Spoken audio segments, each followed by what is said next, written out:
The legend begins with Sakurako's triumphant return. She finally conquered the Ball Dungeon, and the crowd goes wild. Everyone knows the terrifying truth. This S-rank abyss emerged in Russia 6 years ago, a nightmare zone no player could ever survive. Clearing it isn't just a victory, it is a monumental milestone for human history, and that glory belongs solely to Sakurako, Guildmaster of the 100 Flower Blooming Guild, an S-rank powerhouse, standing at rank 3. With her Grand Sorcerer class and Nine-Tailed Fox awakening, she arrogantly declares to her fans that her victory was destiny. Suddenly, a reporter shouts, asking about the infamous Lulu Hart dungeon, the most catastrophic abyss in existence. Whispers fill the crowd. If anyone could shatter its core, it must be Sakurako. But she merely smirks at this ultimate pinnacle of cultivation. She coldly brushes them off. The world's greatest challenge means nothing. I conquer dungeons for my own power, she sneers, turning her back. Reporters swarm her like vultures, but she ignores their desperate pleas. Meanwhile, in a cramped, ordinary room, our main character, Kaki Yukari, watches her screen presence. The broadcast ends. He sighs, realizing his pathetic part-time job starts soon. He drags himself up to change, muttering about his daily grind. Today's mission? Hauling heavy supplies to a low-level gate. Sakurako's arrogant words echo endlessly in his mind. For my own power. A heavy silence swallows him. Later, standing on a desolate rooftop, he stares at the towering dungeon gate piercing the heavens. A burning hunger fills his eyes. If only.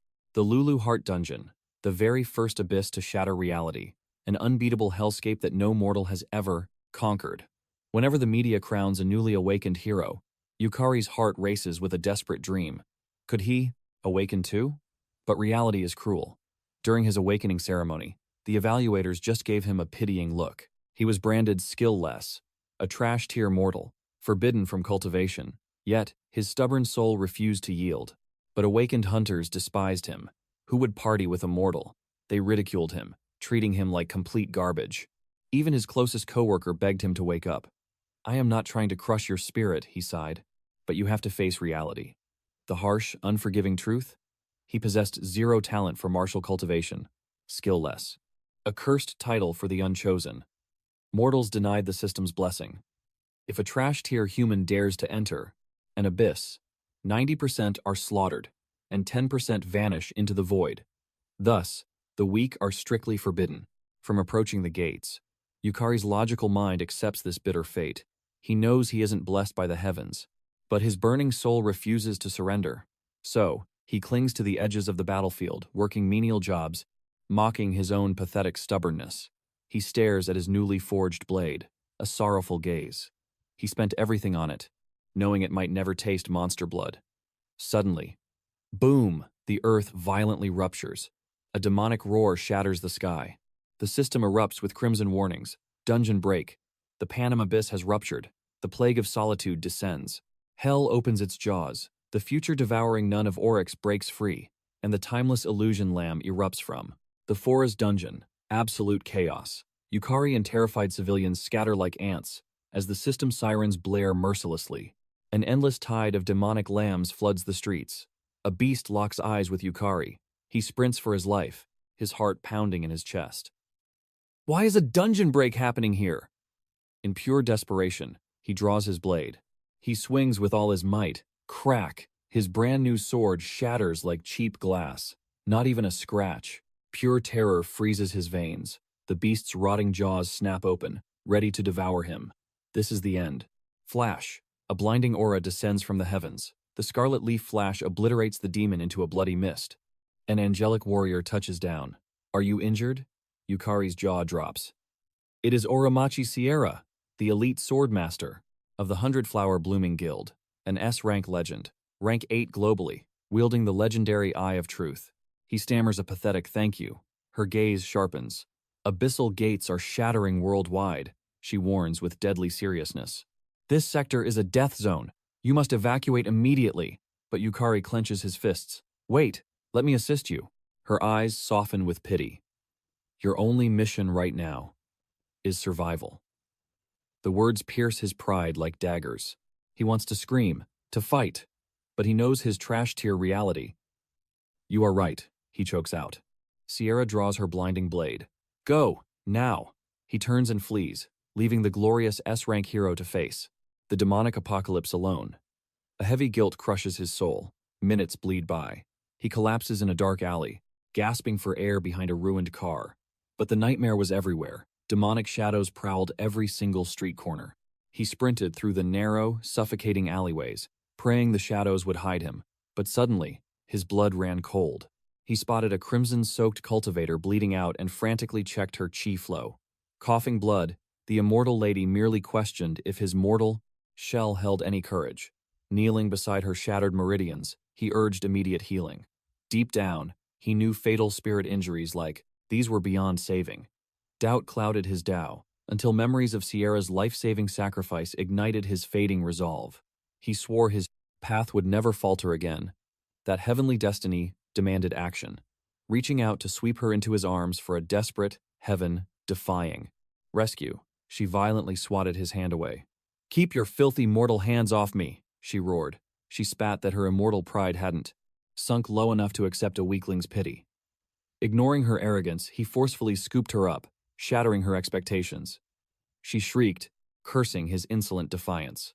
Securing her firmly upon his back, he channeled every ounce of his life force into a desperate sprint. Even as she screamed for release, he roared over the chaos, demanding she anchor her soul because they were escaping. High above this mortal struggle, the solitary plague dragon eclipsed the heavens.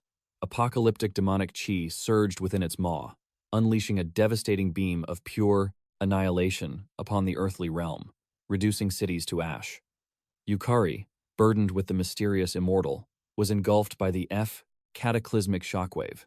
His fragile body violently skipped across the shattered earth like a stone, barely arresting his fatal momentum. Gasping for breath, he scrambled upright, struggling to process the apocalyptic devastation. Glancing back, cold dread seized his soul. He was completely locked in the primordial beast's gaze, paralyzed by primal terror. Confusion suddenly broke his trance as the ancient dragon shifted its focus past his insignificant existence. Its sweeping gaze ignored his low cultivation base entirely. He realized the terrifying truth. It was hunting for a divine treasure. Snapping back to reality, his mission resurfaced the fallen lady. He desperately clawed through the rubble, locating her broken form nearby. Heaving her back onto his shoulders, he resumed his desperate sprint against heavenly tribulation. Staring at his back, she coldly questioned his futile defiance against fate.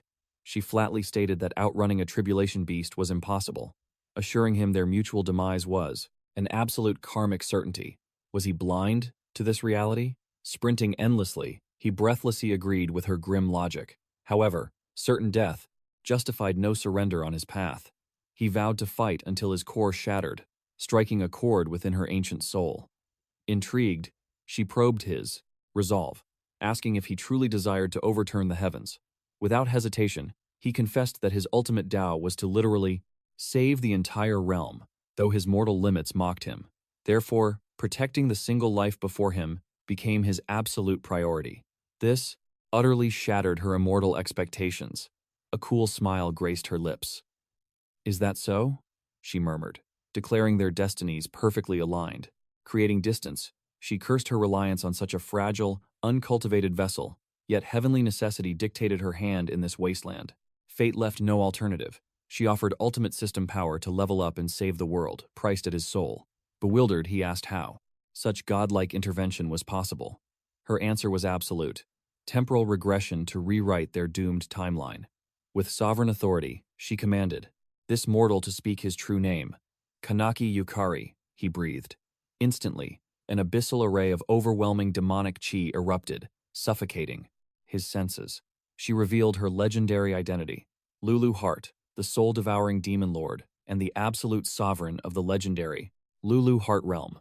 His mind fractured at witnessing a true catastrophic entity.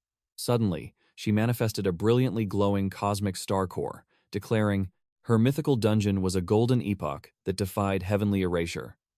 Crushing the astral core in her grasp, she firmly anchored her legacy to his mortal soul. Abruptly, dimensional forces violently ripped him through the void as a glowing system window chimed, calculating his karma. A hollow existence, yet risked entirely to shield a fallen immortal.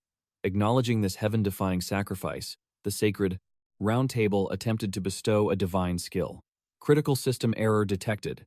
His mortal vessel possessed absolutely zero talent, nor karmic causality. The celestial network frantically recalibrated his status, forging an unprecedented anomaly, a custom trait born purely from special cosmic exception. The golden UI flashed blindingly, unveiling his exclusive destiny. The unknown rank skill, Lost Man, a sacrificial Tao demanding total erasure of one's own ego. The governing system broadcasted deep reverence, crowning his suicidal resolve with a primordial blessing. Suddenly, his eyes snapped open in a cold sweat. Frantically scanning his digital tablet, explosive system headlines detailed the unprecedented manifestation of a new Baldemonic realm appearing in Russia. His reality shattered. That specific catastrophe occurred exactly 6 years in the past. His pulse skyrocketed. Upon verifying the temporal displacement on his screen, the heavens had completely reversed time by 6 years. Before he could process the regression, a horned beauty playfully announced his long-awaited awakening. Her wicked smirk sent shivers down his spine, causing his device to clatter in absolute terror as fragmented memories clashed. Years prior, the legendary Tower of Beginnings violently pierced the Shinjuku skyline, forever known as the Lulu Hart Labyrinth. Triggering a global resonance, massive dimensional monoliths aggressively sprouted across the entire planet, birthing realms overflowing with demonic monsters. Against this tribulation, those who awakened to extraordinary powers and leveling systems also emerged. Society dubbed these superhuman cultivators as players. Harnessing skills, they effortlessly shattered mortal limitations, performing heaven-defying feats, impossible for ordinary humans, defying the absolute laws of nature. These destined system wielders bravely charged into the demonic dungeons, violently ushering in a brand new supernatural era. Returning to the present anomaly, a youthful, regressed Lulu Hart flashed him a devious smile. Heart pounding, he demands answers. Her reply shatters his reality. He has regressed. The impossible truth leaves his mind reeling. She reveals they have jumped back exactly 6 years. This temporal miracle is solely born from the absolute power of Demon Lord Lulu Hart. He gasps, questioning how defying time itself could be real. Smirking with absolute arrogance, she declares that the word impossible does not exist for the absolute. Yet, a steep price was paid. Drained of her boundless demonic energy, her terrifying majesty has been reduced to this cute vessel. Furthermore, she exists only in his eyes. Staring closely at her petite figure, a spark of recognition hits him. The majestic image of the adult demon lord overlaps with her. Her tone turns serious. Her half of the legendary pact is complete. Now, he must honor his sworn duty. His mission? Halt the catastrophic dungeon break. Sweating nervously, he admits his utter helplessness. He desires to fight, but lacks the strength to begin. She reveals the grim truth. That apocalypse was orchestrated by rival demon lords, ruling over the abyssal domains. Their singular dark ambition? To conquer her sanctuary. Her domain hoarded the ultimate concentration of absolute mana across the entire mortal realm. She continues, knowing they could never best her supreme might individually, the cowards forged a massive subterranean coalition. Their path to victory is clear. They must crush every single dungeon across the realm. Only by destroying them all can this doomed timeline be shattered. Trembling, he swallows his pride and confesses his pathetic reality. He is nothing but trash, a completely skillless anomaly without a shred of combat power. The shadows of a dungeon have never even touched his skin. But her reaction shatters his despair. She scoffs arrogantly, asking why that even matters. His weakness means absolutely nothing to her. Only his blazing will to fight holds value. To an almighty sovereign like herself, the strongest and weakest humans are identical specks of dust. A chilling grin crosses her face. She will forge him through hellish personal tutelage. He will become the apex predator. Her absolute demonic vow rings out. He shall shatter the mortal boundary to violently protect her beloved domain. The scene shifts. They instantly materialize within the ominous depths of the Lemura dungeon. Scanning the terrifying abyss for the very first time, his blood runs cold. Anticipation is instantly swallowed by overwhelming dread. Swallowing the knot in his throat, he nervously questions the nature of this so-called training. Levitating majestically, dark aura exploding around her tiny frame, she declares his lesson begins right now. Staring at that terrifying vortex of demonic energy, sheer terror grips his soul. He frantically begs for a timeout, desperately questioning her intent. Ignoring his pleas, her small hand violently strikes his heart. An agonizing, soul-tearing scream erupts from his lungs. The world spins violently out of control. What kind of hellish torture is this? His skull threatens to shatter from the apocalyptic migraine. Meanwhile, she apathetically notes that demonic mana is being forcefully hammered into his dormant magical circuits. Now, even a pathetic loser, like him, will feel the flow of energy. He collapses to his knees, drowning in absolute agony as foreign power ravages his mortal vessels. Desperately, he struggles to comprehend her insane logic. Observing his suffering, she deduces that unlocking a system ability forcefully birthed his inner pathways to wield absolute power. Her words fall on deaf ears. Hellfire consumes him from within. His very flesh feels like melting slag. His mind shatters. Slipping into the abyss of unconsciousness, he desperately prays for this hellish agony to just disappear. The absolute system reacts to his primal desperation. The hidden requirements have been fulfilled. His exclusive unique trait, the Lost Man ability, violently awakens. In a flash, the hellfire evaporates completely. Blinking in sheer disbelief, the glowing holographic prompt confirms it. His suffering has literally been deleted. But beware, this divine ability is merely Tier 1. The miraculous relief operates on a strict countdown. Still reeling from the sudden peace, a new sensation erupts. An unknown current surges through his veins. Trembling, he stares at his palms. Brilliant blue energy radiates from his flesh. Could this truly be the legendary mana? The ultimate fuel required for devastating techniques and supreme sorcery. Memories of his miserable past life hit him hard when he was entirely blind to this force. He clenches his fist. Absolute euphoria hits as pure energy dances around his skin. The Demon Lord casually inspects his status window. Smirking, she points out the absurd utility of his newly awakened, heaven-defying talent. It seems perfectly overpowered. Mocking humanity's useless baggage, she flashes a wicked grin.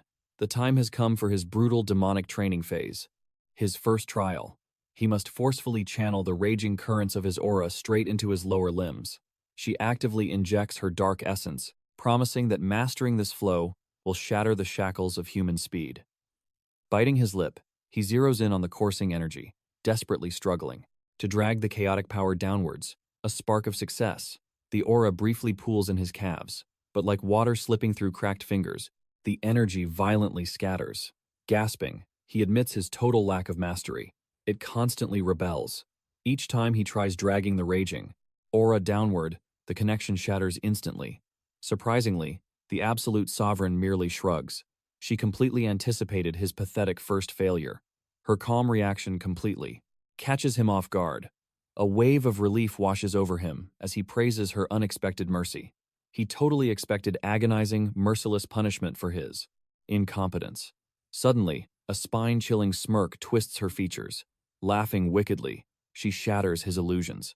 His pathetic willpower and talent are entirely worthless to her. His mind blanks out in absolute confusion. What dark scheme is she hiding? Suddenly, an ominous rustling pierces the suffocating silence. Did she sense that killing intent? Before he can blink, a towering beast bursts from the shadows, roaring with bloodlust. Paralysis strikes his core, until the horrific visage of a frenzied orc breaks his trance. Adrenaline explodes. He sprints for his life, screaming frantically and questioning this absolute nightmare. He panicked at the looming orc. Floating nearby, she smoothly reminded him that even with his sealed power, he still possessed a demon lord's aura. To these foul beasts, he was the ultimate gourmet feast. With a devious smirk, she cheerfully announced an entire monster horde was coming for his flesh. As he sprinted for his life, she gracefully sipped tea and nibbled cake in midair. He screamed that he was a total combat amateur. Taking a phantom seat, she calmly explained that channeling his mana into his legs would easily let him outrun death. He desperately roared back that his absolute inability to control aura was exactly why he was dying. She simply tilted her head, innocently wondering why he didn't just forcefully awaken his talent and stop complaining. He cursed her mercilessly. Suddenly, a towering shadow loomed as the massive orc raised its brutal spiked club, bringing it crashing down. Driven by pure survival instinct, a desperate surge of mana unexpectedly flooded into his trembling legs. Propelled by this sudden explosive force, he leaped backward, narrowly dodging a strike that shattered the earth, leaving the hulking beast completely stunned. Skidding to a halt, He stared down in pure disbelief. Raw spiritual energy had temporarily awakened within him, proven by the cratered footprint he left behind. His blood boiled with newfound vitality, absolutely exhilarated to finally taste the legendary power of aura manipulation. Lulu Hart chuckled, warning him that admiring his own growth was fine, but hesitating now meant instant death. He snapped his head up. A terrifying wall of monstrous orcs blocked his path. A colossal hammer blotted out the sun, and overwhelming terror paralyzed his soul, whispering his absolute end. The brutal weapon obliterated him instantly. A cold, glowing blue system window immediately declared his tragic death, initiating the merciless retrieval of his earthly skills. But suddenly, Lulu Hart's chilling voice echoed, whispering that she refused. She mocked his pathetic demise, absolutely forbidding him from abandoning her in the void. A terrifying demonic claw materialized, violently shattering the absolute laws of the system's extraction protocol. Glitching with crimson sparks, the interface displayed a critical error. Unprecedented interference from the Supreme Demon Lord Lulu Hart had nullified death's penalty. Bound by their dark soul pact, time itself began to violently rewind, dragging him back. Exactly 1 hour. His eyes snapped open, a blood-curdling scream escaping his lungs as that same lethal hammer hovered inches away. Yet Lulu casually greeted him with a sinister smile, asking if his eternal slumber was comfortable. Igniting her dark crimson aura, she playfully demanded a rematch. Before he could even process his miraculous resurrection, she slammed her delicate palm directly onto his pounding chest, violently forcing demonic energy into his fragile cultivation circuits, making him roar in absolute agony. But this time, his soul recognized the agonizing flow. Within moments, the glowing system interface forcefully activated his Lostman ability, instantly purging the searing torment from his veins. Blazing with fury, he demanded an explanation for her madness. She just scoffed, asking if a dead man truly had time to complain. Suddenly, bloodthirsty, killing intent erupted behind him. Acting on pure combat instinct, he leaped backward, narrowly avoiding a second gruesome execution. He scrambled away, shouting in sheer panic that he was supposed to be dead. Lulu casually confirmed his brutal demise, reminding him how the beast had effortlessly reduced him to a bloody pulp. He demanded to know the secret behind his resurrection. She smirked, revealing their absolute regression pact. Upon crossing the threshold of death, time rewinds exactly 60 minutes to save his pathetic life. Though his mind spun, survival demanded his focus. He sprinted with everything he had. Lulu floated alongside him, advising him to abandon his useless thoughts, because the absolute reality was simple. Until he stopped this catastrophic dungeon break, permanent rest was utterly impossible. Their fates were eternally bound, and she would never let her chosen host escape into the afterlife. Her voice boomed like thunder, demanding he finally prove his ultimate resolve. The monstrous orc closed the distance, but his body remembered. Channeling explosive spiritual power into his calves, he launched himself into the sky, dodging the deadly impact. Lulu clapped in twisted delight, praising his vastly improved battle reflexes. She smugly confessed that she fully expected him to fail at aura control, but a taste of actual death had wonderfully sharpened his instincts. Condensing pure darkness, she forged a glowing blade, tossing it to him with a grim warning. If he wished to possess the divine strength needed to halt the dungeon's collapse, he absolutely couldn't. Remain a fleeing coward. He gripped the ethereal hilt tightly. Coming back from the dead just to run like a rat was unacceptable. His destiny demanded more. Drifting close, her crimson eyes locked onto his, whispering that this legendary lesson would only be taught once. He needed to listen with his soul. She revealed that his inner meridian circuits, the divine pathways meant to absorb the world's limitless ambient energy, were directly tethered to his very essence. If his willpower was absolute, bending arcane forces to his command would be simple, but true mastery required an overwhelming, burning desire. It could be a desperate craving for unparalleled supremacy, or the sheer arrogance to stand as the world's singular savior. She challenged him to declare his ultimate ambition. Flashes of an apocalyptic dragon effortlessly reducing his entire city to ashes burned through his mind as he roared his vow to shatter the dungeon and achieve absolute invincibility. As if on cue, the monstrous orc swung its gargantuan hammer downward, but he seamlessly ducked beneath the devastating shockwave. Igniting his newfound resolve, he lunged forward like a striking viper, hurtling directly at the beast. Gripping the phantom sword with both hands, an ocean of radiant aura flooded the brilliant edge. With one flawless, explosive upward slash, he cleaved the monster, completely in half. Gasping for air as adrenaline coursed through his exhausted veins, a triumphant grin spread across his face. For the very first time, the main character stood victorious. Lulu Hart smirked, reminding him of his hidden potential, and confessed. Her original plan was letting him die 100 times for magic adaptation. Yet, his mysterious lost man skill bypassed that agonizing trial.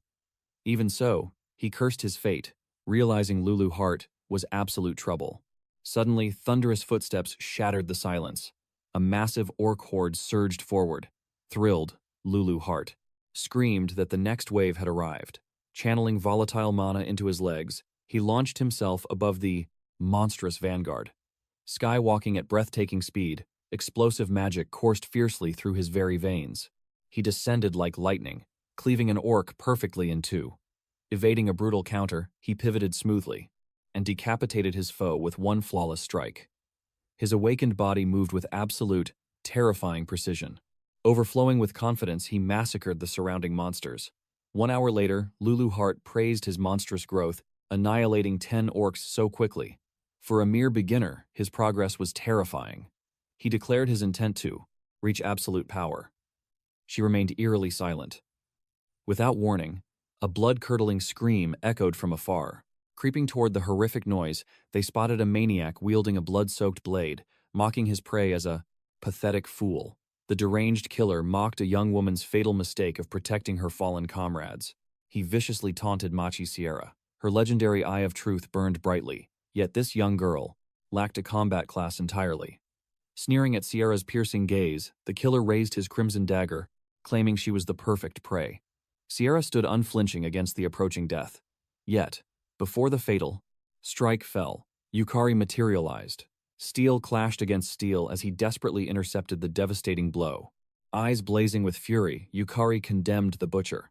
But the overwhelmingly powerful enemy easily repelled his strike and chillingly questioned his identity. Sierra screamed a warning. This monster was an infamous beginner-hunting serial killer.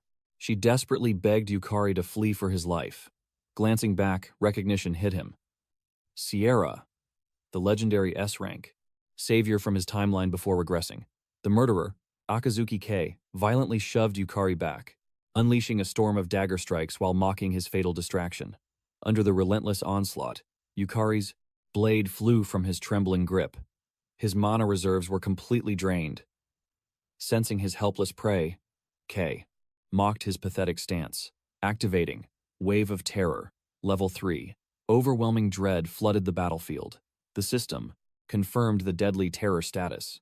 Paralyzing fear toward Akazuki bound his soul, sealing away his precious skills while crushing his combat stats. Exploiting this, K viciously plunged his blade straight through Yukari's flesh. A heart-wrenching scream tore from Yukari's throat. Extracting the bloodied weapon, K casually shifted his sadistic gaze toward the critically wounded Sierra. Coughing blood, Yukari choked out a desperate plea, but the merciless killer advanced. Kneeling beside his helpless prey, K whispered his twisted desire to dissect her unique skills. Yukari watched, paralyzed by absolute horror, as Sierra's agonizing shriek echoed. The blade had pierced her divine eye. The maniac gleefully anticipated uncovering secrets through brutal dissection. He repeatedly gouged into her, sparking soul-shattering screams with every vicious thrust. Burning with wrathful sorrow, Yukari fought to rise, but massive blood loss chained him down. He roared in utter despair. In his past life, she was his savior. Yet now, he was a useless spectator to her slaughter. Kay cackled like a demon, violently hoisting him by his hair. Devastating self-hatred consumed Yukari. He was too pathetically weak. Embracing the slaughter, Kay relentlessly carved into his flesh, until death finally claimed him.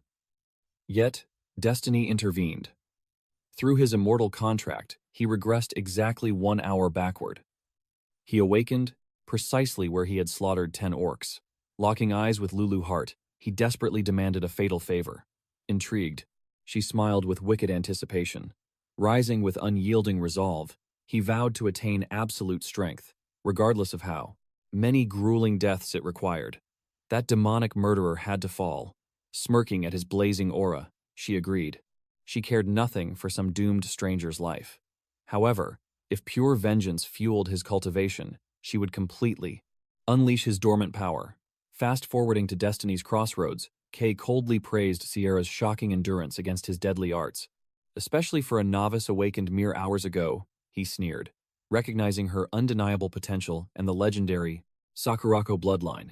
Complaining about the dungeon's lack of prey, the madman explosively dashed toward his victim. He promised to painfully shatter her very soul. Defying fear, Sierra maintained her icy composure, baiting his strike. Before the Crimson Blade could feast, a reborn Yukari descended from nowhere. Deflecting the strike, he shocked Kay into furious confusion. Who was this bastard? Did he know Sierra? Collapsed and agonizing in pain, Sierra screamed for Yukari to run away. Kay hunted the weak, but Yukari refused to yield. Gripping his blade, he desperately deflected the killer's devastating strikes. "Leave this monster to me," Yukari declared fearlessly. But fate was cruel. Once again, Kay's blade mercilessly stole his life. Before his regression, whispers of this rookie killer haunted the slums. But Sierra's destiny had never been this brutal before. This carnage was his fault. By luring away the dungeon orcs, he had unwittingly cleared the stage for Kay's slaughter. The past was locked. Even bound by his soul contract with Lulu Hart, he couldn't rewind past his first gruesome death. Regret choked him. If only he had slaughtered those orcs faster, this tragedy could have been entirely avoided. His weakness was a sin, another clash, another brutal death. By his third demise, the Demon Lord finally intervened. "Your sword is painfully honest," Lulu Hart scolded. "To slaughter a rat, you must strike from the treacherous shadows." Death number 4. "Feel the combat rhythm," she ordered. "Stop fracturing your strikes. Offense and defense must become one. Let your aura flow like water." Death 5. "Your mana is a chaotic mess," she roared, demanding absolute concentration. "Never drop your guard." Death 6. The Demon Lord unveiled true martial arts, teaching him to trace the enemy's life force. "Read the aura. Command the battlefield." Death 7. She dissected the killer's fighting style, exposing his reliance on counterattacks. "Bait the bastard's blade." Death 8. A battered Sierra stared at him, her voice trembling with tearful, desperate confusion. "Why sacrifice so much for me?" Death 10. Even the Demon Lord questioned his sanity. "Does the grave not terrify you?" "I am already empty," Yukari spat out. "If I don't wager my very soul, I cannot protect a single life." His absolute resolve shook the mighty Demon Lord to her core. Yukari knew clearly, if he surrendered to despair here, this dungeon break would become a bloodbath. Compared to a mountain of corpses, his own agonizing torment meant absolutely nothing. The path was forged in blood. Lulu Hart watched in silent awe as he charged the killer, dying yet again. She recalled countless miserable human cultivators, cowards who threw their comrades to the wolves to save their own pathetic necks. Selfishness was human nature. So why? Why did this foolish boy endlessly embrace death just to shield a stranger?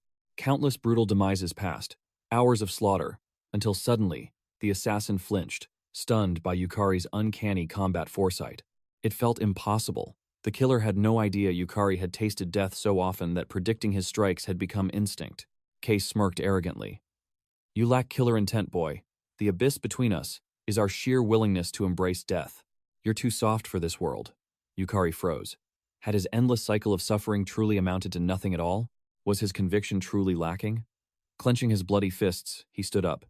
"Even so, I will defy the heavens to protect her." "Not one more death," Lulu Hart stared, dumbfounded, before her triumphant voice echoed. "You magnificent fool, you've shattered my expectations. Now, let me grant you the final key to victory." The missing piece, she revealed, was acknowledging his own monstrous evolution. "You are no longer weak." The revelation struck him like a heavenly tribulation. Speechless, he turned away, utterly overwhelmed. He couldn't comprehend it. "Your mindset is shackled to your past." Yes, he once possessed zero talent, zero mana, zero martial arts, but he conquered the cycle of death. Despite infinite agony, despite having every chance to abandon the girl and flee, he anchored himself to the battlefield. Yukari opened his mouth to protest his unworthiness, but the Demon Lord ruthlessly silenced him. "You never retreated," she roared. "Through mountains of your own corpses, your spirit never broke. You forged your soul in hellfire. That is true strength." Levitating gracefully toward him, she pointed a commanding finger. "Even I, the absolute sovereign of demons, recognize your peerless might. So cast aside this pathetic doubt. Rise to your feet and claim your destiny right now. His eyes ignited with newfound clarity. Kei's blade lunged, but Yukari shifted like a phantom. You see the truth now. His murderous intent is an open book. Kei gasped in pure terror as Yukari flawlessly slipped beneath the strike and unleashed a devastating counter. Sparks flew as steel clashed. Shatter his defenses, Lulu roared. Channeling every ounce of his awakened aura, Yukari violently repelled the assassin. Kei desperately braced his daggers, but the sheer force was overwhelming.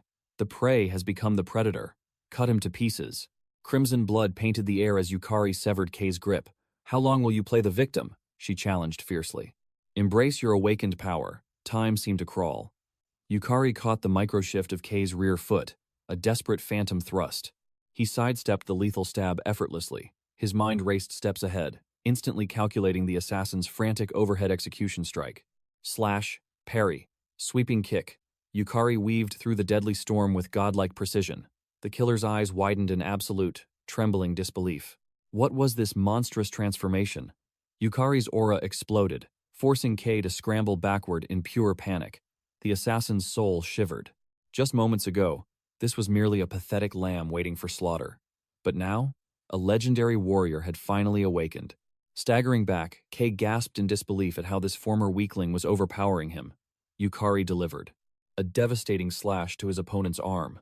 Sensing the assassin's mounting panic, the hero seized his chance, raising his blade as he triggered his skill. The paralyzing terror vanished instantly. Blazing aura flooded his weapon as he brought the heavy steel. Crashing down. The assassin hastily channeled dark energy, mocking the youth for being too reckless, before unleashing another terrifying wave. But the protagonist knew this dark technique only amplified existing terror during vulnerable moments. Having already erased those weak emotions from his soul, the assassin's sinister tricks were completely useless now. His mind was an absolute fortress. The psychological attack shattered into nothingness. Kei froze, completely dumbfounded that his absolute technique was broken. Cornered, he violently lunged with his dagger, boasting that nobody could possibly dodge a lethal strike. From such close range, the hero instantly triggered his absolute skill once more, erasing all physical pain right before the exotive blade struck. Crimson splattered, yet he stood unyielding. The killer declared absolute victory, but the hero merely smiled. Horror twisted the assassin's face as the protagonist crushed the deadly blade barehanded. He frantically demanded to know how his every technique was being perfectly countered. Exhaling a steady breath, the reborn warrior announced that their fateful game of cat and mouse was finally over. Trembling with newfound dread, the killer begged to know his true identity. Remaining silent, the swordsman ruthlessly carved across his enemy's stomach, sealing the battle's end. The villain collapsed into a crimson pool, yet he stubbornly shrieked that losing to such trash was utterly impossible. Staring down, the hero confessed that this very man had butchered him 187 times. Yet today, the sole survivor was him. Soon after, elite reinforcements from the legendary 100 Flowers Blooming Guild rushed in to provide emergency healing. A deeply remorseful Sarah approached the victorious hero, desperately, begging for forgiveness and vowing to repay her debts. He brushed it off, calmly stating that avoiding casualties was the ultimate victory. His humble mercy left her utterly speechless. The entire guild bowed in profound gratitude. Stepping back into the sunlight from the cursed labyrinth, his ethereal companion Lulu Hart gently noted that avenging his past death had taken a surprisingly long time. Despite the delay, she beamed with pride, calling his hard-fought victory a glorious triumph. The stoic warrior stood completely motionless before. Hot tears finally broke through his hardened shell, whispering a choked-up thanks. She giggled warmly, playfully teasing the tough guy for suddenly acting like a crybaby. Her tone then sharpened, reminding him that stopping the apocalyptic dungeon break required them to entirely shatter the limits of humanity's S-rank elites. Pointing toward the heavens, the spirit boldly prophesied that his true destiny was reaching the monstrous rank of a demon lord. Chuckling at the absurd title, he questioned its exact meaning, yet fully embraced the intimidating power it promised. Looking up, he swore a blood oath to reach her legendary heights. The fairy floated wildly, dancing through the sky while cheerfully promising him an absolutely hellish training regime. Undaunted, the regressor vowed to push beyond his absolute limits and rewrite their doomed fate. Come morning, the youth strode confidently into the majestic Shinjuku branch of the Hunter Association. A nervous receptionist escorted him inward, explaining that while he was merely a rookie, his terrifying combat records meant a massive promotion was absolutely guaranteed today. Stepping forward, he firmly placed his battle-scarred hand onto the massive crystal sphere, nodding that he was completely prepared.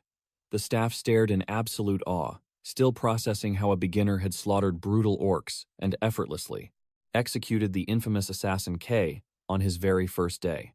She questioned the sheer impossibility of these mythic feats, knowing the rogue killer likely manipulated his hunter rank to slaughter helpless newbies, making him a terrifyingly dangerous monster. Suddenly, blinding light erupted from the artifact.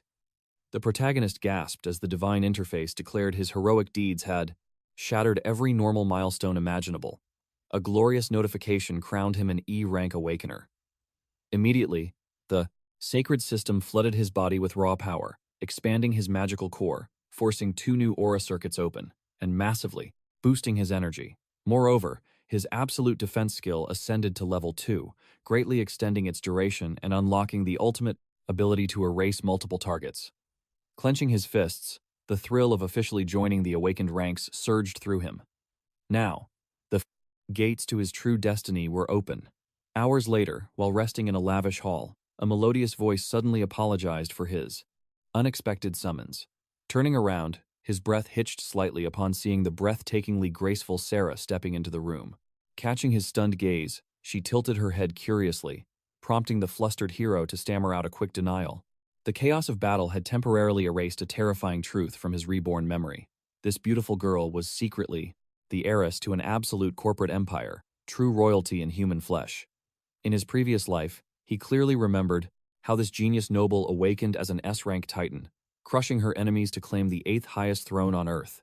Standing alongside her equally monstrous sister Sakurako, these 2 absolute goddesses ruled the Japanese hunter world completely unchallenged. She possessed an absolute mental-type skill. In the world before his regression, it reigned supreme among the highest tiers. This divine power pierced all falsehoods. It shattered lies, destroyed illusions, and even exposed hidden enemy feints during battle. Sarah bowed her head in deep gratitude for yesterday's terrifying ordeal. She knew without a doubt that her miraculous survival was entirely due to his overwhelming strength.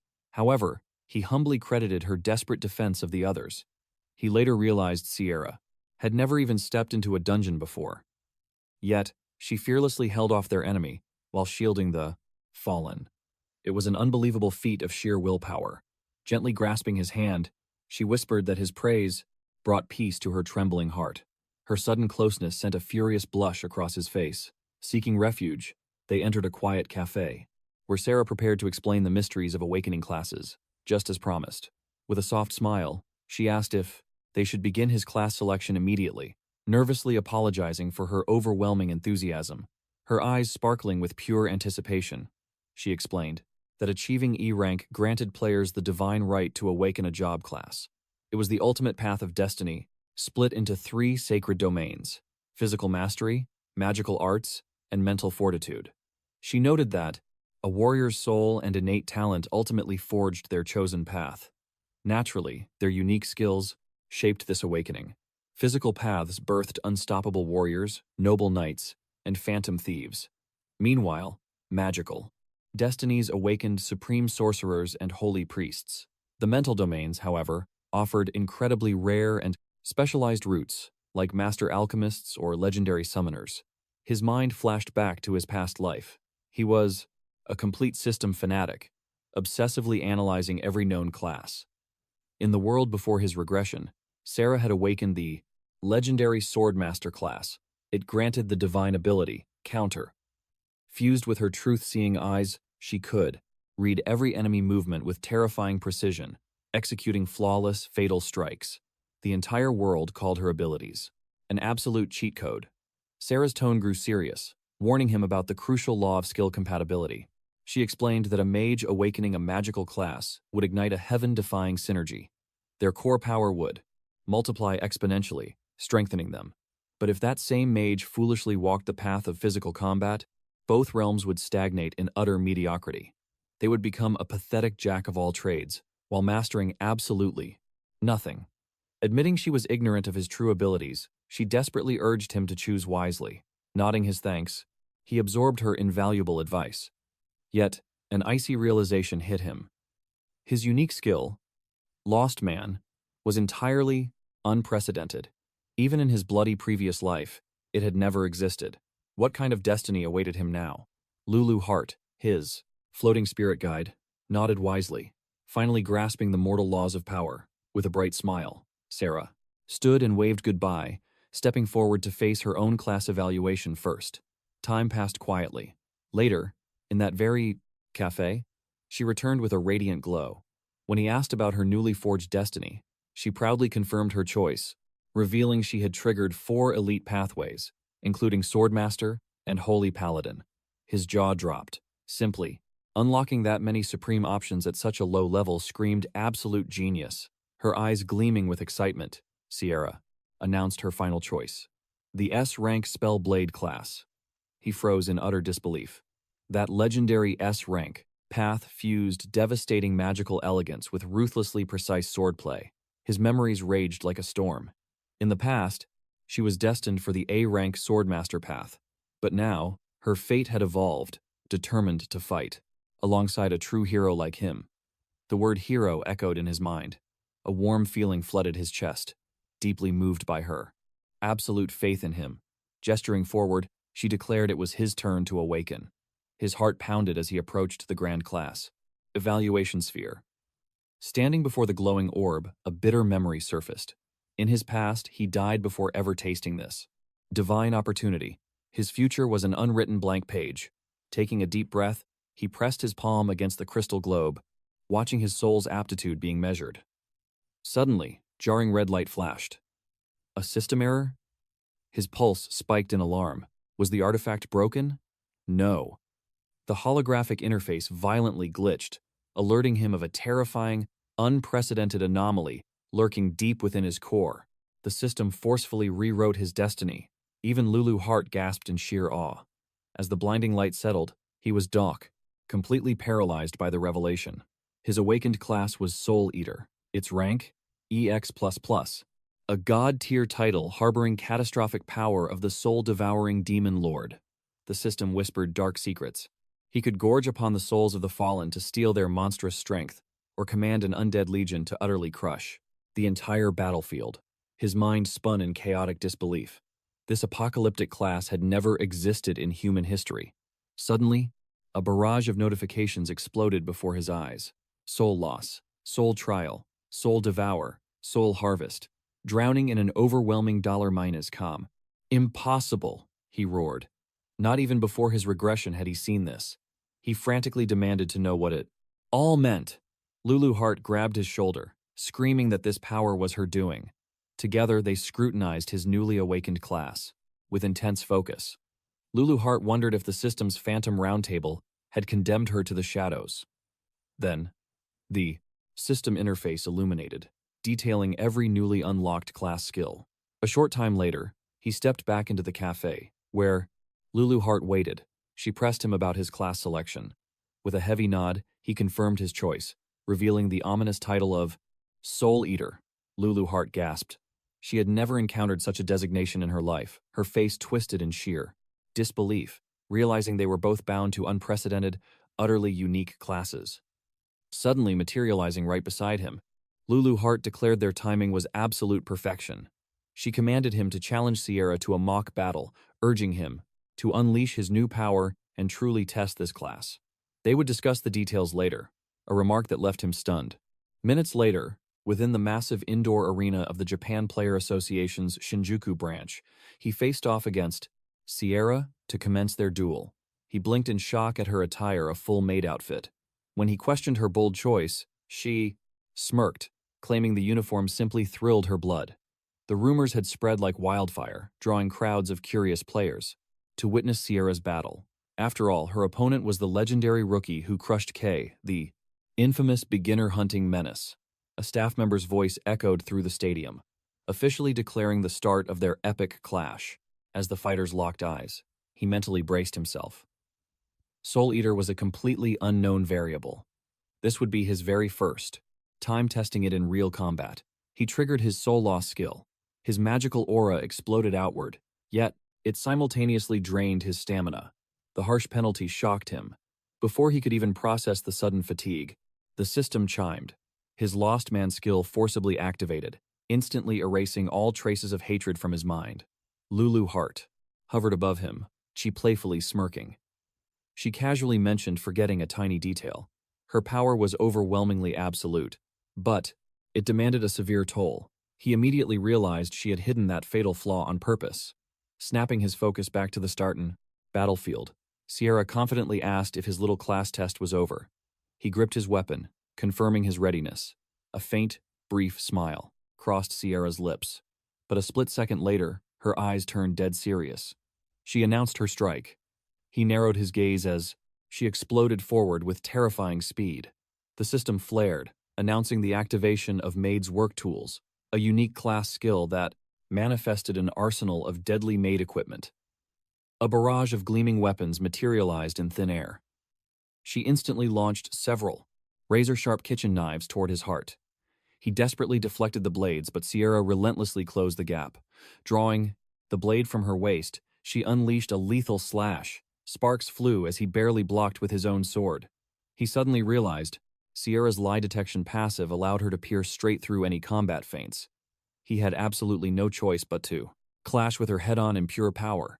Sierra mocked his hesitation, hurling yet another deadly dagger his way. He violently bent backward, feeling the cold steel graze past. Snapping his body back into a combat stance, he glared ahead. She was all ready, summoning a fresh storm of weapons. Sensing her incoming onslaught, he reignited his lost man skill, completely. Purging fear from his soul, she unleashed a barrage of blades, but he deflected, weaved, and evaded them flawlessly as he closed the distance like a phantom.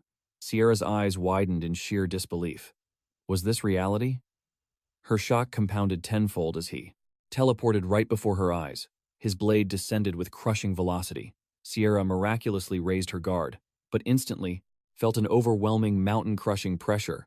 He violently shoved her backward, sending a shockwave that completely paralyzed the surrounding arena spectators.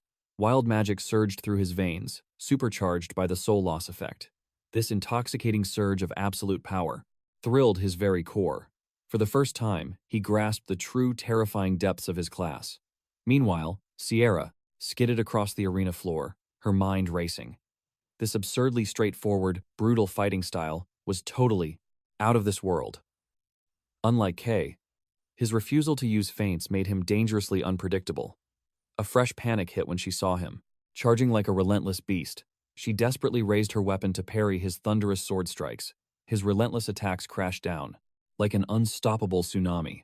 They had roughly the same amount of player experience, yet she couldn't fathom how his combat prowess had grown so monstrously. Leaping high, he brought his blade crashing down, determined to shatter her guard. However, he was instantly caught off guard. Sierra was grinning. Without warning, she unleashed her maid's cooking technique, erupting a furious pillar of scorching flame all around her. The blistering heat shocked him. Desperate to break through, he plunged straight into the inferno, utterly bewildered, and questioned how a simple maid class wielded high-tier fire magic. Sierra proudly boasted that absolutely no one controlled raging infernos better than a professional maid. She cheerfully declared she was going to roast him alive. Summoning an even deadlier firestorm around him, he sprinted, backward like lightning, dodging the blazing inferno while screaming that this defied all logic. Sarah unleashed an even more scorching tempest of flames. Charging forward with her blade drawn, she smirked, reminding him that a true maid's duty involves the kitchen and cooking demands. Roaring fire. Shielding his vision from the blast, he swung his heavy blade in a desperate counter, perfectly parrying her deadly strike.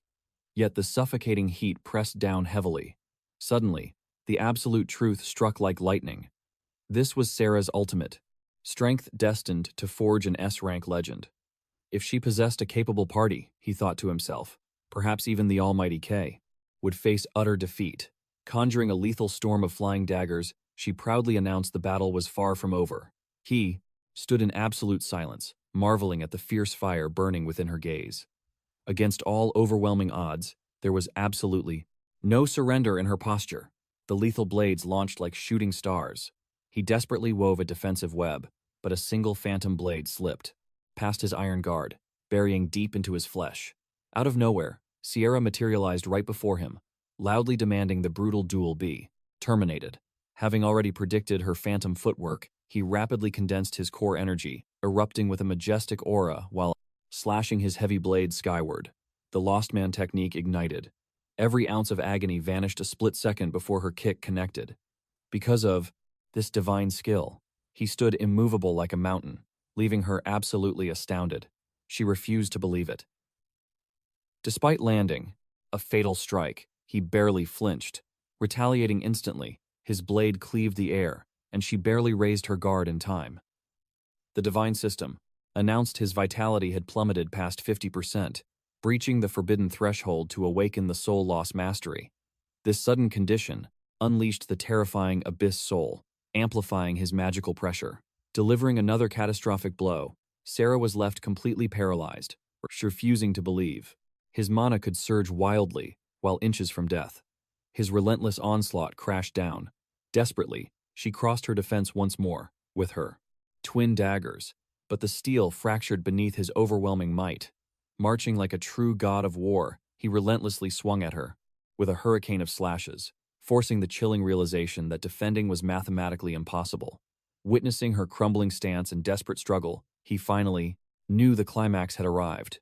Shifting his posture for execution, he coldly announced the descent of the curtain, declaring this would be the ultimate judgment.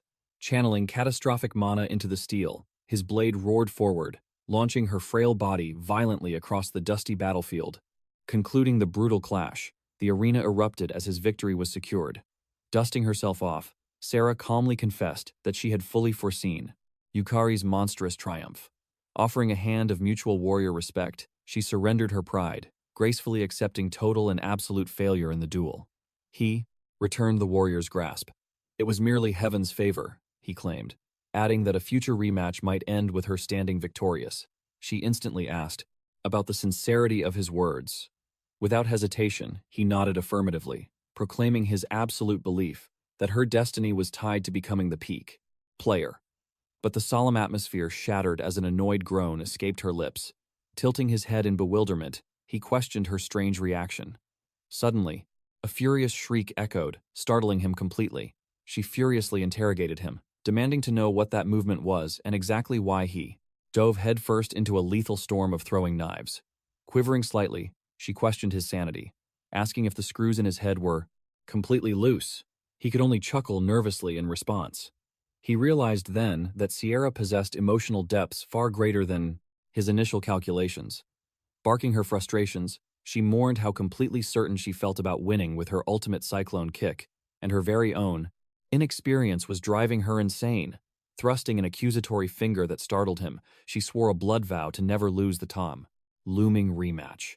Caught off guard by her blazing aura, an arrogant grin spread across his face as he promised to definitively crush her anew. The very next dawn, towering before the legendary E-rank abyss known as Realm Gate, he asked the beautiful Lulu Hart to absolutely confirm if this was the true cursed destination. Nodding gracefully, she verified the terrifying truth, explaining this dimensional tier was the ultimate proving arena to unleash the Soul Eater's dark mastery. Informing him of her tactical wisdom, she chose a low-level sanctuary to ensure a smooth awakening, which he confidently acknowledged. He fearlessly stepped forward boldly, as Lulu's confident smirk lingered, watching him enter the E-rank abyss. Merely heartbeats later, beyond the shimmering portal, heavily armed sentinels spiraled into absolute panic, demanding answers.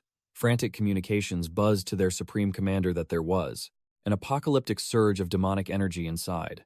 The gate had fully mutated into a catastrophic red dungeon. They instantly scrambled to call for overwhelming reinforcements from the 100 Flowers Blooming Guild, instantly mobilizing the Supreme Player Association.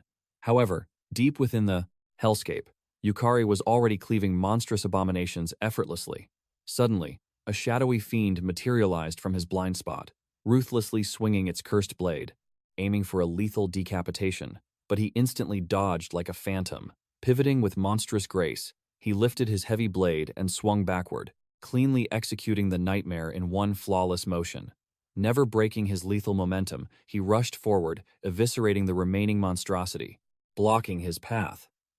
Minutes later, he was fiercely panting on his knees in sheer exhaustion, aggressively demanding Lulu Hart to explain why the demonic fodder wielded such godlike might if this was supposedly an E-rank abyss. The celestial guide remained in absolute silence, not because she lacked answers, but from pure shock. Despite it being a crimson anomaly, a hellish dimension where beasts mutate into a berserk, frenzy, and growing exponentially stronger, Yukari had eradicated the blood-crazed horde during his very first encounter, absolutely defying all, overpowering them flawlessly without a single death. She smirked. Yukari's monstrous growth was escalating rapidly, far beyond her wildest expectations. At that exact moment, she thought he was absolutely fascinating. Lulu Hart chuckled darkly, plotting a far more hellish training regimen for his future. This realization instantly sent shivers down his spine. The system flared. His divine class skill, Soul Eater, awakened automatically. He stood, stunned as pure mana erupted from the fallen beasts, surging directly into his veins. He felt his entire being overflow with boundless energy. The system chimed, announcing a massive boost to his mana and stats. Lulu Hart explained the phenomenon. He was devouring monster souls, instantly transmuting them into raw, magical power. She declared that the more foes he slaughtered, the more invincible he would grow. This was his true hidden potential. He nodded at her profound wisdom, praising the original master of this legendary class. Bursting with immense pride, Lulu Hart manifested a beast's ethereal soul, revealing the second core of his power. With a flick, the glowing spirit drifted toward him. Before he could question it, the phantom pierced his chest. The system instantly triggered a draw for his epic skill, Soul Harvest. After a tense calculation, he secured the Armored Knight Soul, a spirit forged in impenetrable steel with absolute physical resistance. His jaw dropped. Lulu Hart explained that every soul held a monster's absolute core. By feeding it mana, he could manifest it into reality. He immediately channeled his aura into the phantom core. Instantly, his soul command skill blazed to life, materializing the towering armored beast. He summoned the majestic knight, his eyes wide with awe, screaming that it was just like ultimate summoning. Magic. Lulu Hart sharply rebuked him. Furious, he compared her divine art to cheap summoning magic. It only mirrored a clumsy puppet because his mana was pathetically weak. Soul embodiment, she declared, rivaled the divine power of creating life itself. The revelation struck him like lightning. He had completely forgotten Lulu Hart's terrifying true power, hidden behind her adorable tiny form. He nodded with immense pride. Veins popped on her forehead as she threatened to mercilessly crush his skull. Soon after, his Shadow Knight clashed fiercely with a monstrous enemy. Amidst the symphony of destruction, he vanished into its blind spot, vaulted high, and cleaved the beast in two with one devastating strike, activating Soul Harvest. He forcefully ripped the ethereal core from its fading corpse. Using Soul Command, he instantly resurrected the beast, forging it into his rapidly expanding Shadow Legion. Lulu Hart smirked, finally acknowledging his newfound mastery. However, he grit his teeth, admitting his current limits only sustained them for mere minutes. He desperately needed to ascend in rank and rapidly expand his mana pool. A wicked grin crossed Lulu Hart's face. His endless ambition was finally awakening. Deep within the dungeon's infernal zone, he showcased the glowing cores to Lulu Hart, proudly declaring he had successfully harvested 3 mighty souls. She praised his brutal efficiency with an approving, wicked smile. But without warning, a colossal armored titan crashed into the arena's center. Lulu Hart calmly observed their final prey. Yukari locked eyes with the towering behemoth, his aura flaring. His very first true boss raid was about to begin. Meanwhile, inside the elite S-rank 100 Flowers Blooming Guild, a frantic secretary burst into the Grand Master's office, desperately calling out for Sakurako. She delivered an urgent incident report. Hidden within that chaotic stack of classified documents, a file held Yukari's true identity, instantly seizing the piercing gaze of Sakurako, the absolute pinnacle of Japanese hunters. The trembling secretary reported a catastrophic mana overflow within the E-rank Ramgate, violently mutating the zone into a deadly red dungeon. Sakurako's expression remained entirely frozen, dismissing the bloodbath as a mere annoyance. She decisively commanded the immediate deployment of B-rank veterans, keeping the elite 4th Squad on tactical standby. The loyal secretary bowed, Sakurako coldly questioned if any naive fools had already wandered into the deadly abyss. Assistant nervously confirmed an E-rank nobody, named Kaki Yukari, had ventured inside entirely alone. At the mention of his side name, Sakurako froze completely. A strange familiarity tugged at her mind, but she crushed the thought. An E. Rank trash wasn't worth a second of her time. She coldly demanded her daily surveillance reports. The nervous secretary unveiled the blacklist of every parasite who dared approach Sierra yesterday. Sakurako's lethal eyes began scanning the documents at breakneck speed. Murderous intent leaked from her aura. The absolute audacity of these unworthy insects swarming around. Sara enraged her. To her, they were absolute garbage. Suddenly, her breath hitched, spotting a candid photo of Sara and Yukari, laughing together at a cafe. Demanding an immediate explanation, the secretary calmly reported it was secretly snapped during their lunch break. Sakurako snatched the photograph, eyes widening. She recognized Yukari, the boy who sparred with. Sara gritted her teeth. She had completely ignored his existence, blinded by the sheer elegance of Sierra's martial arts. Pure venom warped her features as she stabbed a finger at Yukari's photograph. Another pathetic, crawling insect, daring to taint her precious Sierra. Meanwhile, deep within an E-rank dungeon's boss chamber, Yukari faced his 24th gruesome regression cycle. Lulu Hart drifted lazily through the air. She sighed, asking how long he intended to struggle. Confessing her utter boredom. Locked in a deadly dance, he screamed at her to shut up, roaring that this monster possessed heaven-defying strength. Lulu Hart merely smirked. This was no ordinary guardian. It was an aberration, violently mutated by a massive mana overflow. A simple victory was a fool's dream. Yukari spat back that she promised this realm, offered the perfect trial. Her playful laughter rang out, teasingly asking if he truly desired to transcend mortal limits. Forging a path required facing death itself. He cursed his foolishness for trusting a demonic guide, when suddenly, a gigantic blade cleaved the air inches from his skull. He threw his body aside, narrowly escaping decapitation. The sheer power gap was absolute. His strikes were like pebbles hitting a mountain. One mistake meant immediate annihilation. He scrambled, dodging a sweeping arc and parrying the follow-up strike. He gritted his teeth, desperate to believe his cultivation wasn't completely useless here. Without warning, the Titan vanished, reappearing instantly to launch a devastating punch straight at his chest.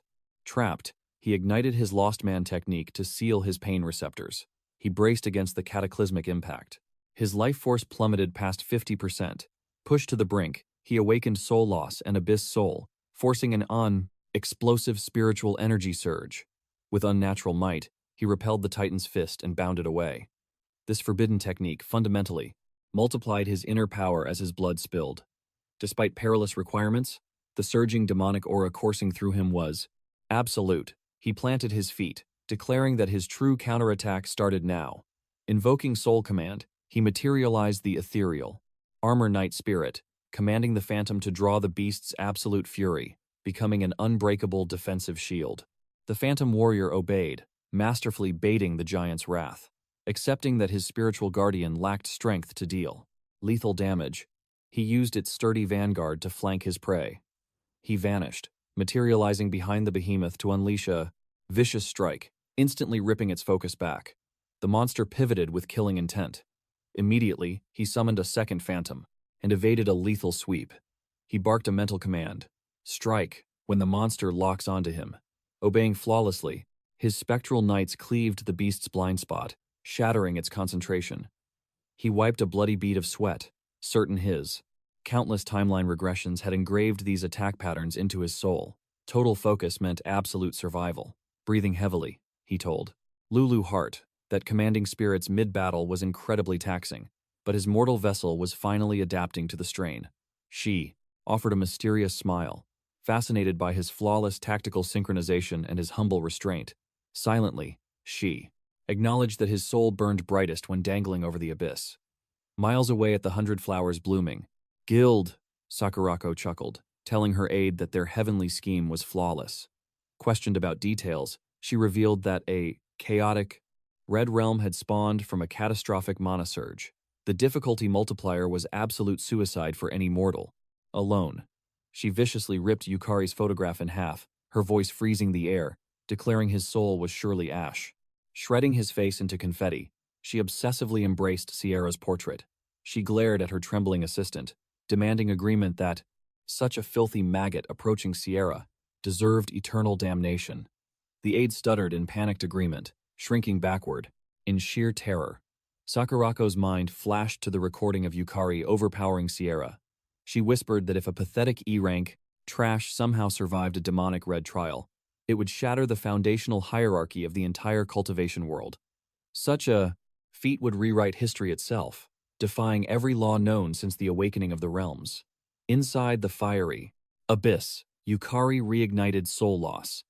A terrifying wave of spiritual pressure erupted, purging his mortal dread, gathering overwhelming force. Into his legs, he launched himself toward the monster's blind spot.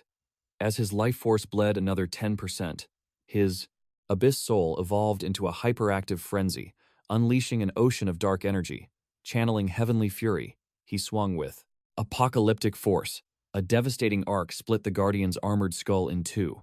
Lulu Hart's eyes sparkled with wicked pride.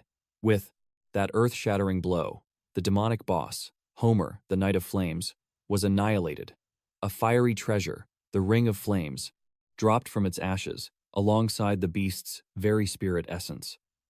Hours later, inside Sakurako's opulent chambers at the 100 Flowers, blooming guild, paralyzing shock warped her flawless face. News of Yukari conquering the abyssal red trial arrived. Her scout stuttered. That this impossible feat was accomplished alone. Her mind broke, knowing chaotic red zones possessed heaven-defying monster strength. It was utterly unfathomable that a mortal beginner could shatter such a heavenly tribulation after mere days of. Only days since his awakening, the aide confirmed Yukari single-handedly crushed the infamous outlaw known as K. Sakurako replayed his sparring match against Sarah in her mind. His technique was raw, unpolished, yet he possessed zero hesitation before death. Those eyes burned with pure lunacy. A vicious smirk crept across her face. This was thrilling. She commanded her guild to unearth every hidden secret about Yukari. If this rookie proved to be a true monster, they would claim him for their own. Furthermore, she declared Kazuki Shikamura would strip his leader title, surrendering his C-rank squad entirely to Yukari. Gasps of absolute shock escaped the aide and a nearby officer as all eyes locked onto Kazuki. His blood boiled in disbelief, demanding to know if she truly meant to steal his precious team. Her gaze turned to absolute ice. She loathed, repeating her absolute decrees. That freezing killing intent sent humiliated shivers down Kazuki's spine. Leaning in, she whispered that if his pride was hurt, he simply must prove his superiority over this rookie. Turning her back, she casually dumped the entire burden of investigating Yukari onto his shoulders. Swallowing his explosive wrath, Kazuki practically choked out his bitter obedience. Sakurako threw a wicked glance over her shoulder, mocking how easily his fragile ego danced to her tune. His murderous aura was leaking everywhere. But if a weakling like Kazuki actually managed to slay Yukari, then the boy's potential was garbage anyway. Either way, an entertaining bloodbath awaited. 7 days passed. Hunters swarmed the ominous Vine Gate, a D-rank abyss. Sarah rallied the expedition, declaring that today's chaotic raid would officially commence, backed by 3 elite powerhouses straight from the legendary 100 Flowers Blooming Guild. Kazuki stepped forward. A C-rank gladiator boasting a destructive strength multiplier, he pompously claimed his throne as their undisputed raid commander. He offered a fake venomous handshake to Yukari, who calmly accepted the greeting. Ayaka, a C-rank sage with infinite mana efficiency from the 100 Flowers elite vanguard, offered a silent, calculating nod. Kato, a D-rank sorcerer possessing lethal combo multipliers, signaled his readiness. His fierce loyalty belonged entirely to the Hayaka Ryoran clan. Sarah proudly boasted that Yukari single-handedly conquered that devastating red abyss. Yukari humbly brushed off the legendary feat as mere luck. Sarah playfully scolded his extreme humility, insisting he should wear his glorious achievements like a crown. Yumeo, a deadly C-rank assassin, wielding the genius trait from the Sakuru Syndicate, cut in, demanding to know if this was the infamous monster rookie. Yuka, a D-rank enchanter blessed with massive area buffs, offered a quiet bow to the powerful gathering. Tayo, an unbreakable D-rank warrior boasting iron-hardening abilities, roared with laughter, praising the absolute insanity of solo clearing a red zone. He groaned in bitter jealousy, trapped in D-rank hell forever. Sarah instantly fired back, shutting down his doubts and hailing Taio's impenetrable vanguard shields. The squad exchanged confident pre-battle banter, completely blind to Kazuki's murderous glare locked onto Yukari.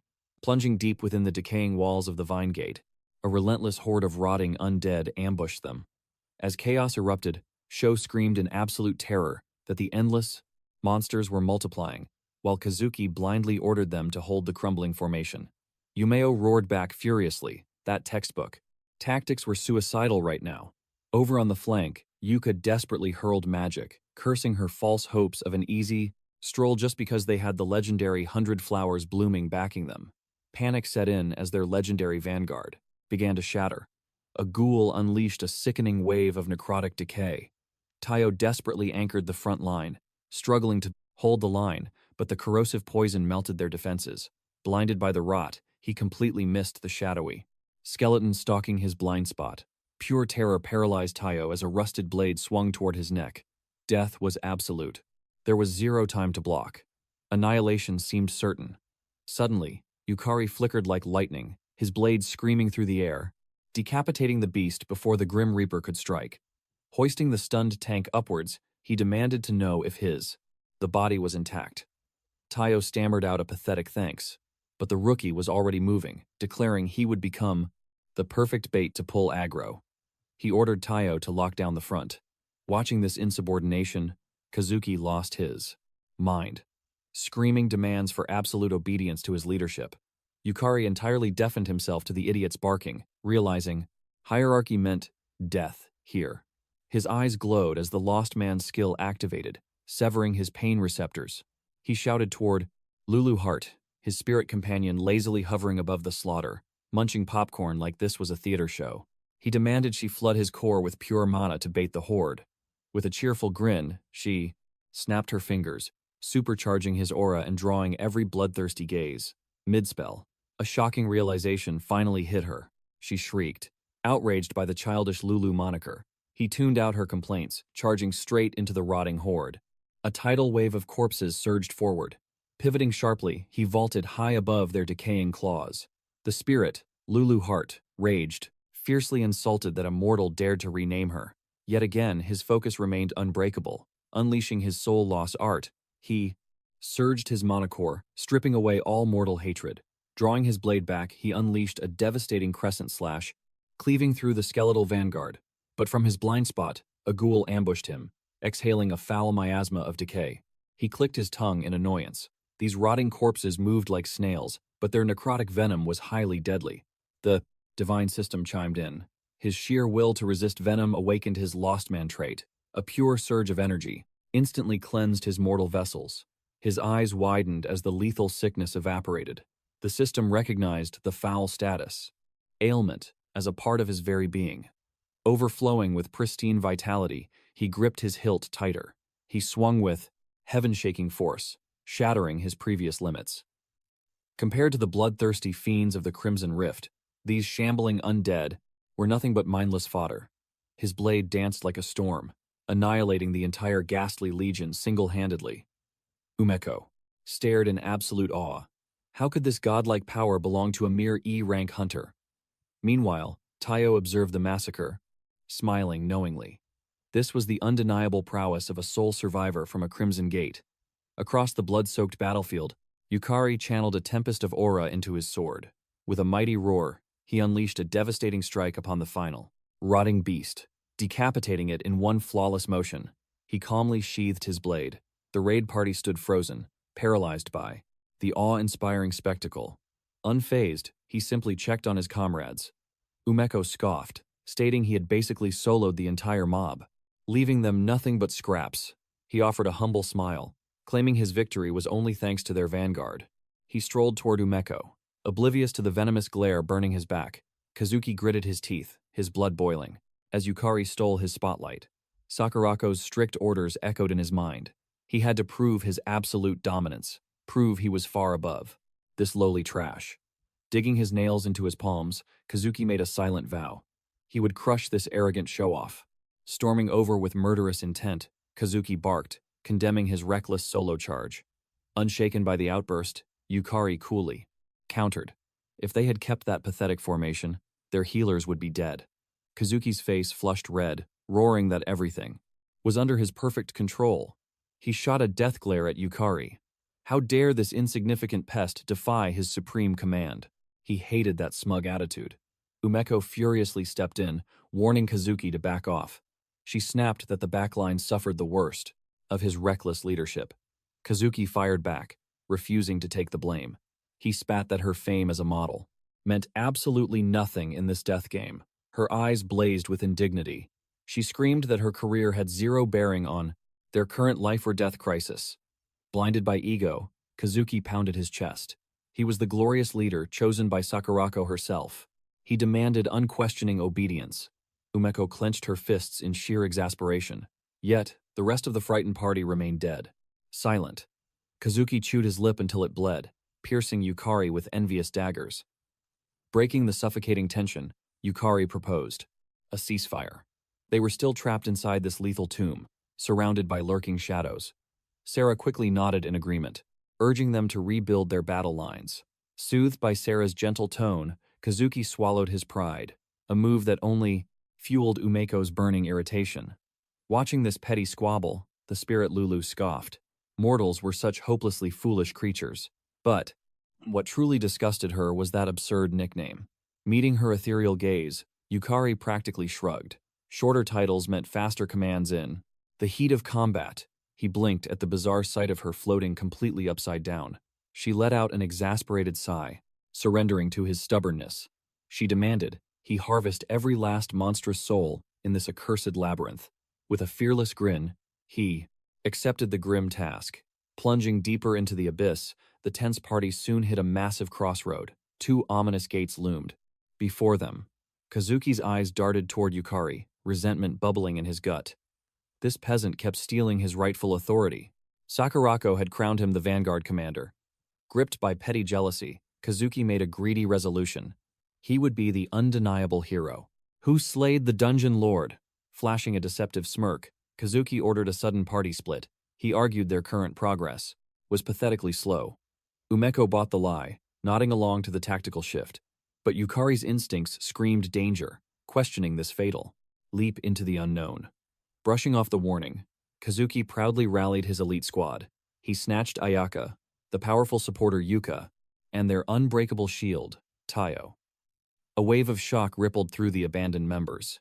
Yukari leaned close, whispering a grave warning to the hulking tank about this foolish gamble.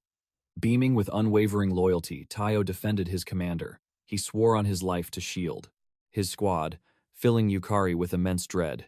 Meanwhile, Kazuki pulled Sho into the shadows. With a venomous whisper, he commanded the rogue to infiltrate Yukari's team. His objective was watching the anomaly's every move. Sho nodded grimly, locking his cold gaze on Yukari. Sho scoffed. Why were Sakurako and Kazuki obsessed with a total mortal? What a massive headache. He just wanted to go home. Soon, the raid group split into two factions of four. A. Deep inside the dungeon, Squad B clashed with monsters. Yukari barked out a warning that enemies were also flanking from the right. I will draw their killing intent. You guys strike them down. He activated his Lost Man technique, nullifying all pain. Blurring forward, he yelled for Lulu Hart's support. Muttering complaints, she channeled her spiritual mana into him. A corpse horde blocked his path, but his blade flashed, and he violently repelled them. Sierra unleashed her maid's cooking art, incinerating armored knights to pure ash. Umio unleashed her devastating sonic blow, annihilating her targets while cheering for their frontline vanguard. But suddenly, an undead corpse spewed toxic decay. Yukari re-triggered Lost Man, purging the lethal poison, and ruthlessly slashed the beast in half. Watching from the rearguard, Sho was utterly paralyzed, refusing to believe what he was witnessing. Yukari's monstrous strength was undeniable. But wait, the dungeon creeps were completely ignoring Yukari. Was his aggro control truly this flawless?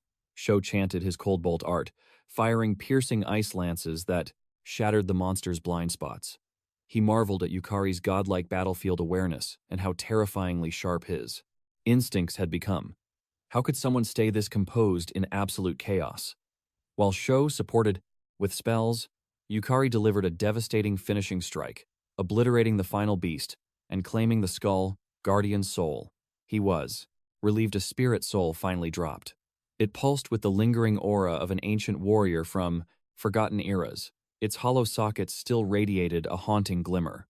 Umeo shrieked with absolute joy, thrilled that everything had been utterly flawless, praising his masterful tactical commands. Winking playfully, she called him a prodigy. Sho nodded, amazed by their seamless combat flow. Sara chimed in, crediting their perfect teamwork. Meanwhile, Yukari scratched his head humbly, thanking the party. He dared not confess his true greedy motive for fighting so relentlessly, cultivating those precious monster souls. Sara called for a brief respite, noting they had battled for over 2 hours. Yukari agreed, but froze as Kazuki and Ayaka stumbled inside, dripping with blood. Sara demanded to know why they lacked their party. Yukari glared, questioning their presence here. Kazuki stammered about retrieving forgotten loot, but his trembling voice reeked of lies. Narrowing his eyes, Yukari asked where the others were. Averting his gaze, Kazuki claimed they temporarily split up. Pure nonsense. He shot Sara a glance, begging for her truth-seeking skill. She solemnly shook her head, confirming they were spewing deceit. He cornered Kazuki. Did you abandon them? Kazuki frantically denied it, swearing they were safe, but Sara pierced his deception, screaming that Taiyo and Yuka were doomed. Without a second thought, Yukari exploded past them at blinding speeds. How could Kazuki commit such a cowardly betrayal? As he sprinted down the dark corridors, he desperately prayed for their survival. Yukari mentally screamed to Lulu Hart, begging if she could track their spiritual auras. She confessed her magic was far too weak for exact coordinates, but pointed straight ahead. He pushed his legs to their absolute limit, fiercely cursing himself for not being more suspicious of Kazuki. 2 undead monstrosities suddenly blocked the narrow path, but he refused to halt. With a single, monstrous swing, he cleaved them into dust, roaring for them to move, harvesting another skull guardian soul. He charged forward, his heart pounding with desperate hope. Meanwhile, deep inside the lethal boss room, Taiyo knelt in a pool of blood, chuckling bitterly. Abandoned as monster bait. Moments ago, the treacherous Kazuki had declared them useful sacrifices, screaming for them to survive as he cowardly fled with Ayaka. Kazuki escaped, ranting about his elite future in the 100 Flowers Blooming Guild. Ayaka guiltily averted her eyes, fleeing the room and abandoning the weaklings. Back to reality. Yuka lay completely shattered on the cold stone, apologizing for her sheer uselessness. Taiyo dragged his broken body forward, desperately wanting to let her escape, but his shattered arms refused to move. The towering boss loomed over them, raising its massive executioner axe. Taiyo wondered if this was truly his pathetic end. Clutching a silver ring, he whispered choked apologies to his beloved daughters, Sayako and Aoi. Suddenly, the dungeon violently quaked from a colossal impact. But there was absolutely no pain. He opened his eyes in absolute shock. Yukari stood like an impenetrable wall, effortlessly parrying the death blow. Yukari apologized for being late, smirking that he would handle this trash. Taiyo gasped a frantic warning before finally blacking out. Seeing this, Yukari dashed forward, drawing the boss's aggression away from Taiyo and Yuka. Lulu Hart screamed for him to stay. Vigilant, she realized the earlier dungeon mobs were mere fodder. This terrifying boss had been devouring all the ambient magical essence from its surroundings. The entire dungeon's aura was funneling straight into its core. Yukari nodded at her warning, swore he wouldn't drop his guard. He immediately triggered Soul Trial, making his mana violently explode outward, but suffering a devastating confusion debuff in return. He instantly countered this by chanting Lost Man, which flawlessly erased the mental distortion. The colossal boss hoisted its weapon, and Yukari tracked the impending strike. The massive axe plummeted with unbelievable velocity, almost cleaving him in two, but he contorted backward just in time. Springing up, he unleashed a furious retaliation, slashing his blade toward the beast. The monster parried it effortlessly. Yukari froze in sheer disbelief. It hadn't even about flinched. He felt the crushing pressure of the monstrous axe and repelled it using explosive mana.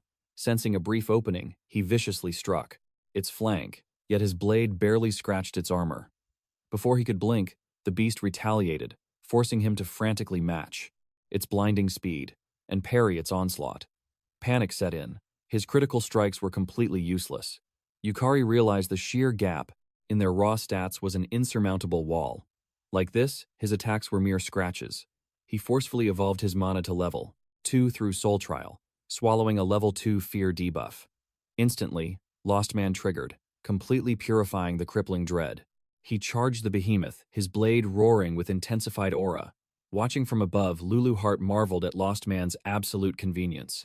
The psychological backlash, Soul Trial's deadliest penalty, was perfectly negated by Yukari's overpowered cheat skill. He was literally sacrificing his very human emotions to cheat the system's absolute cost.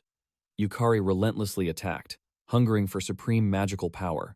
He explosively activated Soul Trial once more, pushing his aura to Tier 3, forcing a Tier 3 anxiety curse. Lost Man immediately reacted, obliterating the mental corruption.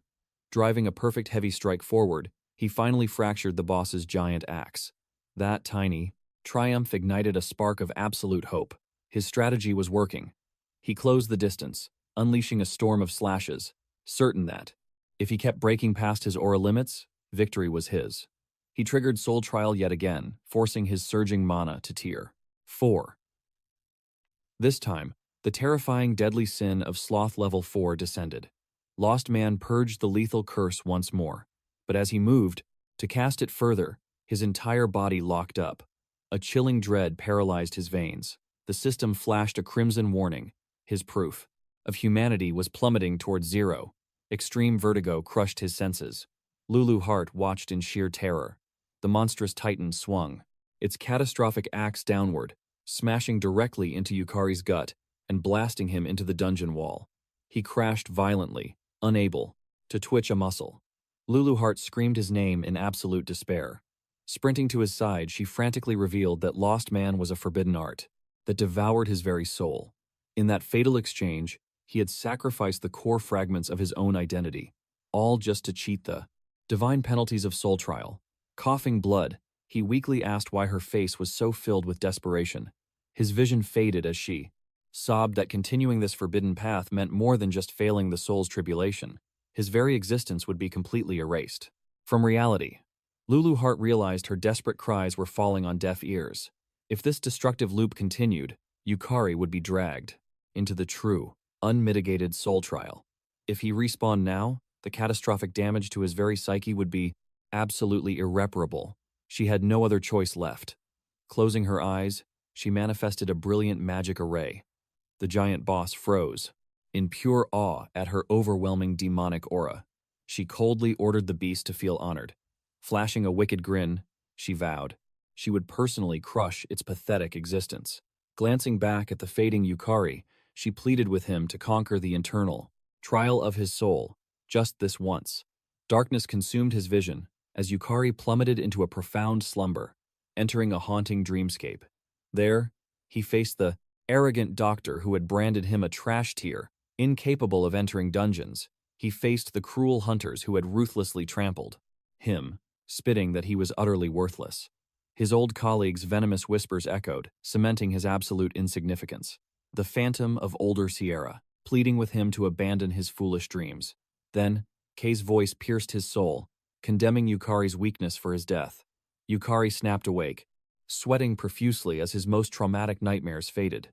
Gazing at the unfamiliar, ethereal void around him, he questioned his own reality. A flawless doppelganger materialized from the shadows, declaring that this was the true Soul Trial. Horrified by the perfect mirror image of his own face, he wondered if his broken mind was hallucinating. He demanded to know if this sinister trial was linked to his soul. Leader authority. The shadow smirked, confirming it was indeed a supreme blessing inherited directly from Demon Lord Lulu Hart.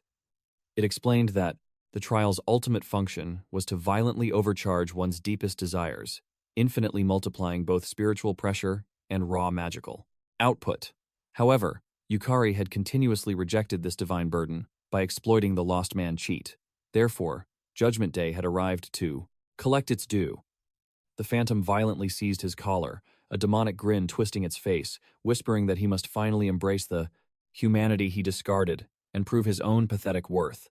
It viciously mocked his hollow existence, roaring that he was absolutely nothing, that destiny would only strip away his precious bonds.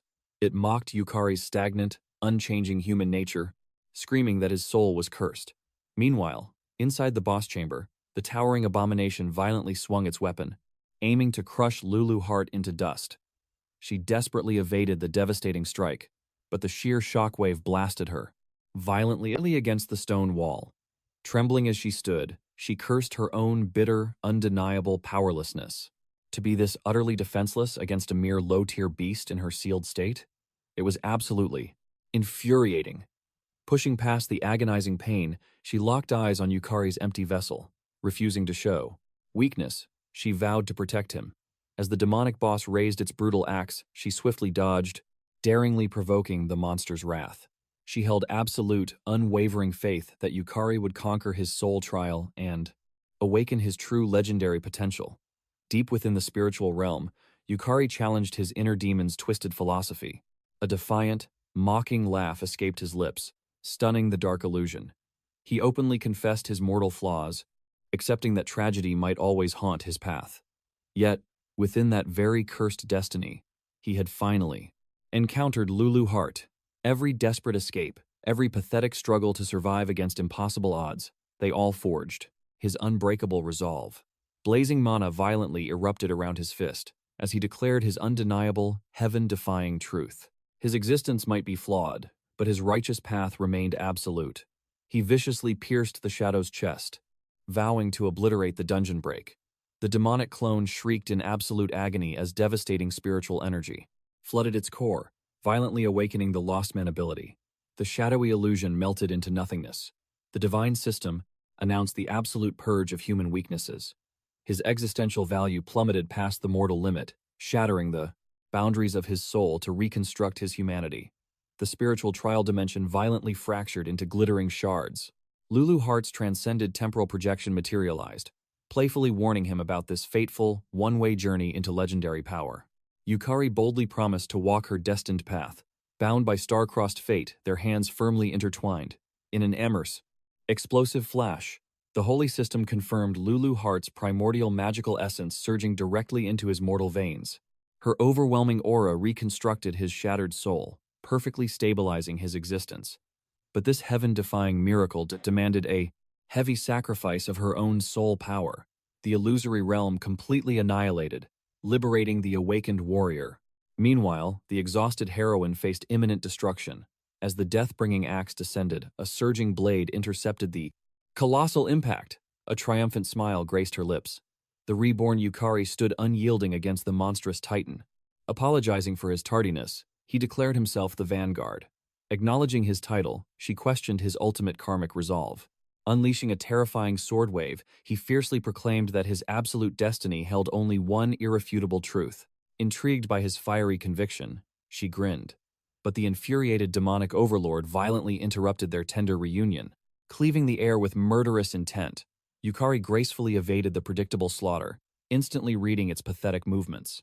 His blade danced with merciless precision, punishing the beast's blind spot. The indestructible abyssal armor spectacularly shattered. Radiating absolute calm, Yukari declared his spiritual cultivation had miraculously broken through to level 5. Lulu Hart acknowledged the devastating toll, praising his overwhelming power. With blazing eyes, the awakened hero announced an earth-shattering counteroffensive. His blade descended like a heavenly tribulation, violently clashing against the monster's desperate guard. Yet, the onslaught had only just begun. A tempest of relentless, overwhelming sword strikes mercilessly, overwhelmed the terrifying Titan's defenses. Piercing its fatal flaw, his legendary slash cleanly amputated the beast's massive demonic limb. Roaring in pure bloodlust, the monster violently closed the distance, reactivating his absolute domain, his mortal fear. Instantly vanished. The death-bringing weapon grazed his hair as he executed a flawless, heaven-defying, evasive maneuver. Channeling explosive spiritual aura into his leg, a devastating martial arts kick violently launched the colossal monstrosity away. Sierra's brutal combat training had finally paid off. Suddenly, a suffocating, catastrophic blood aura erupted from the mutant Titan. Brandishing its cursed axe, the desperate tyrant summoned a nightmarish legion of decaying undead warriors. Unfazed by the terrifying horde, Lulu smirked. Releasing a blinding magical beacon, she arrogantly taunted the weakling mob, drawing their murderous aggro. Stunned by her reckless bravado, she calmly confirmed that the Eminizoftok, boss's energy core, was critically drained. With a fierce, knowing nod, he aimed his divine palm at the trembling monstrosity. Proclaiming his absolute sovereignty over the spiritual realm, he violently unleashed his soul command. Two legendary phantom generals materialized, intercepting the undead tide as our unstoppable protagonist blitzed the final boss. Steel roared against steel in the chamber's heart. Lulu Hart sealed her overflowing mana, declaring to the undead horde that their judgment had arrived. A monster lunged, but struck only empty air. Through the chaos, he watched his Shadow Legion clash with the corpses. Lulu was pushing past her absolute limits, just like him. Defeat? It wasn't an option. As auras collided again, the boss's massive axe fractured. Lulu's desperate cheer pierced the battlefield, igniting his fighting spirit. Channeling everything into one ultimate strike, his blade cleaved straight through the Overlord and its weapon. Seconds later, Sierra's team breached the throne room. She sprinted toward his fallen figure, panic-lacing her trembling voice. Sprawled on the blood-stained floor, he managed a faint grin. Umeko and Sho stood absolutely paralyzed. Did he seriously just annihilate the Dungeon Monarch solo? But Sierra only saw his devastating wounds. Coughing up blood, he pleaded with her to save Tayo and Yuka, pointing to their unconscious bodies in the shadows. She nodded fiercely, promising to handle the rescue. But a chilling voice froze them. Kazuki stepped out, declaring rescue missions were cancelled, commanding everyone to stay entirely still. Suddenly, Ayaka snatched the helpless Yuka, pressing a cold blade against her throat. Kazuki smirked, holding Yuka's fragile life hostage. The atmosphere instantly shattered. He roared at Kazuki, demanding the reason for this sickening betrayal. Kazuki's aura erupted violently. "Because of you," he shrieked. If Yukari hadn't stolen the spotlight, he wouldn't be standing at the edge of madness. Crushing Yukari was his only path to redemption. Sierra desperately tried to de-escalate, begging him to abandon this suicide mission while salvation was still possible. Kazuki just laughed maliciously.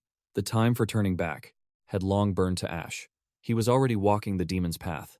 His eyes widened crazily, mentioning the absolute nightmare. That was Sakurako, their guildmaster. Sierra promised to handle her sister's wrath, but Kazuki spat in pure disgust. Did she honestly think that tyrants spared the weak? Sierra swallowed hard, totally speechless. The dark truth was undeniable. Leveling his blade at Yukari, the traitor demanded a duel to the death. Umeo screamed in protest. Yukari was absolutely broken. Yet, Yukari's eyes burned with acceptance. Sho rushed forward, completely terrified. Fighting now was basically a death sentence. But Yukari smiled weakly, brushing off the warning. "I have to finish this," he declared. Driven by sheer envy, Kazuki lunged, roaring his murderous intent. Sparks flew as Yukari parried. Consumed by an inferiority complex, Kazuki unleashed a hurricane of strikes, convinced that bathing in Yukari's blood would finally earn him Sakurako's gaze. Even with a shattered body, Yukari deflected every single lethal strike. Kazuki gritted his teeth, clinging to his C-rank superiority. The sheer stat difference should be an impassable mountain. Why won't he fall? Flashing red screens warned that Yukari's life force had plummeted below 10%, but he just smirked. Abyss Soul hyperactivation mode. Pitch black mana violently erupted, restoring his absolute limits. Remembering K, he mocked Kazuki's pathetic cruelty. The very concept of death no longer scared him. Raising one hand high, he triggered Soul Command. Kazuki recoiled as Yukari summoned the Skull Lich Lord. Jaws dropped in absolute horror as the fallen monarch's spirit materialized. Kazuki was paralyzed by pure dread. The invincible dungeon overlord actually knelt before Yukari. The entire party stood absolutely shell-shocked. "Are you a summoner or a god-tier necromancer?" Kazuki screamed. Ayaka turned into a statue of pure terror. Yukari calmly pointed his blade at the traitor. Game over. The undead titan instantly brought its devastating axe crashing down. Kazuki raised his guard, but the monstrous impact violently shattered his grip. His weapon went flying away.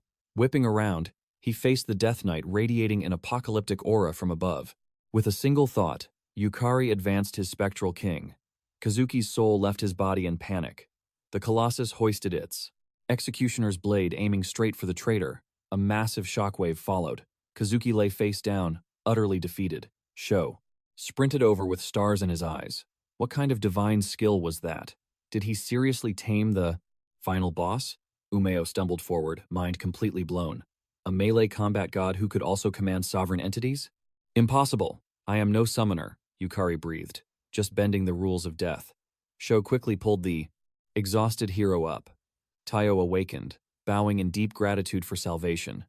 Yuka wept, calling Yukari a true savior. But he shook his head humbly. Your resilience against the boss bought me time. Limping toward the dungeon exit, Sierra trailed the victorious party in complete silence. Once again, she realized bitterly, Yukari carried the entire world's weight on his shoulders. Why must he constantly sacrifice his flesh? But, being too weak to fight by his side, she swallowed her useless words. Seeing his gentle smile despite the pain, a blazing fire ignited within her soul. I will break my limits. Meanwhile, deep in the shadows, Lulu Hart, he observed Ayaka supporting the defeated Kazuki, a knowing smirk crossing his face. By dawn, at the Japanese Hunter Association's Shinjuku branch, a staff member confirmed Yukari's official breakthrough to the coveted D rank. His ascension was finalized. Expressing his gratitude, he remained entirely stoic. The receptionist noticed his bizarre lack of excitement, leaving her utterly bewildered. She gently reminded him that conquering D rank was the first true mortal bottleneck for any awakened warrior. Demanding solo raids and party victories, this breakthrough unlocked vital imperial resources and academy exemptions. She insisted he should celebrate this glory. Yukari merely glanced up, questioning if a mere D-rank mortal could ever conquer an S-rank realm. Baffled by his insane ambition, she bluntly declared it absolute suicide. He just nodded, validating his own truth. He needed power far surpassing the S-rank legends. Lulu Hart, floating with arrogant pride, at his side, bobbed in absolute agreement. The receptionist, sensing his monstrous potential, realized D-rank was merely a stepping stone. Unsure if this was pure arrogance or divine destiny, she smiled, whispering that if anyone could defy the heavens, it was surely him. She eagerly awaited the day he finally ascended to the absolute pinnacle of this world. Seconds later, as our protagonist exited the guild gates, a loud voice shattered the silence. A stranger lunged forward, demanding if he was Kaki Yukari. Mildly annoyed, Yukari nodded. The stranger's eyes blazed with greedy delight, hastily shoving an ornate parchment forward, introducing himself as Makoto Fuja, head scout of the mighty Sakura sect. But before Fuja could pitch his offer, a rival scout tackled him away, roaring that his faction claimed this supreme talent first. Immediately, a third recruiter violently crashed into them, screaming the Konkai Alliance held priority. Utterly baffled by this circus, Yukari demanded why they even recognized his face. A scout gasped, claiming the entire realm was tracking the legendary novice who shattered bottlenecks from F rank to D rank in 2 unbelievable weeks. Enlightenment suddenly struck him. Despite enduring countless agonizing cycles and infinite deaths, within his regression system, a mere 14 days had passed outside. Observing these ravenous sect masters violently, battling over his potential, he casually muttered he would consider it. Exploiting their greedy brawl, he activated his movement art, vanishing like a phantom, while the furious scouts continued tearing each other apart for his signature. Later, deep within Yukari's sanctuary, Lulu Hart mocked his hesitation, assuming he craved the shelter of a sect, questioning if weak mortals always needed to flock together. He smirked, admitting the thought crossed his mind, but countered, deducing his cultivation would soar much faster. By absorbing her ancient wisdom, instead of joining some mediocre guild, puffed with pride, she celebrated his newfound enlightenment of the true path. Then, she casually revealed their next trial, the terrifying Lulu Hart Labyrinth. Instantly, Yukari dropped his iron weights, his soul freezing in sheer terror. She tilted her head, blissfully ignorant. He roared in panic, demanding if this leap in cultivation was absolute madness, screaming about the countless S-rank demigods who had perished horribly within that cursed domain. Unbothered, Lulu Hart softly reminded him that this legendary abyss was her very own domain, promising a brilliant divine strategy. She ordered him to trust her absolute authority. Yet, Despite her smug aura, an icy dread clawed violently at Yukari's. Meanwhile, inside the Hundred Blossoms sect, Sakurako reigned in deadly silence while Kazuki groveled at her feet, pleading his innocence against Yukari's so-called venomous scheme. Sakurako, eyes colder than frost, shattered his lies, stating that surviving disciples had already exposed his cowardly, treasonous retreat. Sweating bullets, Kazuki cursed the heavens, violently insisting it was a fabricated illusion. Without warning, Sakurako's killing intent erupted. She seized his hair, her voice dripping with venom, demanding if Sierra dared to lie. Trembling before her monstrous aura, Kazuki shrieked his pathetic excuses, claiming the traumatized Sierra had lost her. Sanity. That was his fatal mistake.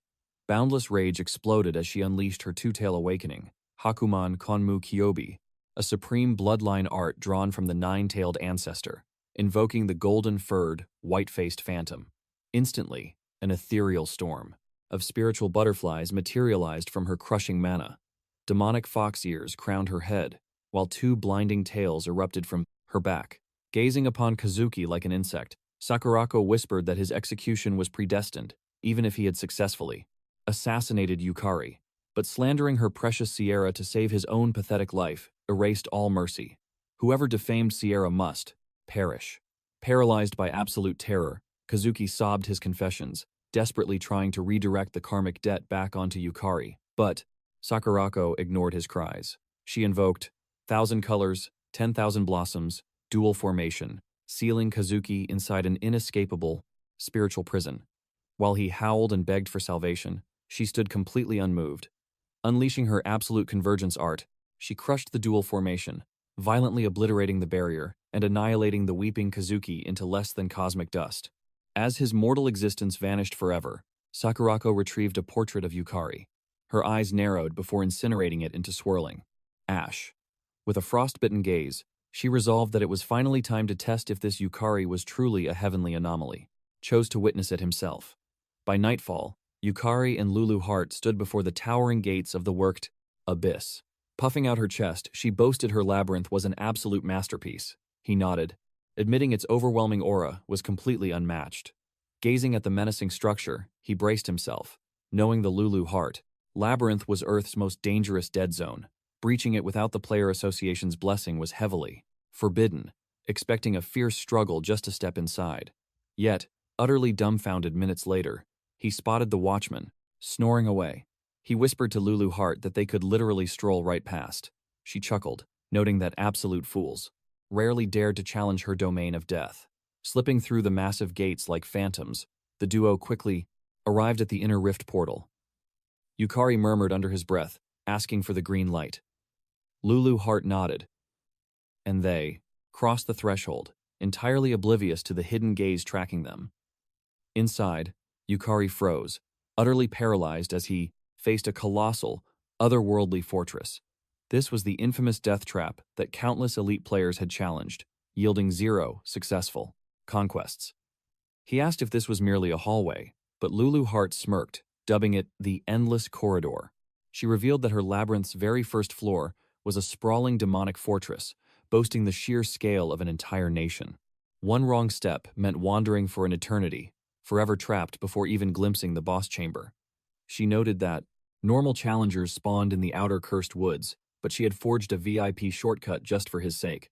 Yukari let out a heavy sigh of relief, confessing his terrible sense of direction. Lulu Hart proudly revealed a stack of parchments, boasting that she had prepared a failsafe just for this moment. Bewildered, he questioned what she was holding. She declared it was a hand-drawn blueprint of the maze, charting out the ultimate golden route. The truth suddenly hit him. This was the mystery project she had been scribbling away at. Awestruck, he praised her terrifying memory for recalling such a flawless layout. She shot him an arrogant smirk, declaring that centuries of reigning over this domain etched it into her very soul. Yukari's eyes widened at her millennium-spanning lifespan, his mind racing with questions about her ancient past before the systems. Apocalypse even began. Lulu Hart gestured toward a massive stone wall, commanding him to veer right at the blind alley. They moved precisely another right, then straight into the shadows. Marching onward, Yukari cautiously asked if there truly weren't any lurking beasts around. She smirked, explaining she was purposely navigating a safe zone free from demonic presence, warning that his current meager stats would lead to an instant slaughter. Stunned, he asked if he could safely bypass into the column. Throne room unchallenged. She flatly denied it, promising a storm of brutal combat awaited him just ahead. Drained by the mere anticipation, he grumbled that he fully expected as much. Soon enough, they reached the end of the first sector, carefully peeking past the stone pillar to scout the area's terrifying guardian. Lulu Hart whispered that the creature, Harble, possessed an incredibly weak physical shell, making her an easy target to crush. Adrenaline pumping, Yukari recklessly bolted from the shadows, drawing his blade to strike Harble down. But Lulu Hart desperately shouted a warning against his pathetic level. The beast remained insanely lethal. Tragically, his momentum couldn't be stopped. Harble unleashed her crippling wave of exhaustion, firing an invisible burst of dark aura. Yukari froze as the cursed magic cast absolute apathy, draining his fighting spirit completely and rendering him entirely paralyzed. His limbs turned to stone. Panic flooded his mind as absolute immobility set in. Seizing the opening, Harble lunged like a viper, her razor-sharp talons cleanly severing his neck in a single arc, ending his life instantly. Yukari's regression triggered, rewinding time by 1 hour. Trembling, he roared at Lulu Hart for withholding crucial intel. Unfazed, she stated she was mid-explanation before he foolishly charged in blindly. Crushed by her flawless logic, a humbled Yukari confessed his reckless blunder. He gasped that the Guardian was overwhelmingly overpowered. Correcting his assumption, Lulu Hart firmly clarified that despite her weak flesh, she commanded a terrifying class of psychological sorcery. Baffled, he demanded answers, prompting her to reveal her spell cast level 7, apathy, rivaling disastrous 7th-tier arcane arts.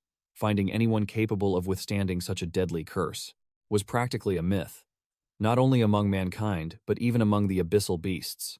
Astonished, he questioned if it was truly that legendary. She stated that mere 3rd-tier spellcasters were already worshipped as peerless prodigies. Even Apex S-rank players could barely command 6th-tier spells on their absolute best days. He was utterly mind-blown that a frail-looking monster wielded the devastating power of an S-rank player. Lulu Hart merely scoffed, declaring it completely irrelevant against a wielder of the lost man's art. They spied on the Guardian once more. Lulu Hart commanded him to simply sever the emotional core of Sloth, which fueled the terrifying apathy curse, ensuring his absolute survival. The pieces of the puzzle finally clicked in Yukari's mind. She passionately cheered that this was his golden ticket, a chance to harvest souls and cultivate mana while leveling up. Meanwhile, inside a sacred church, Irugami knelt in devout prayer. A junior nun rushed in, reporting a new challenger in the sacred Lulu Hart dungeon. She rose with solemn grace. To tread upon such holy ground, she murmured, reveals a soul steeped in profound sin.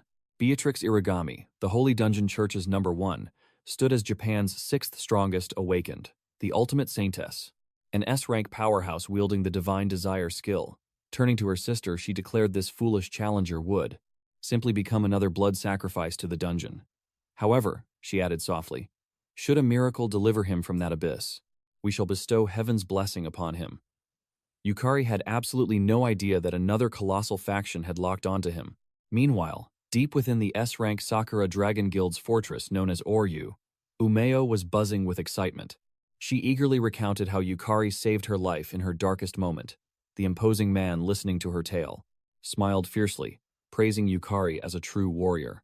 This was Senzaki Kira, Japan's 15th-ranked S-class hunter, wielding the martial god class and phoenix skill. He told Umeo he already liked the sound of this Yukari, but if the 100 Flowers Blooming Guild is scheming, he warned, that venomous vixen Sakurako is definitely pulling the strings. Knowing Sakurako's mountain-like arrogance, our boy Yukari was marching straight into a deadly web of aristocratic danger. Umeo begged her older brother to intervene. With a fearless grin, he patted her head and told her to relax. Leave it to me. He vowed to forge Yukari's strength right after beating him to a pulp. Completely bewildered, she begged him to just protect the guy normally. But Kira just laughed roaringly, striding away like a true martial maniac. Chasing him, she asked for Yukari's location. Suddenly, his secretary whispered a frantic report. The martial god's cocky grin shattered into absolute shock. Yukari had breached the legendary Lulu Hart dungeon, Meanwhile, within that very dungeon's first infernal floor, the beast Harble unleashed a devastating claw strike. Yukari blocked with his blade, but the mountain-crushing impact sent him staggering. Even with her demonic sealing magic restricted, the monster's physical might was absolutely terrifying. Yukari's eyes flashed. He activated Soul Command, summoning his armored knight. Forming an instant battle formation, he ordered a lethal pincer attack. The spectral knight charged blindly from the flank. Sensing the killing intent, Harble whipped around and obliterated the summon with a single strike. But that was exactly what Yukari wanted, seizing the ultimate blind spot. He materialized behind her with an icy smirk.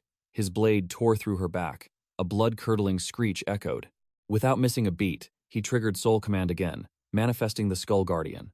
He realized the beast's primal curiosity, made her blindly hunt any new threat. But this monster learned fast. Growing incredibly cautious, her demonic eyes darted between Yukari and the undead shield, calculating her execution strike. Breaking the standoff, Yukari commanded his undead minion to rush her flank. The distraction worked perfectly. Her focus shattered, leaving a fatal opening in her defense. Moving like a phantom, Yukari vanished. Harble's survival instincts screamed, swinging wildly behind her, but he ghosted past the blow and unleashed a crescent moon slash across her neck. Too slow, he roared. The devastating execution strike was absolute. The beast's severed head hit the ground. Soul Devour, Yukari chanted, greedily absorbing her essence and transmuting it into pure, roaring mana. He gasped, overwhelmed by the torrential surge of ancient power flooding his mortal veins. Lulu Hart's voice echoed, reminding him this was an abyssal-tier dungeon monster. The mana harvested was bound to be godlike. Thrilled, Yukari celebrated capturing a boss-tier soul on Attempt 1. Eager to test his shiny new toy, he triggered Soul Command immediately. But when Harble's spectral form manifested, her terrifying visage was replaced by a heart-meltingly cute smile. Yukari froze in disbelief. Leaning in, he couldn't deny this brutal monster was actually adorable, reaching out for a pat. She ruthlessly chomped down on his hand. Ouch! He snatched his hand back, completely shocked that a subdued spectral soul could still bite. Lulu Hart chuckled, explaining that Harble's spiritual weight still completely eclipsed his own. Even in death, such a fierce entity resisted control. Wait, souls retain their free will? He asked. She scoffed at his ignorance. Obviously, a soul is the literal manifestation of will. Yukari nodded, the profound cultivation logic clicking into place. Furthermore, monstrous mana equals a monstrous ego. For Harble, her ferocious personality and form perfectly mirrored her untamed spirit. So, if our protagonist wanted absolute dominion over alpha-tier monsters, he'd have to aggressively cultivate his own soul foundation first. He needed to level up, fast. Soon, they stumbled upon a crystalline spring. Scooping the glowing water, Yukari drank deeply, and his depleted mana reserves exploded back to 100%. He grinned at Lulu Hart. This magic recovery oasis is a total lifesaver. Activating Harble's godly stats now would literally suck his mana core dry. She nodded in agreement. Lulu Hart revealed the shocking truth. This healing spring was created by the first-floor boss, a supreme being craving an honorable duel. Strangely, mortals avoided it entirely. Yukari eyed the glowing spring, noting that such a highly suspicious sign labeling it a mana restoration pool screamed, deadly trap. Yet, he felt profoundly grateful for its blessing. It fueled his endless crusade. Lulu Hart revealed that shattering mental spells, claiming Harble's spirit, and slaying the next beast, formed a legendary leveling path exclusive to him alone. Following a brief meditation, Yukari manifested the Armor Knight's phantom, commanding it to hold the line. Soon, another corrupted beast charged, blindly attacking the decoy. Yukari unleashed his loyal Harble, commanding her wave of utter exhaustion, a crippling hex that shattered the enemy's core, locking their skills and leaving them totally paralyzed. His familiar unleashed the fierce spell flawlessly, striking the beast and freezing its movements. Yukari surged forward alongside his beast, his blade tearing through the frozen prey while Harble's razor claws struck, simultaneously, delivering absolute death. He claimed its essence instantly, joyfully high-fiving his Phantom Knight's armored hand. He cheered his dual-soul victory.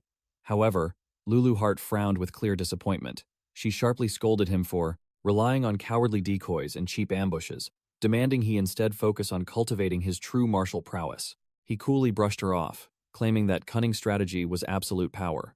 Hoping to celebrate, he tried, forming a cute heart with Harble, but she just gave a thumbs up, intensely annoying Lulu Hart. Suddenly, a brilliant golden key materialized from the void. He snatched it, yelling to his guide about the epic loot. Her eyes blazed with intense thrill, celebrating the legendary drop at last. He questioned the glowing key's true purpose, and she gleefully declared it unlocked a divine treasure chest. Yukari stood completely paralyzed by the shocking revelation, as Lulu Hart nodded with a fiery gleam. She explained that terrifying dungeons always conceal glorious rewards, and they were about to claim heaven-defying loot. Meanwhile, deep inside the mighty Sakura Dragon Guild's towering halls, Kira sprinted desperately toward the exit. Aware that the Lulu Hart labyrinth bred nightmarish abominations beyond all mortal reasoning, he knew charging in solo was pure suicide. Blazing forward at blinding speeds, his mind raced with one burning question: who exactly was Kaki Yukari? Soon, deep within the deadly labyrinth, the duo reached the fabled treasure vault. Lulu Hart commanded him to activate the mysterious barrier ahead. He cautiously studied the glowing runes before triggering the seal. Instantly, a blindingly opulent chamber dripping in gold revealed itself. He stood absolutely awestruck, trembling wildly as he neared a divine golden blade, utterly breathless from the ocean of supreme armaments. Lulu Hart smiled proudly at his shock, but coldly warned that uninvited hands touching these legendary artifacts would trigger an apocalyptic curse. Utterly horrified, he froze solid. His trembling fingers hovered just one mere inch from the golden hilt. She smirked, acknowledging that while her glorious armory was endlessly tempting, and his greed was completely natural, their true destiny lay elsewhere. She confidently strode toward twin treasure chests, resting in the shadowy corner. Gesturing toward the left, she declared it held their prize. However, her voice turned deadly cold, strictly forbidding him from touching the right chest. One tap would awaken a bloodthirsty mimic. His blood ran cold. Sweating intensely, he cracked open the chosen crate, praying for survival. To his absolute disbelief, a divine glow revealed the last elixir, an S-class, mythical treasure, capable of completely restoring life force and mana, obliterating all curses, and heavily boosting both maximum vitality and spiritual energy pools. Mind completely blown, he screamed, begging Lulu Hart to confirm if he was truly allowed to claim such god-tier loot without her violently demanding it back later. She merely scoffed, asking him exactly what kind of tyrant he thought she was. She demanded he keep digging. Next emerged the Mana Diminual Ring, an epic, rune-forged artifact, multiplying his maximum spiritual energy capacity by 1.5. Following that was the Infinitus Vault, Pendulum, an epic spatial ring storing 713,925 treasures. Next surfaced Eterno Alma, an S-class masterpiece, an ancient relic granting absolute indestructibility to weapons. While equipped, any blade remained completely pristine even after surviving apocalyptic, world-shaking wars. Then appeared the Ring de Lingua, a heaven-defying band unlocking absolute comprehension across every human tongue. It granted the master flawless universal speech, though it naturally proved useless against feral beasts, lacking sapient minds. Legendary item after mythical treasure continuously flooded from the box, completely drowning his senses. Pure panic gripped his soul as he frantically verified his right to claim these divine artifacts. She smirked easily, hinting she eagerly craved exploring the remaining hidden vaults next. However, fate guaranteed they would inevitably clash with. Avoiding those beasts was his smartest play. Clutching his massive haul, he shivered with pure ecstasy, confessing his biggest fear was actually stealing this mountain of loot. But right at that moment, Lulu Hart gasped, remembering a crucial detail. She spun around and dashed upstairs. Intrigued, he trailed her footsteps until they reached a formidable armory mounted on the wall. Meeting his gaze, she declared there was one final task remaining. As her hand brushed a blade, he questioned her intent, but she merely giggled, unhooking a divine weapon. Flashing a cryptic smirk, she whispered it was a surprise for later. Several grueling hours passed. Deep within the dungeon's cursed corridors, a crackling thunder beast blocked their path. Yukari commanded his humanoid artifact to manifest a defensive barrier. The loyal gear instantly obeyed, channeling an oceanic ward to brace for the strike. The beast unleashed a devastating torrent of lightning straight toward them, but the water aegis absorbed the voltage perfectly. Yukari immediately invoked Harbel's spirit. Harbel instantly triggered her binding art, locking the beast in place. Seizing the opening, Yukari dashed forward, cleaving the fiend in two with one magnificent strike. He immediately activated Soul Harvest, devouring the creature's raw lightning essence. Before he could even exhale, malicious intent flared at his back. Gasping for air, he spun around, roaring a warning. His divine gear reacted flawlessly. A blazing inferno beast erupted, unleashing a devastating wave of flames. But the artifact summoned a tidal shield, perfectly protecting Yukari from the scorching heat. He surged ahead, screaming at Harbel to launch a pincer attack. She synchronized perfectly. The fiery fiend was totally blindsided as they ambushed it from two directions. In a blur of steel, Yukari and Harbel carved the beast into quarters. He channeled Soul Harvest once more, absorbing the Crimson Flame essence, an elemental core radiating terrifying, destructive power that could reduce worlds to ash while also manifesting an impenetrable wall of blazing defense. His limits reached, Yukari crumpled to the cold stone floor.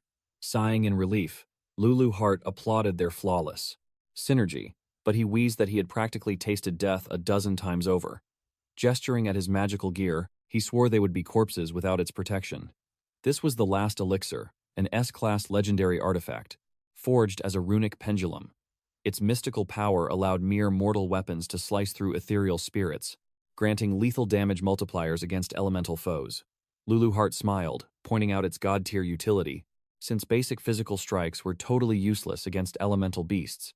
Yukari pondered if spells of the identical element would cancel out, which she confirmed, adding that this legendary elixir guaranteed his strikes would shatter both spirits and elemental bodies. Yukari wished he could just blast them with elemental magic instead. But casting just one spell had completely bottomed out his mana pool. Shifting gears, he declared he must farm every single soul he could find. Confused, she shattered his delusion, warning him that they were literally standing before the boss room. Panic struck him hard. He screamed in pure despair, raging about how insanely hellish the tutorial run had been. If mere minions pushed him this far, the boss would absolutely massacre them. He begged to grind some levels first, arguing that without a proper rank up, his advanced class skills would stay locked. Lulu Hart stood dead silent. Then, her aura shifted gravely as she warned him that this dungeon's Demon Lord, their ultimate target, existed on a terrifyingly higher plane of existence. It made the previous monsters look like bugs. This tyrant boasted godlike might, soul-crushing pressure, and a bug's demonic combat style designed to break a challenger's mind. To conquer this nightmare, he required forged experience, the kind born from blood, not shortcuts. And though she could never wield his blade, she could arm his spirit for the slaughter. She pointed out that he had hoarded a mountain of mythical relics and devoured an unbelievable arsenal of monster souls. But her expression darkened, admitting that this was her absolute limit. The final trial rested on his shoulders alone. He was the destined savior of this realm.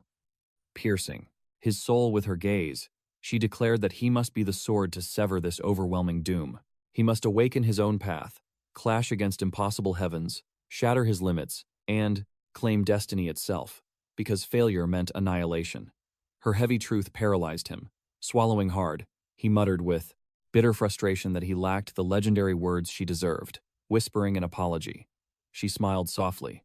She had guided him here because she knew he possessed the power to shatter Floor 1. Suddenly, the gargantuan boss gates roared open. Yukari's eyes blazed with newfound resolve. Lulu Hart shoved his back, her voice echoing to snap him out of it. He was the world's destined savior, after all. Stepping into the boss chamber, he roared his vow to conquer this trial with his own two hands.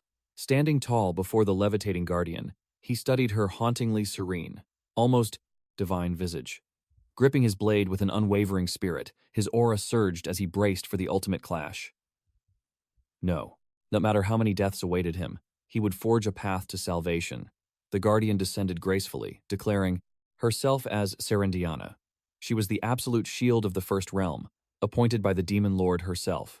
Any foolish mortal daring to disrupt her master's sanctuary would pay the ultimate price with their soul. Channeling the primordial light to cleave the abyss, she condensed a blinding radiance into her divine staff. The heavens trembled as she unleashed a catastrophic ray of pure energy straight at his heart. The piercing beam tore through the atmosphere at dollar planka, godlike velocity, freezing his blood. Before a single thought could form, the flash obliterated him on the spot. A heartbeat later, the regression kicked in, warping him exactly 1 hour back to the chamber's entrance, completely stunned by his sudden annihilation. He frantically analyzed the Guardian's devastating holy magic. The Demon Lord suddenly materialized, behind him with a playful smirk, mocking his early demise. Brushing off her teasing, his mind raced. He realized that, while the strike possessed heaven-defying speed, its linear path left a vital opening for evasion. Reading her movements was the key. If he tracked the tip of her staff, he could survive. Igniting. His core, his spiritual pressure exploded outward. He crossed the threshold once more, ready to conquer the soul trial. Head on. Just as before, Serendiana channeled the blinding holy arts, locking onto his presence. Narrowing his intense gaze, he waited for the flash. The instant the heavenly ray erupted, he pushed off the ground, dodging death by a mere hair's breadth. Adrenaline pumped through his veins as the deadly beam grazed past him. Serendiana's eyes widened in genuine shock at his miraculous evasion, finally acknowledging his right to stand before her. But his relief shattered when she coldly declared it was time to unleash her true power. Channeling the abyssal inferno, she commanded apocalyptic flames to devour the earth and deliver absolute blazing judgment upon all existence. A terrifying crimson aura engulfed her weapon as she unleashed her infernal dance, casting a colossal, celestial array. Empress explosion roared toward him like a raging dragon. Watching the apocalyptic firestorm descend, he knew evasion was utterly impossible. Though the Guardian watched his frozen stance in confusion, his eyes burned with fierce resolve to Vangean, engraved this devastating technique into his very soul. The hellfire swallowed him whole, instantly reducing his mortal vessel to ash. Death claimed him again, triggering another regression. Knowing this inferno possessed terrifying area of effect destruction, he calculated a 3-second casting window. Swearing on his life to overcome this insurmountable wall, he charged back into the battlefield with indomitable will. Effortlessly weaving past the blinding ray, he watched Serendiana summon her apocalyptic Empress explosion once more. As the hellfire lunged, he unleashed his spiritual authority, instantly manifesting the ultimate flame spirit. A towering infernal barrier erupted from the earth, clashing violently against her spell, and neutralizing the catastrophic blast. Gazing at the surviving mortal, Serendiana coolly praised his brilliant counterattack. She realized his spiritual summon was a pure primordial entity, granting him the divine authority to completely devour attacks of the same element. Acknowledging his profound mastery, she noticed his foundation trembling. His spiritual veins were severely damaged, and his internal energy was running dangerously dry. A divine mark glowed upon her brow as she analyzed his flawless command over the battlefield's spiritual essence. Yet, with his core completely drained of power, he stood no chance against her overwhelming tightening might. A sea of flames erupted as she lectured his inefficient energy control. Staring death in the face, he smiled through the scorching heat, thanking her for the lesson. In the next breath, the inferno consumed him entirely, claiming his life yet again. Realizing his mortal core couldn't sustain continuous elite spiritual summons, he understood his timing needed absolute godlike precision. By reading the Guardian's rhythm flawlessly, he could manifest the spirit in the exact microsecond her spell triggered. He gritted his teeth, knowing that bridging the vast gap meant mastering this flawless counter. 3 more brutal deaths taught him a cruel reality. He still lacked the speed to corner the Divine Guardian. Desperately buying time to decipher her absolute combat arts, a devastating gale technique shredded him to pieces. Enduring 4 more agonizing deaths, the intricate puzzle finally began to. Her spell weaving was slower than his elemental summons. He pushed his physical limits, dodging her, crackling lightning. To survive, he had to predict her elemental sequence and counter-summon instantly. One mistake meant total annihilation. 6 brutal deaths later, he desperately called upon Harble, only to realize mental attacks were useless. Slaughtered continuously, he was mercilessly pushed into a corner by Serendiana's overwhelming dark magic. Fleeing desperately, he noticed her lethal long-range strikes possessed homing properties. No, elemental shield could block that. Enduring endless deaths, a crucial pattern finally clicked in his mind. A locked gaze meant a guaranteed water attribute strike. Trembling from the absolute zero chill, He was, entombed in frost, dying repeatedly. Unleashing another blazing inferno, Serendiana sneered at his struggles, calling him a pathetic lamb desperately clinging to its fleeting mortal life. Yet, despite the endless slaughter, he relentlessly forced his way closer. Despair clouded his mind, but Lulu Hart's unwavering absolute faith in his potential ignited his core. Charging up the stairs, he weaved through a roaring sea of fire and roared to the heavens that he would shatter this fate. Enduring another fatal blow, he pushed forward, genuinely shocking the supreme mage. Yet, he crumbled to dust just steps away. Once again, Serendiana dropped a catastrophic hellfire explosion, coldly watching the ashes. Miraculously, he endured the flames. Standing fiercely at the summit, he declared he had finally conquered the impossible, reaching her sacred domain. At last, Serendiana merely exhaled, mocking his foolish belief that he had witnessed the true pinnacle of her destructive might. Calling him utterly pathetic, she suddenly erupted in blinding, divine radiance. He froze as she asked if he was prepared for true despair. Without warning, she unleashed the forbidden ninefold. Silent chant.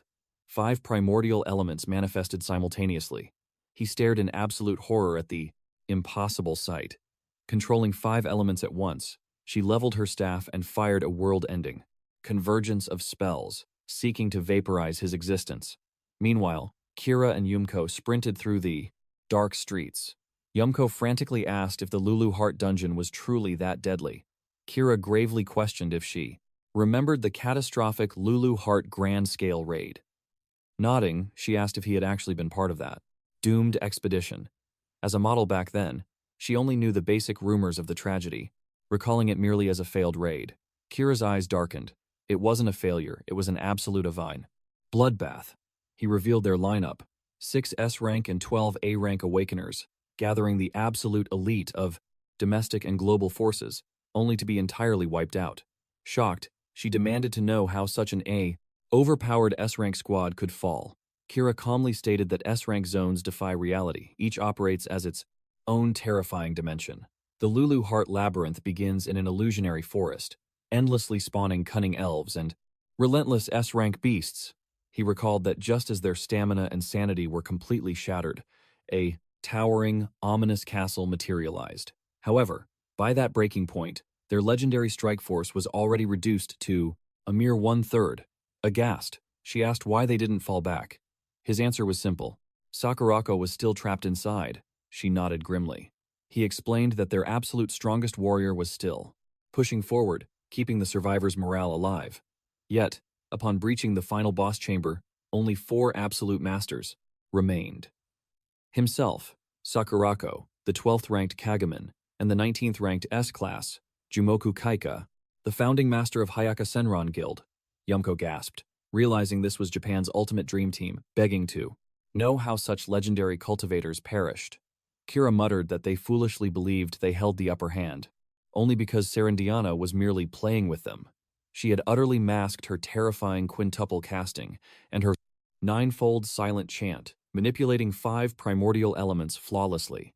Back in the present timeline's deadly Lulu Hart domain, Serendiana's 5-element cataclysm instantly evaporated his mortal vessel, opening his eyes after resurrecting.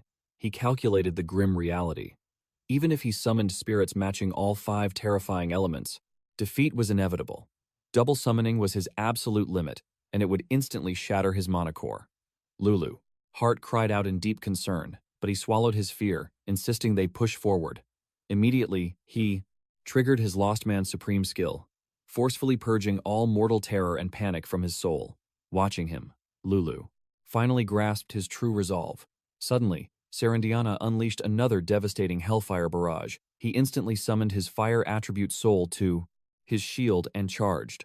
But the elemental pressure was absolute, and when her second strike followed with an entirely new attribute, instant annihilation. He charged forward again and again, only to meet death at every turn. Yet, his unbreakable will whispered that a fatal flaw existed. Countless brutal deaths later, his very soul began to shatter. The absolute truth was clear. His spiritual energy would run dry long before his blade could touch her. He needed a perfect strategy. Suddenly, she unleashed a torrential water strike that froze his blood, but miraculously, The devastating surge roared harmlessly past him. He stood completely stunned. Had the almighty boss actually missed? But as he glanced forward, a second aquatic blast smashed into his chest. The dreadful realization dawned too late. It was a perfectly timed dual casting. Another death. Frustration boiled his blood. Her 5 elemental mastery felt like an insurmountable wall. After suffering countless slaughters, darkness clouded his mind. How could a mortal defeat a god? What the hell was the secret to victory? The system's game over screen mocked him infinitely. Dropping to his knees, his path to immortality seemed shattered, grinding his teeth in. Absolute despair, he cursed his pathetic weakness. Lulu Hart trusted him, yet victory remained an illusion. Driven to the edge, he shattered his companion's strict warning. He awakened the forbidden art, Lost Man. But this time, he completely erased not just his rising panic, but stripped away his mortal dread and paranoia. Instantly, all human weakness vanished, leaving behind a profound, razor-sharp mental clarity. The gears of his mind spun. Why had Lulu Hart forced him into this hell? Her every action carried a deeper purpose for his cultivation. He forced his brain into overdrive. A critical puzzle piece was hiding in plain sight. Why challenge this absolute disaster-class entity right now? Conventional logic dictated he should grind his levels first, undergo brutal training, and stockpile divine artifacts or immortal souls. But the system's truth was never that shallow. Staring at his bleeding hands, he accepted his total weakness. Then, like lightning striking a calm lake, revelation hit. The choreography of his countless deaths replayed in his mind, and the ultimate truth finally awakened. He was thrown into this slaughterhouse because of his pathetic strength. He silently thanked her. Meanwhile, Lulu Hart winked, teasingly asking what revelation he had reached. Throwing open the giant boss chamber doors for the 100th time, he stepped into the abyss, declaring that the puzzle was solved.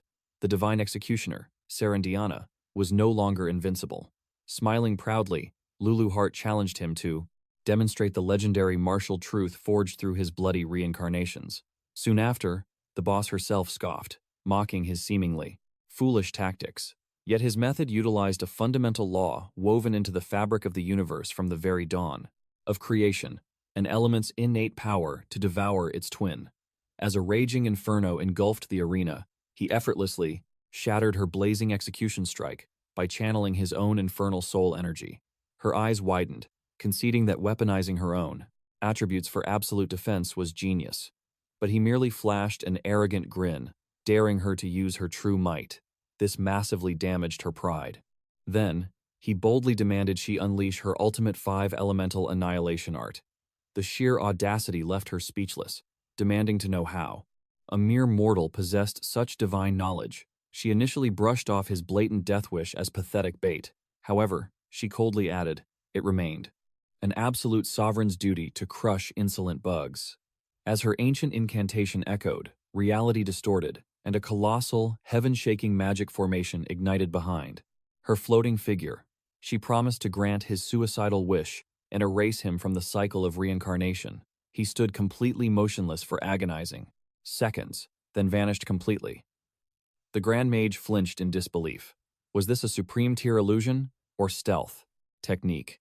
But her godlike spiritual senses were absolute. No cheap trick could bypass them. Scanning the battlefield, she remained utterly confident that even the faintest pulse of life energy could never escape her divine radar. Regaining composure, she remembered the absolute law of this realm. No mortal existence could survive without spiritual energy. The solution was brutal but simple. Completely wipe out the entire quadrant. She violently detonated her apocalyptic 5 elemental blast across the entire arena.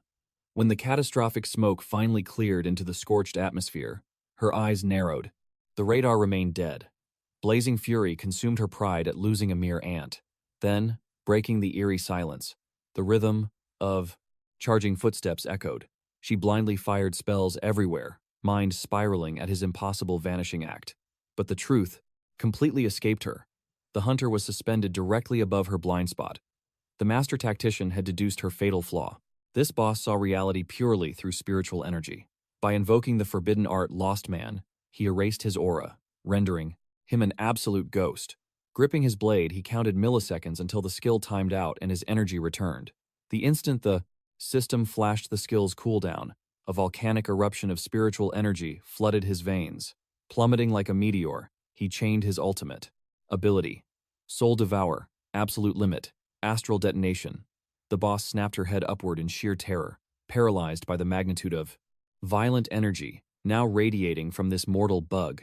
How could a pathetic human harbor divine aura? Just a few hours prior, he had practically gloated to his companion. Grinding through the realm's most hellish death trap had yielded an absolutely astronomical harvest of demonic souls. His innate skill, Soul Devour, harvested fallen enemies, permanently magnifying his base stats and spiritual reserves upon every fatal execution. It was the ultimate hack. But Lulu Hart smiled dangerously, whispering that this was merely the prologue. He met her gaze with confusion shattered. She revealed that if the Soul Leader class truly inherited her ancient bloodline, the ultimate power of soul absorption lied within its vast storage. This divine art allowed Yukari to hoard fallen enemies' souls, acting like an infinite reservoir. Like a shattering dam, it unleashed that suppressed spiritual energy instantly. His ultimate strike was fueled by every single soul he devoured, and every life sacrificed through endless regressions. It was an all-or-nothing strike, carrying his absolute limit. He understood this colossal gamble would burn through his entire soul collection. Yet he roared furiously at Serendiana, demanding to know exactly how many gruesome deaths he had endured. He had analyzed her divine spells. He calculated her exact chanting intervals. And from this distance, his fatal blow was absolutely unavoidable. Serendiana maintained her icy composure, acknowledging that he was a truly magnificent mortal. Yet she reminded herself that he was not the only one holding a hidden trump card. She knew a mage's greatest flaw was chanting time. Did he truly believe she had not surpassed that limitation? She reached into the void and summoned her spatial treasure vault, reaching for a legendary wand she hoarded, an artifact granting instant cast times. However, she was paralyzed, finding it gone. Panic gripped her heart. Had someone breached her sacred domain? Glancing upward, she realized she wouldn't survive in time. Yukari poured his very life force into this ultimate strike, roaring that it ends now as his heavy blade plummeted toward her. She summoned a barrier in pure desperation, already knowing it was utterly useless. Just as predicted, the defensive shield violently shattered in a microsecond. His apocalyptic blow struck true, detonating into a heaven-shaking explosion. Simultaneously, the divine system broadcasted a worldwide global announcement to every player. The first floor of the Rank 1 Lulu Hart dungeon has been conquered. Sakurako erupted in absolute fury. The holographic system then revealed the conquering player's true identity, declaring that this solitary champion had earned supreme control authority over the first realm, alongside exclusive authorization to ascend into the deadly second floor. The system formally congratulated all awakeners, bestowing wishes of health and divine blessings upon the entire world. Meanwhile, deep inside the Lulu Hart dungeon, Yukari and Lulu Hart rejoiced in pure euphoria. The dungeon's first floor illuminated brilliantly, and a stone statue of Serendiana materialized atop the grand altar, while the living boss dissolved into light. Yukari screamed in absolute disbelief at his impossible victory, but overwhelming vertigo instantly forced him to his knees. Chuckling weakly, he confessed to Lulu Hart that his limits were shattered. That strike drained vastly more spiritual energy and mana than his mortal vessel could endure. The system then projected a radiant message confirming the dungeon's sole conqueror, placing Yukari at absolute rank 1 on the elite contribution ranking. The realization hit him like lightning. The system calculated this hellish raid for a full party. The interface then awarded him the Rinton, a mythical world-class artifact known as the Ring of Rotating Magic.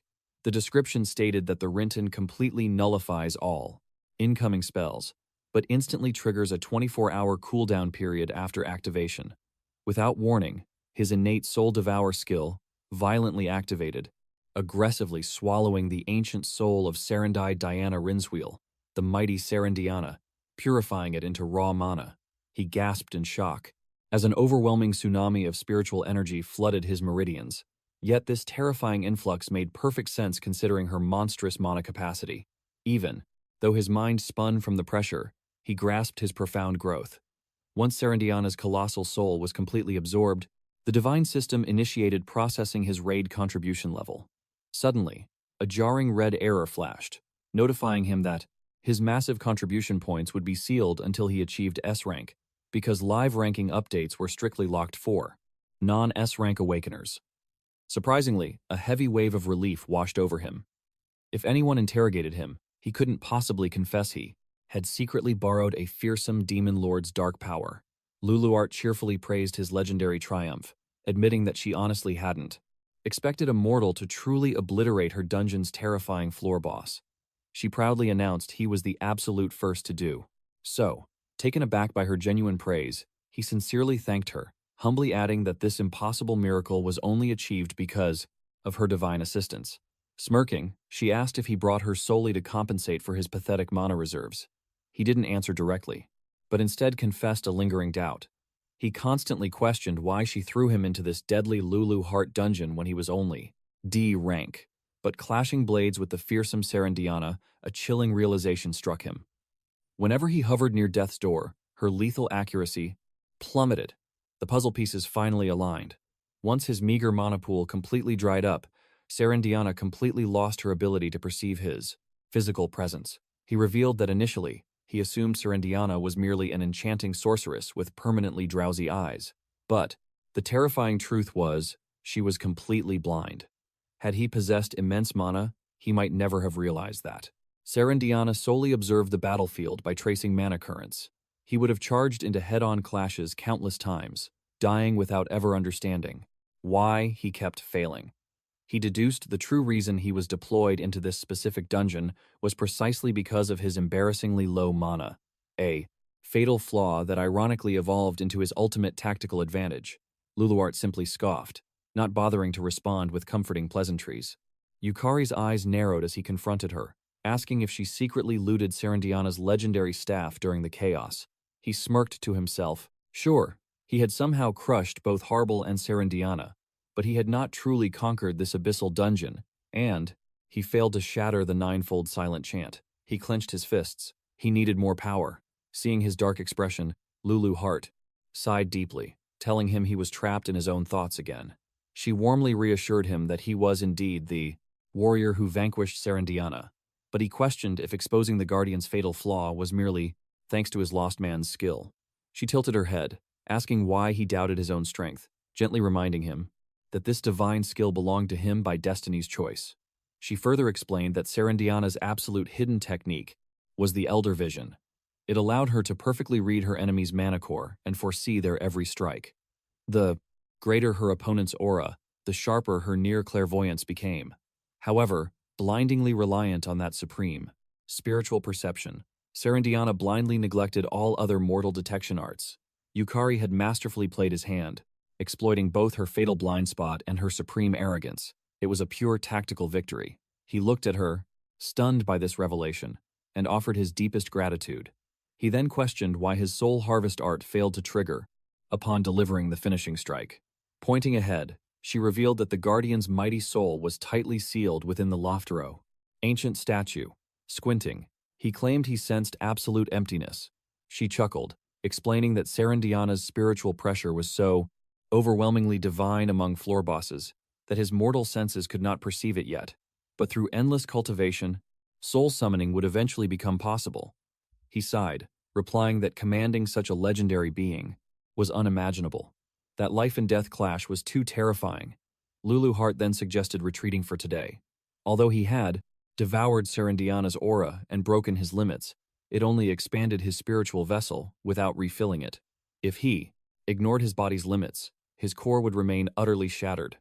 She then listed the vast, uncharted realms awaiting them, spiritual recovery quests, and legendary artifact hunts, noting that an ocean of trials still remained just on this very first floor. He nodded in exhaustion. His energy was utterly spent. It was time to return and heal. A heartbeat later, they stepped out of the Lulu Hart labyrinth. Lulu Hart vanished into light, promising to update his system. Interface. Yukari dragged his heavy feet, his bones screaming in agony from the spiritual strain. He desperately craved the sanctuary of sleep. But suddenly, the freezing steel of a dagger pressed against his spine. A sinister female voice whispered that the night held deadly shadows for lone travelers. She instantly awakened her skill, designed desire, purring to her monstrous pet that feeding time had arrived. Yukari flinched as a terrifying, bloodthirsty aura locked onto him, revealing a massive demonic eye. Before he could move, the beast struck, smashing him into the earth. Coughing blood, suffocating dark energy, coiled around his limbs, completely paralyzing him. As agonizing pain flooded his senses, his mind raced in pure shock, quickly, activating the Lost Man art to numb the agony. The assassin approached, coldly stating, the first floor's guardian had fallen today, and since he was the sole survivor nearby, she demanded some answers. Glaring at her gleaming blade and the towering magical beast at her side, he barely choked out a desperate question, demanding her identity. Flashing a deceptively warm smile, she introduced herself, smoothly telling him to call her Sister Yoro. He fought the crushing gravity, managing to twitch. Her eyes widened, genuinely impressed by his sheer willpower. Without hesitation, she commanded her beast to strike again. Yet, the deadly blow phased right through him.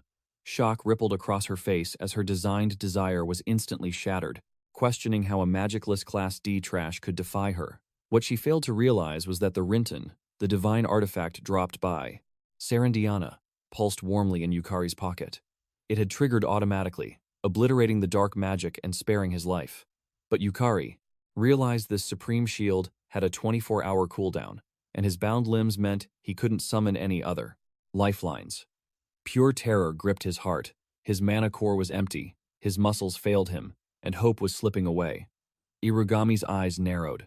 This boy was a threat. She declared she would finally unleash a fraction of her true power, reigniting design desire. She commanded her demon to sever his limbs. The monster lunged, razor-sharp claws flashing, as Irugami coldly vowed to cripple him for all eternity. Yet, inches from his flesh, a majestic figure materialized, intercepting the fatal strike. Sakura confidently greeted the assassin, labeling her utter trash while effortlessly crushing the beast's massive claw. Sakura then glared, demanding to know what she was doing to Yukari. The young man's breath hitched. Sakura stood before him like a descending goddess. Why had Japan's absolute top ranker manifested in this forsaken place? Sakura locked eyes with Irugami, calling her a vile witch, revealing she heard rumors of someone conquering the Lulu Hart labyrinth and came to investigate. Discovering this dark vermin here was a disgusting surprise. Irugami countered with a venomous smirk, purring that being called a witch was far too cruel, and demanded to be called Sister Yoro with tender affection. Sakura's eyes blazed with killing intent. She knew exactly who Irugami was, the vessel of the holy, attributes supreme saintess class, a so-called witch who secretly ruled the mysterious holy dungeon church from the shadows. Sakura spat that she was always cunning at hiding her tale, ensuring no mortal would ever sense her presence in Japan. However, fate had finally smiled upon her today, offering the perfect chance to erase her existence.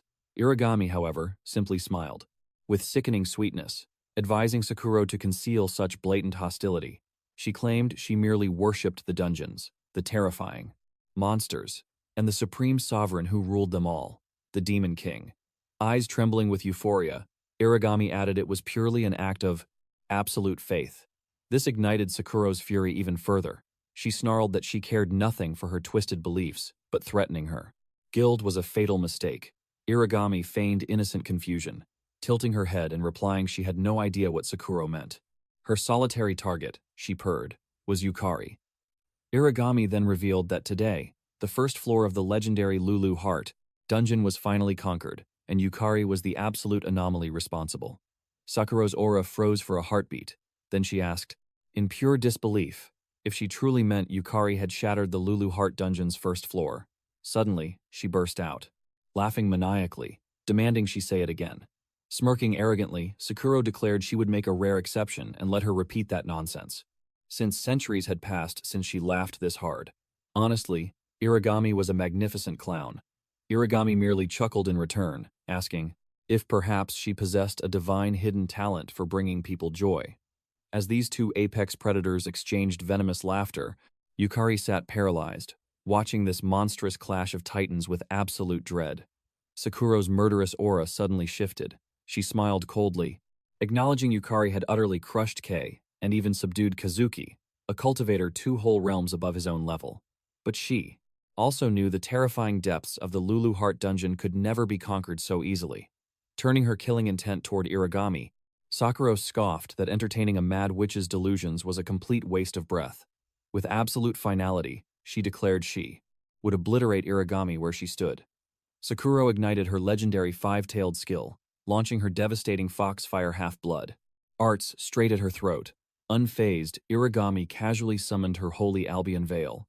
When the apocalyptic foxfire collided, it triggered an earth-shattering explosion of pure mana, yet the blinding smoke cleared to reveal Irigami completely unharmed.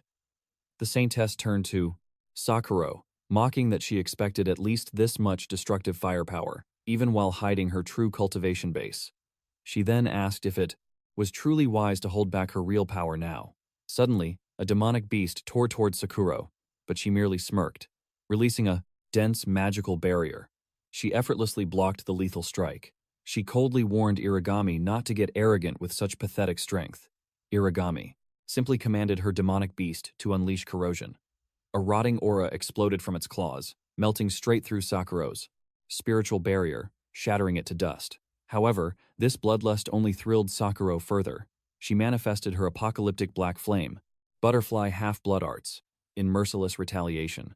The moment these ethereal butterflies touched the beast's claw, they violently ignited into blazing hellfire, incinerating the foul creature completely. Meanwhile, Lulu Hart materialized right beside Yukari, whispering that these two monsters possessed an ungodly ocean of magical aura. Since his mortal vessel was completely drained of mana and stamina, paralyzed by their pressure, she urged him to quietly observe. What stood before him was the ultimate martial realm he must one day shatter to ascend. He nodded with burning determination, understanding the gap. This was a war between S-class immortals, and he would burn every single martial technique into his soul. Irigami suddenly unleashed her sacred spears, blinding holy lances of heavenly light summoned from the divine realms. This sacred aura was incredibly fatal against demonic beings and corrupt souls. Locking every single holy weapon onto Sakura, she fired them like falling meteors, preaching that foolish mortals were obsessed with protecting their fragile reality. Sakura instantly invoked her double barrier arts, desperately shielding against the divine spears, threatening to impale her soul. But Irigami's assault had just begun.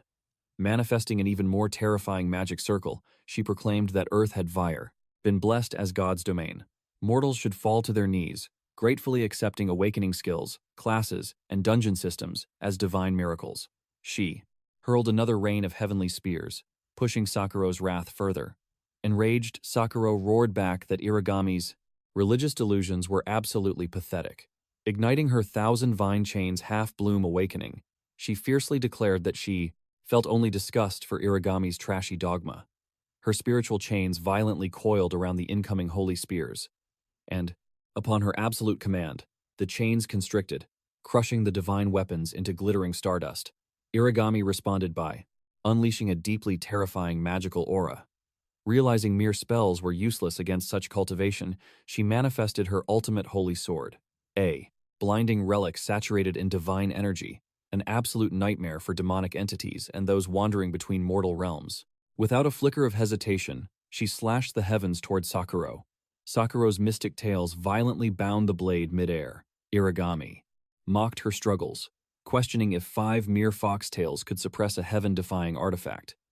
Smirking, Sakura coldly acknowledged it was a pathetic taunt. But she would entertain this arrogance. She vowed to show Irigami the insurmountable abyss. Between their cultivation realms, Sakurako unleashed her 6 spectral tails, activating the ritual fox cry barrier, the demonic heaven. Curse descended. This divine art flooded the battlefield with malevolent fox aura, completely paralyzing any unfortunate soul caught within its domain. A massive demonic claw tore through the spatial rift. Irigami froze in absolute shock, demanding if Sakurako truly planned to summon the ancient beast itself. Was she insane enough to obliterate all of Shinjuku? Sakurako coldly smirked. If destroying Irigami meant erasing a mortal city or two, it was a trivial sacrifice. Yukari watched, utterly horrified by her ruthless disregard for mortal lives. He saw the murderous conviction blazing in her eyes, and knew he had to intervene. Suddenly, he spotted one of Sakurako's spectral bindings gripping a holy spear, aimed straight at him. Irigami, meanwhile, summoned another radiant holy sword. Aiming at Sakurako, she screamed that the vicious, intoxicating rush of mana made her blood boil. She demanded they completely surrender to their overwhelming martial prowess and drown in the slaughter. She launched her divine blades at Sakurako. Just then, the system flashed. Yukari's health plummeted below 10%, instantly triggering his passive skill, Abyss Soul. A dark aura engulfed him, forcefully elevating his cultivation state and skyrocketing his magical output. Reacting with lightning speed, he summoned the Harble Soul, manifesting dark chains that bound Irugami's hands, halting her. Devastating strike. Sakurako was utterly dumbfounded. She couldn't fathom how he suppressed Irugami's divine aura. Despite being a mere D-rank mortal, Yukari forced his trembling body upward. His meridians burned. He didn't know his limits, but he knew he was the only cultivator left standing. He swore to halt this calamity at any cost. Meanwhile, from the shadows, Lulu Hart watched in awe. She marveled that Yukari ruthlessly pierced his own body with the holy spear, intentionally, sacrificing vitality to force a mana regeneration. However, she also realized this desperate gamble created a catastrophic risk. Irugami suddenly erupted into manic laughter. A divine revelation had struck her. Her eyes widened with madness, declaring Yukari was her fated soulmate. She instantly cast her luminous sanctum art, purging all negative statuses and shattering the abyssal chains. Yukari gasped in horror as his sealing effects vanished completely. Without a single hesitation, Irugami unleashed a holy sword straight at his heart. She screamed that destiny had shifted. She would claim Yukari's life for herself. This disrespect infuriated Sakurako. Manifesting her legendary seven tails, she roared at Irugami to know her place. Sakurako crushed the divine blade bare-handed, charging a terrifying spell with her other palm. She warned Yukari that, if he interfered, he would die first.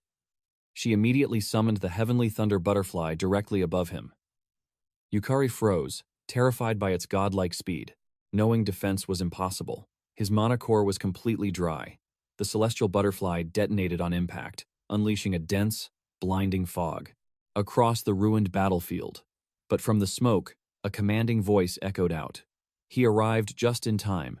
Kira, having flawlessly parried Sakurako's lethal strike, demanded this pointless bloodshed end. Destroying Shinjuku would violate all heavenly laws. Kira firmly warned them both. If they refused to sheathe their blades, he would crush them himself. Sakurako, suppressing her blazing aura, mocked him. Did he truly believe his cultivation could surpass hers? Kira calmly smiled, admitting he might not win, but he would not lose either. Sakurako gritted her teeth, utterly speechless. Suddenly, Sarah appeared, calling out to her older sister. Sakurako's killing intent vanished, stunned to see her precious sibling. Sarah pleaded, revealing Yukari was her savior, begging for permission to heal his broken meridians. Sakurako exhaled sharply, glaring sideways at Kira. She scoffed, disgusted that they dared to involve an innocent child. Kira countered easily. The guild's radars had detected an apocalyptic mana surge, so he summoned Sarah, knowing that negotiating with a furious Sakurako is entirely impossible without her precious sister acting as a shield. The fact that Umeko and Sarah were sworn sisters also helped. Kira shifted his sharp gaze to Irugami, questioning her next move. What was her grand plan? Irugami swallowed her battle lust, realizing fighting two S-rank powerhouses simultaneously was suicidal. Retreating was wiser. Stepping toward Yukari, she whispered that slaughtering such a fascinating prize would be a tragedy. Instantly, she chanted, her luminous ray shift, wrapping herself in blinding heavenly energy. Before vanishing into the void, her piercing eyes locked onto Yukari, promising that the threads of fate would violently pull them together again. As the chaotic spiritual pressure finally dispersed, Sakurako approached, needing absolute confirmation. Her gaze narrowed. Was he truly the legendary rogue who single-handedly conquered the Lulu Hart anomaly? Yukari shot a desperate glance at Lulu Hart. Should he reveal the absolute secret of his timeline regression? He hoped forging an alliance might save them. But Lulu Hart shook her head. She warned against it, claiming that dimensional dungeon breaks weren't solely orchestrated by the Demon King's forces. Yukari's eyes widened in profound confusion. What dark truth was she hiding? She explained that monsters are eternally bound to dungeons, Escaping requires unimaginable blood sacrifices or forbidden ancient artifacts. Yet, a spatial rupture of this massive disaster had struck. A traitor among humanity was orchestrating this terrifying dungeon break. This dark revelation plunged Yukari into deeper confusion. Lulu Hart warned him to lay low and avoid the spotlight entirely. Sakurako tried to probe further, but Yukari immediately cut her off. He firmly claimed he was just a foolish D rank who overestimated his meager power. He flatly denied having any part in conquering the Lulu Hart dungeon. This absolute lie shocked Sierra, who could easily pierce through deception. Yukari knew his falsehood was exposed to her, but he desperately needed a shield to mask the dangerous truth, despite the glaring suspicion. Sakurako then turned to Sarah, demanding to know if his words held any weight. Sarah hesitated for an agonizing second before slowly nodding. She verified his claim, insisting that he was completely innocent of clearing that hellish abyss. Sakurako accepted this verdict, deciding to drop the interrogation solely for Sierra's peace of mind. Umeo stepped up, introducing Kira as her older brother. Kira mentioned surviving the bloody chaos and generously offered to shelter Yukari at their home for the night. Yukari gratefully accepted the lifeline. Meanwhile, Sakurako pivoted toward Sarah, suggesting they head back together. Sarah verbally agreed, but her heart held the heaven-defying secret. Yukari was indeed the sole conqueror who obliterated the first floor of the legendary Lulu Hart dungeon.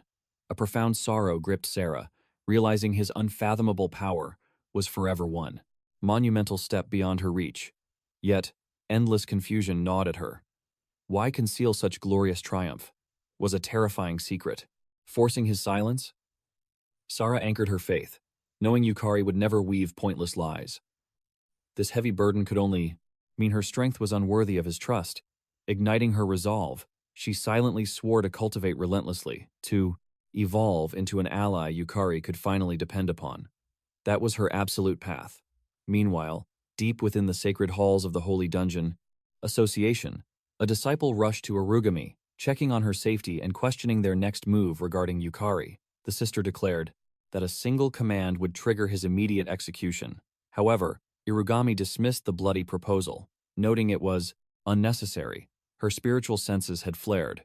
Harbel, the phantom Yukari summoned, radiated the pure, unmistakable aura belonging to the legendary Lulu Hart dungeon. That solid proof was absolute. A chilling smile stretched across Irugami's face, declaring Yukari as their ultimate light, the perfect vessel for dungeons to conquer the mortal realm. Whispering manic gratitude to her dark lord, she knew without a doubt that Yukari was fated by the heavens to be her eternal partner. 3 days after conquering the Lulu Hart dungeon's first trial, inside the Japan Dungeon Association's Tokyo headquarters, a stunned receptionist stared at her glowing tablet. Explosive news of the impossible. Lulu Hart Dungeon Clear had flooded every network. Her mind reeled, utterly baffled that a mere human player had shattered that death trap's limits.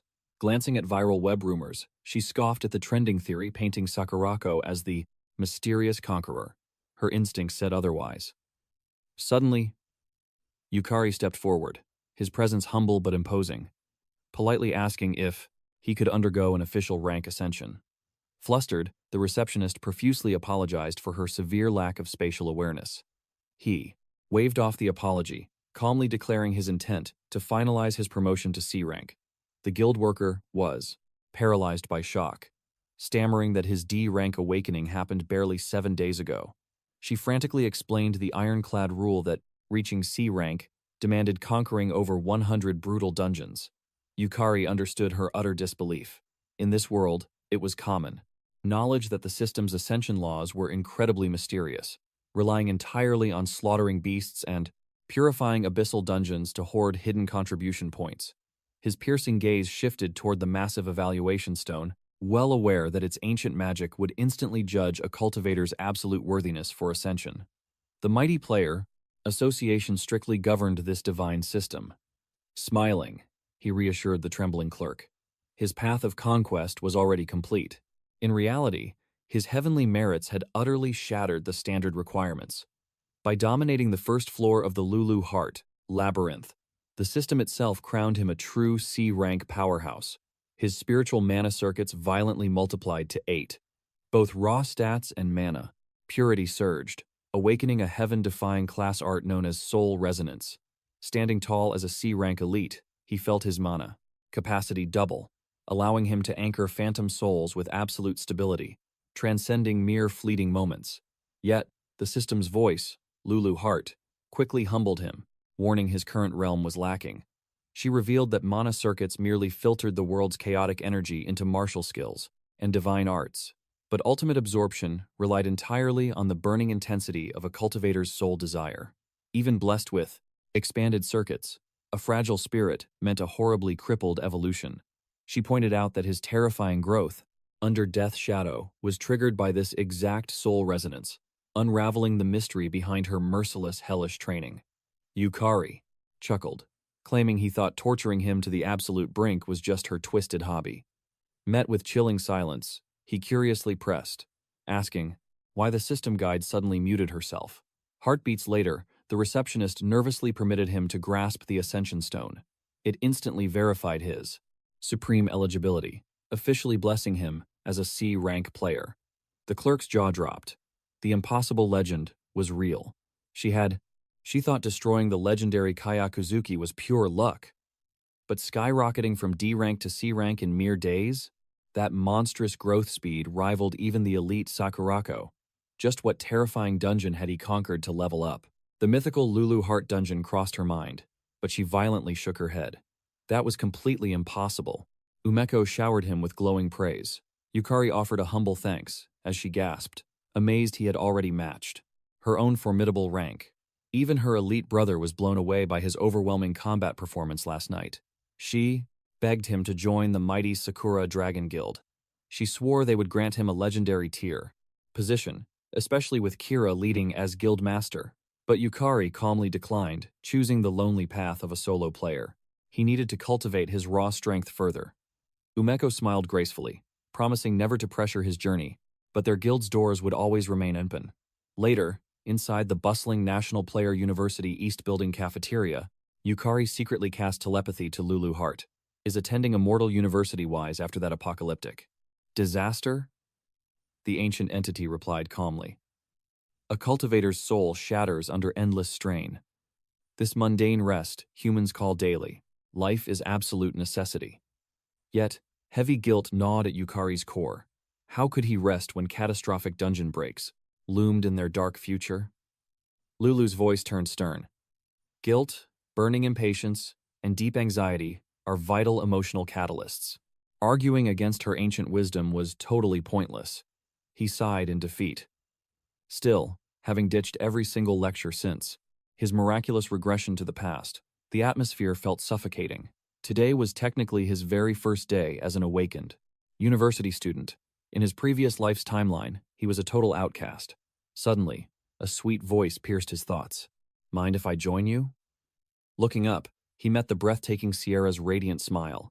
Gesturing smoothly, he offered her any seat she desired. She sat dangerously close, spiking his anxiety. Why on earth did the Academy goddess choose his lonely table? Assuming she was stressing over his fabricated cover story, he whispered a quiet thanks for her flawless lie. Glancing at his spiritual companion, he debated revealing the terrifying truth behind the legendary Lulu Hart dungeon. But he was completely blind to Sierra's hidden skill. Her eye of truth was blazing. A suffocating green aura of profound guilt enveloped him. Flashing a gentle smile, she vowed never to question his mysterious past. Whatever your secrets, I trust you completely. Lean on me whenever you need. Her pure sincerity struck his very soul. Then, the conversation shifted. Rumor says you transferred into the elite player education department right after achieving your explosive C-rank awakening. Yukari nodded, noting how insanely rare it was for a fresh first-year student to wield such high-tier power, since players only awakened at age 18. Except for monstrous prodigies like Sierra, ordinary mortals struggled to escape F-rank after grueling years. Hearing this, Sierra's heart clenched. She foolishly believed she had finally closed the massive power gap between them. But reality was cruel. His shadow was already miles out of her reach. She was nothing compared to his absolute strength. Yukari suddenly shattered her gloomy thoughts. I heard about your glorious D-rank promotion. Congratulations. His eyes burned with certainty. You won't stop at D-rank. You are destined for S-rank. You will easily eclipse my power. Her eye of truth flared again. He meant every single word. But why? Did this powerhouse place such blind faith in her potential? What legendary future did his mysterious eyes see? His unwavering belief ignited a raging fire in her soul. Clenching her fists, she swore a silent oath to surpass his wildest expectations. Which elite combat class did you choose? She asked eagerly, revealing her own Class 1 placement. Beside him, Lulu Hart yawned, bored by mortal affairs. I got dumped into Class 13, Yukari replied casually. Sierra's face instantly went pale in sheer horror. Spotting her absolute shock, he tilted his head. Is there a problem? No, nothing. But her trembling voice betrayed her terror. Sighing heavily, she confessed the dark truth. Class 13 ignores seniority completely. It is an absolute madhouse filled with terrifyingly chaotic misfits. Yukari merely blinked at her grave warning, brushing off the danger. We have a dungeon clearing orientation today anyway. I will meet these monsters soon enough. He grinned, eager for the blood-pumping chaos. Later, outside the ominous C-rank Gujin dungeon, Yukari knelt pathetically, holding a today's baggage carrier sign. A furious female hunter screamed right in his face. What is the meaning of this garbage? Why is a useless first-year trash tagging along? This raging brute was Iba Komori, a ferocious C-rank berserker, with terrifying undisclosed skills. Suji Narusa, an arrogant C-rank knight, scoffed coldly. Who cares? He is just a meat shield, to haul our heavy loot. Hovering silently nearby, the mysterious C-rank elementalist, Utoto Kagariawa, simply let out a bored yawn at the pathetic scene. Komori locked her savage glare back onto Yukari, roaring a deadly threat to stay out. Block her path. She promised to end his life if he interfered. He forced a nervous laugh, swearing he would humbly learn from his seniors. Glancing at the overwhelming aura of his 3 elite classmates, he knew this. Dungeon raid would be an absolute nightmare. Naruse declared their sole purpose today was hauling the heavy gear and scavenging materials. He ordered them to dodge battles and preserve precious experience points. Yukari cheerfully nodded. But Lulu Hart scoffed in absolute disgust. She demanded to know why she was burdened with weaklings, urging him to challenge the dungeon totally solo. Yet he knew the absolute rule. Breaching a class or higher domain required a full party. Plus, if he ever wished to ascend his player rank, this was his only path. Before the grand reset, he had desperately craved any connection to these chaotic dungeons, surviving on scrap-collecting side quests. But right now, he absolutely couldn't reveal he had. Solo cleared her nightmare dungeon. Without public legendary achievements, his status remained pitifully weak. No wonder his mighty seniors treated him like trash. Lulu Hart snapped, testing if he memorized the strict conditions. Yukari recited the forbidden rules. Absolutely no blades, 0 unauthorized armor, and strictly no soul summoning. Lulu Hart smirked at his perfect memory, commanding him to crush monsters with his bare fists today.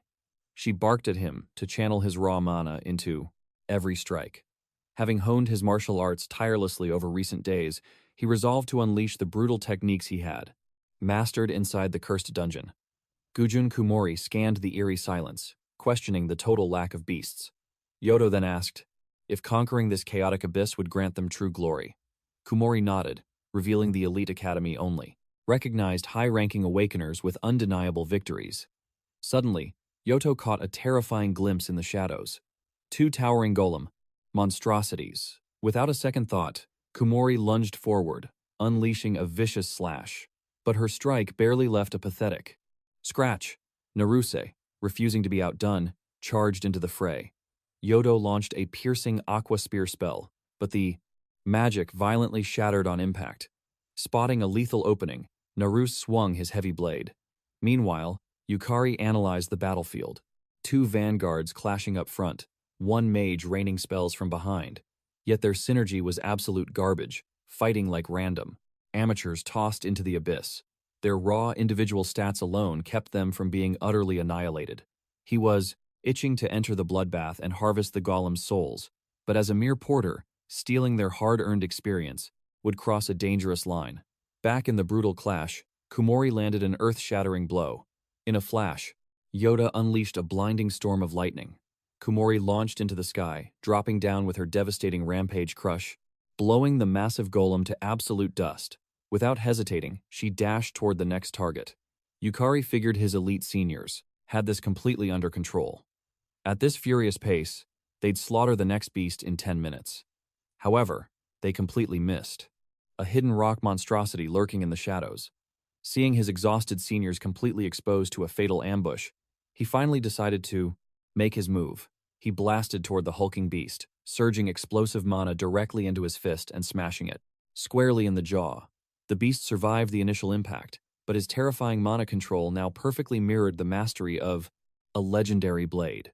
Surging with power, he unleashed a second catastrophic punch that instantly obliterated the golem's skull into gravel. Realizing his devastating new strength, he planned to test it more deeply later. Suddenly, Kumori sprinted over, breathlessly demanding if he survived, but the brutal aftermath left her paralyzed. A golem, reduced to pebbles, Yukari tried explaining, but her gaze had already locked onto the shimmering loot drops. She assumed the mindless beasts had destroyed each other. Just as he exhaled, thinking he was in the clear, she furiously scolded him for breaking formation. She ordered him back, and he instantly retreated, but Kumori glared down at the pulverized rock remains. Her primal instinct screamed the terrifying truth. Yukari had single-handedly annihilated the bald, iron-clad monster with nothing but his bare fists. An absolute impossibility for a pathetic class weakling, or even an elite A-class powerhouse. Sensing a mystery beneath his humble smile, she vowed to watch him closely. As they plunged deeper into the abyss, another hulking beast ambushed them. Naruse intercepted the crushing blow, deploying his unbreakable iron barrier. He immediately signaled Yuto, who froze the monster's legs solid with absolute ice fort. Kumori dove for the throat, carving the beast in half with Beast Fang Flash. Just as victory seemed certain, another golem violently blindsided them. But Naruse stepped in with his heroic justice taunt. The blinding skill enraged the monster, forcibly drawing its aggro while multiplying his defense to absolute maximum. Uto retaliated with a freezing ice spear barrage, screaming for a synchronized strike. Both vanguards furiously locked in. Kumori ignited her Forbidden Blood Mist combo. The Berserker art drained her life force to explosively multiply her speed. Unleashing a storm of blades, Naruse followed with Brave Strike, a catastrophic downward slash designed to shatter the enemy's guard. Kumori delivered the final judgment with Beast Fang Flash, turning it to dust. Watching this, Yukari praised their devastating firepower. Kumori revealed their strategy, striking the golem's core to maximize their critical damage output. Intrigued, Yukari pressed for details. She smirked, explaining her Berserker class multiplied her destructive power tenfold. For her, the critical hit rate skyrocketed whenever specific combat conditions aligned, like targeting an enemy's absolute vital points, or striking a paralyzed foe. But this deadly art required heavy, explosive strikes that left her completely vulnerable. Thus, Naruse the Knight became the shield, drawing aggro, while Uto the Elementalist rained down magical support and secondary strikes. Once an opening was carved into the enemy's defenses, Kumori would descend with the ultimate finishing blow. Yukari assumed this stone beast would overwhelm his seniors, but they had forged a flawless battle rhythm through countless trials. His worries were completely baseless. Stepping forward, Naruse inspected the shattered remnants of the stone golem and muttered that these beasts were incredibly sturdy, though few. Yet, slaying just one drained a massive amount of magical mana. He suggested a tactical retreat to recover. Uto instantly refused, noting the dungeon's low monster density meant they could not waste a single second. Confused, Yukari questioned their rush. Naruse sighed, revealing they were in their third year during peak guild scouting season. Trapped at C rank, if they failed to awaken to at least B rank, entering a top-tier guild was an impossible dream. Uto sneered, adding that even slipping inside meant they would remain absolute bottom-tier trash. This revelation stunned Yukari. To his humble mind, merely surviving and earning as an awakened player was a divine blessing. After all, Sakurako from their own academy had already ascended to the legendary S rank before graduating. Naruse nodded knowingly, referencing the wild rumors that she had conquered the forbidden Lulu Hart labyrinth. Yukari was shocked to his core, demanding answers. Naruse shrugged, admitting it was hearsay, but for a dungeon that impossible, Sakurako was the only logical conqueror. Yukari quietly realized the public's blind faith. deciding to hide his true power until he uncovered the truth behind the dungeon break. Let them be deceived. This grand misunderstanding perfectly shielded his identity. Suddenly, Yuto's aura darkened. He fiercely ordered Yukari to stay out of their combat, reminding the rookie he was strictly a mere observer meant to stay silent. Taken aback by the hostility, Yukari simply nodded. Later, venturing deeper into the abyss, Yukari reflected on his solitary path of cultivation. Watching his seniors clash with beasts was a fresh, enlightening experience for him. Though his hunger to harvest golem souls burned fiercely, witnessing diverse combat techniques thrilled his warrior spirit. Then, a bone-chilling aura swept the cavern. He spun around, roaring for everyone to fall back immediately.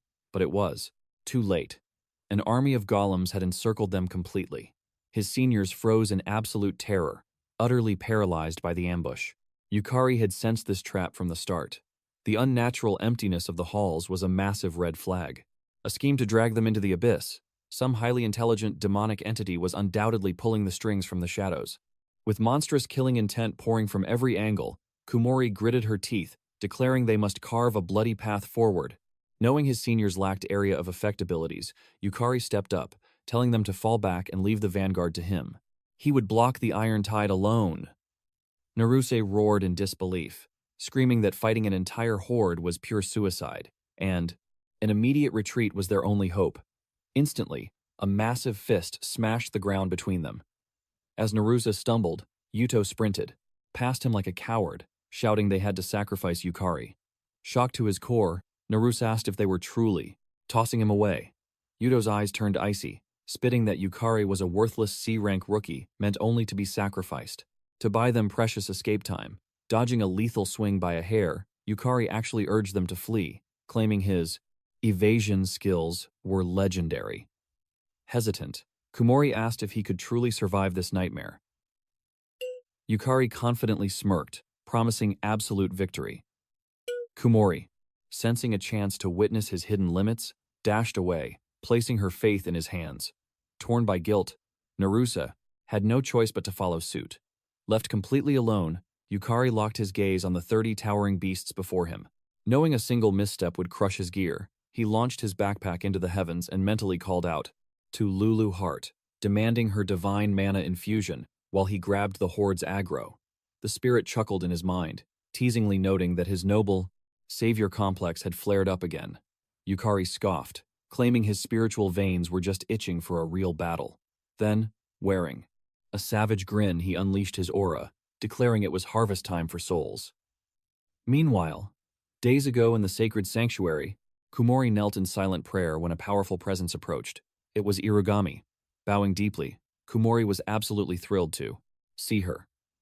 Irugami's eyes narrowed, stating she had summoned the berserker for a highly classified mission. With a touch of beautiful madness, Kumori swore absolute loyalty, vowing to execute any heavenly command, even if it meant sacrificing her very soul for the cause. A dark smile crossed Irugami's lips. She questioned if the berserker still walked the academy grounds. Kneeling, Kumori immediately confirmed her did. Leaning closer, Irugami whispered her true intent. Turning serious, as she questioned if he was their next assassination target. But Irugami shook her head. She explained that Yukari was a crucial pawn for their ultimate ambition. Yet, as a mortal vessel, he remained profoundly immature. Possessing a hopelessly fragile soul, he required brutal tempering. Flashing a maniacal grin, she ordered Kumori to push him to his absolute limit, strip away his mortal flaws, and forge him into pure perfection. Utterly bewildered, Kumori asked how she could possibly achieve such a feat. Irugami coldly instructed her to simply drive Yukari to the very brink of death. There was absolutely no need for mercy. If his soul shattered and he died, that merely marked the limit of his potential. Returning to the mercy, present, massive golems ruthlessly charged at Yukari. He gracefully evaded a lethal strike, pivoted with surging aura, and retaliated by violently obliterating the golem's stone skull. Relief washed over him at achieving a one-hit kill. However, two more monstrous golems lunged hungrily toward him. Reacting with lightning speed, he leaped high, causing the beasts to crash and pulverize each other. Gathering his ki, he unleashed a devastating punch, obliterating another rocky skull. Without wasting a single breath, he struck again, launching himself through the chaotic battlefield. He crushed another beast with a heaven-shaking stomp. He was now an unstoppable force, absolutely dominating every single golem in his path. Lulu Hart, observing from afar, was spellbound by his explosive growth. Even in this C-rank domain, a golem's natural armor rivaled that of B-rank demonic beasts. She pondered if his terrifying progression was entirely fueled by the agonizing regret of being utterly powerless in his past life. His relentless obsession with martial supremacy was undeniably awe-inspiring. At this insane pace, she realized they could likely ascend to mastering high-tier magic in their very next dungeon raid. After slaughtering the endless golem horde, Yukari collapsed, his mana reserves completely drained. Lulu Hart showered him with praise, marveling that annihilating 32 massive golems alone was an absolute miracle. Yukari confessed his early momentum was flawless, but as the battle dragged on, his mortal stamina faltered, forcing him to use multiple strikes for every kill. Lulu Hart nodded, sharply noting that his spiritual energy had dangerously wavered. Mid-combat, placing a devastating burden upon his physical vessel, Yukari humbly accepted her profound martial guidance. He revealed that the divine relic, looted from the ancient vault, had explosively amplified his physical realm, and he hadn't yet harmonized with this newfound power. The artifact was the S-rank Grand Strength Ring, fundamentally multiplying the cultivator's raw physical might. His second treasure was the S-rank Harden Ring, significantly boosting his iron body defense and mitigating incoming physical damage. The third relic was the S-rank Windblaze Bangle, granting him gale force speed, phantom evasion, and dramatically enhancing his rapid-fire combos. Yet, Yukari vividly recalled the heaven-shaking clash between Irugami and Sakurako. He was painfully aware his cultivation was mere dust beneath their godly power. Eyes blazing with resolve, he swore to ascend. Otherwise, halting the apocalyptic dungeon break would remain a foolish mortal's dream. Forcing himself up, he sprinted to reunite with his seniors. Dashing forward, he desperately prayed they were alive. Lulu Hart reassured him, sensing absolutely zero hostile mana signatures nearby, meaning they were completely secure, as long as they hadn't breached the boss chamber. Meanwhile, a conflicted Naruse firmly declared he was turning back. Yuto demanded if he had lost his mind, brutally reminding him that retreating wouldn't wash away the ultimate sin of abandoning Yukari. Naruse, gritting his teeth in pure agony, bitterly agreed. He confessed to being irredeemable trash for leaving his junior disciple to die, but he desperately needed to retrieve his fallen comrade's corpse. Kumori coldly rejected this. She stated they were marching straight into the boss domain, leaving both Naruse and Yuto utterly stunned. She calculated that slaying the dungeon lord would cause the realm to completely collapse. Then, if by some heaven-sent miracle Yukari drew breath, they could extract him safely. But turning back to face, an army of stone giants meant absolute suicide. Their only true path to survival was executing the singular boss monster. That would prove their undeniable martial worth. Hidden behind her calm eyes, Kumori remembered Irugami's chilling decree: push him to death's door. Rescuing him now would ruin everything. Yuto firmly sided with her, scolding Naruse that survival demanded ruthless results, not weak sentimentality. Mourning a corpse wouldn't conquer this trial. Defeated, Naruse whispered his grim compliance. Trudging forward, a heavy, suffocating wave of cowardice hit him. Raw terror had forced him to abandon his junior. A tsunami of guilt devoured his soul. Still, he clung to a single bloody hope. Slaughtering the boss meant returning Yukari's remains to his clan. But suddenly, Yukari casually emerged from the shadows, asking if they were waiting. He smiled, genuinely relieved to reunite. The seniors froze in absolute shock. Yet, Kumori's gaze narrowed with sharp suspicion. Naruse's jaw dropped, utterly paralyzed seeing his supposedly deceased junior breathing. He had mourned his inevitable death. But Yukari nonchalantly laughed, claiming his swift footwork and heaven-defying luck had saved him. Masking his true terrifying power, he hid the fact he had single-handedly slaughtered the golem army. More importantly, he refused to believe a respected senior might be the shadow traitor who orchestrated this catastrophic dungeon break. Nevertheless, survival in this cultivation world demanded absolute vigilance. Naruse. He gritted his teeth, confessing his momentary panic. Yukari brushed it off coolly, reminding him that the brilliant strategy was his creation to begin with. But Yuto glared, warning him not to become a greedy scavenger, one of those pathetic rats who blindly chased after experience points. He spat that Yukari was merely a lucky novice.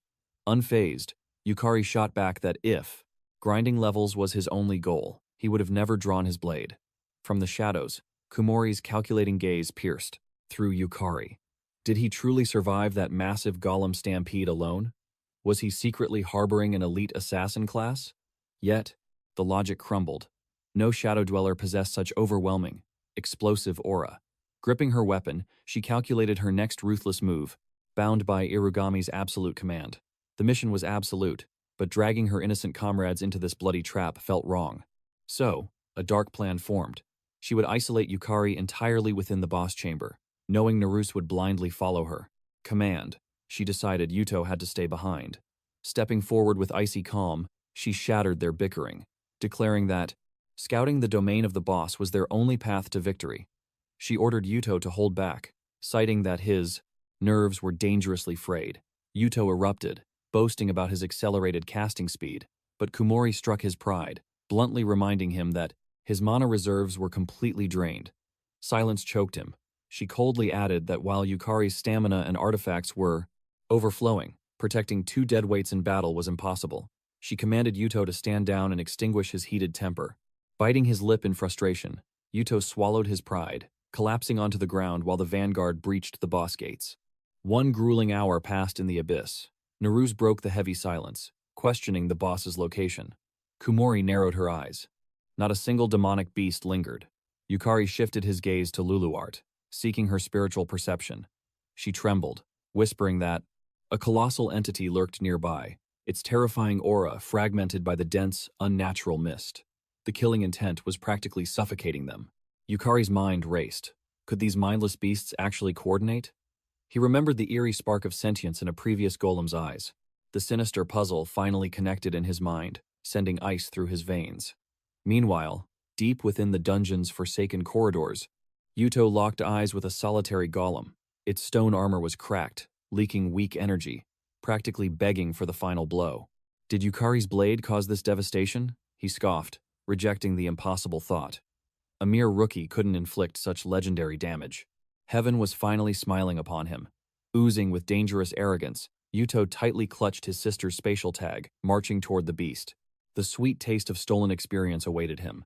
He desperately needed that wealth. Just days ago, in the sterile hospital ward, the staggering medical debt had crushed his soul.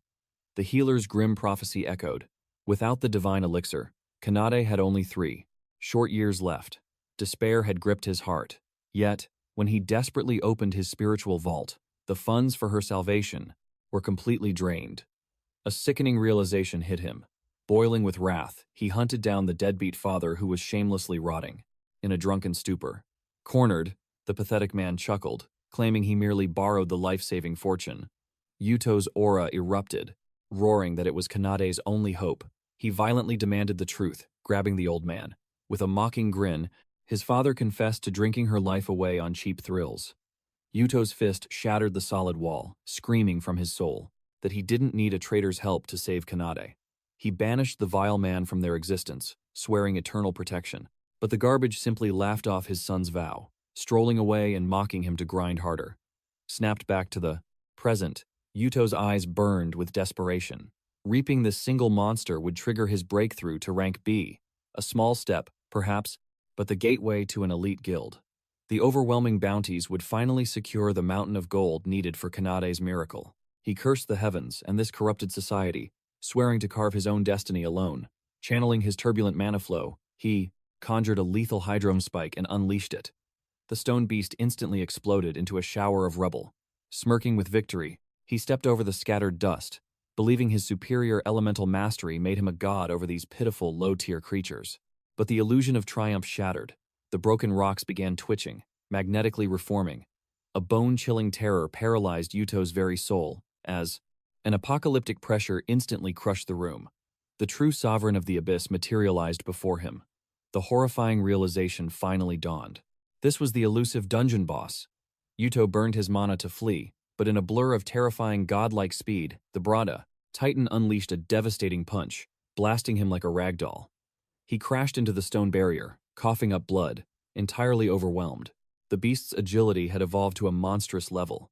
He tried to rise, but his fractured leg screamed in agony. Defenseless, he watched death approach, poisoned with bitter despair. This cursed reality was nothing but trash, constantly mocking his desperate effort. The Titan raised its massive fist for the execution. With 0 mana left, Yuto clutched his sister's token, his vision fading into absolute darkness as he whispered Kanade's name. But then, the air shattered. Yukari descended like a god, catching the catastrophic strike with a single, unyielding hand. He calmly stated he understood the desperate thirst for power, but Yukari smirked, asking him to just watch, once to let him assist. Suddenly, the truth struck Yukari. Every single golem he crushed earlier was merely a fragment of the Rowland colossal boss golem. Yuto's desperate warning snapped him back to reality, just in time to see a massive stone fist, hurtling straight for him. Without hesitation, he caught the devastating blow mid-air, deflecting the sheer force away from Yuto. Shifting his stance and grounding his weight, he unleashed a devastating counterstrike. The sheer impact shattered the Titan's massive arm into dust, blasting the behemoth backward. This ancient guardian possessed far greater endurance than the lesser mobs, but for an awakened like Yukari, victory was absolutely certain. However, his eyes widened as the boss instantly regenerated its obliterated limb. Lulu Hart warned him that this monstrous amalgamation thrived on endless regeneration. Yet, a supreme healing factor alone didn't make this rocky beast truly invincible. Activating his soul trial, a surging torrent of mana flared around his body, deliberately drawing heavy curses upon himself. Raising his glowing fist, he struck the Titan, instantly triggering Lost Man to cleanse his limits before launching a second, earth-shattering blow. The absolute force violently repelled the beast. Before the giant could even process the impact, Yukari erupted into a devastating, high-speed barrage. Yuto watched in absolute awe, terrified by this godlike martial prowess. Was Yukari really just a C-rank like them? The party regrouped. Moments later, Naruz gritted his teeth, realizing their bitter truth. Stepping into this monstrous clash now would only make them dead. Wait. They stood completely frozen, watching Yukari utterly annihilate the boss. Kumori's breath caught in her throat as she witnessed this impossible spectacle. His mana circuit's terrifying efficiency existed in a completely different dimension compared to theirs. She trembled at his overwhelming aura output. What god-defying cultivation technique could possibly absorb and circulate energy with such apocalyptic power? Logically, their fundamental mana pathways were supposed to be exactly the same. The monolithic boss roared in blazing fury, suddenly summoning a legion of stone soldiers from the earth. Recognizing the massive enemy wave, dread washed over them as the horde charged straight toward his vulnerable seniors. Yukari instantly pivoted, summoning Harble. The familiar unleashed a suffocating wave of apathetic aura, completely paralyzing the stone army. Moving like lightning, Yukari blitzed through the stunned ranks, obliterating each monster with a single, godlike strike. Yuto stood paralyzed, witnessing a legendary summon capable of casting such a massive, long-lasting spatial lockdown. This suffocating suppression field completely crushed his own magical limits. Was this unstoppable monster a supreme martial warrior or a grand summoner? Meanwhile, Yukari unleashed his S-rank entities, the terrifying Skull Lich Lord and the divine water element. "Defend my seniors," he commanded. The legendary beings bowed in absolute loyalty. Kumori nearly collapsed in shock, commanding multiple high-tier spirits simultaneously, and each beast radiated an aura heavier than their entire squad combined. Amidst the blazing chaos, Yukari realized his vast mana reserves from Serendiana allowed him to sustain an army of souls. While tapping into their supreme magic was still taxing, he absolutely trusted his glorious summons to hold the defensive line. Seeking validation, he asked his guide, Lulu Hart, if bending the rules was acceptable. She smirked, permitting this defensive shield. However, her tone carried a heavy warning. The final blow against this titanic boss must be his alone. A fearless grin crossed his face as he launched himself. His explosive punch caved in the beast's rocky core, confirming its mortality. Yet, before the dust settled, the Titan instantly restored its shattered torso. A chilling thought emerged: was this abomination truly immortal? Refusing to surrender to despair, his battle instincts screamed that every supreme defense harbored a fatal flaw. He shifted his combat rhythm, desperately hunting its core. His lethal kicks shattered its pillars, His aura-infused fists obliterated its torso and skull. But his devastating combos felt utterly useless. The monolithic nightmare regenerated flawlessly. He locked eyes with Lulu Hart, who stood there quietly, observing his struggle.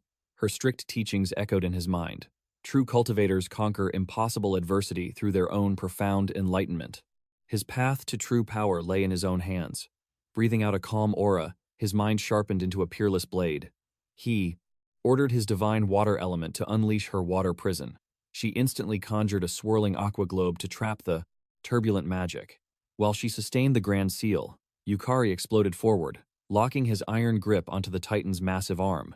He channeled his absolute limit, brutally ripping the stone limb from its socket.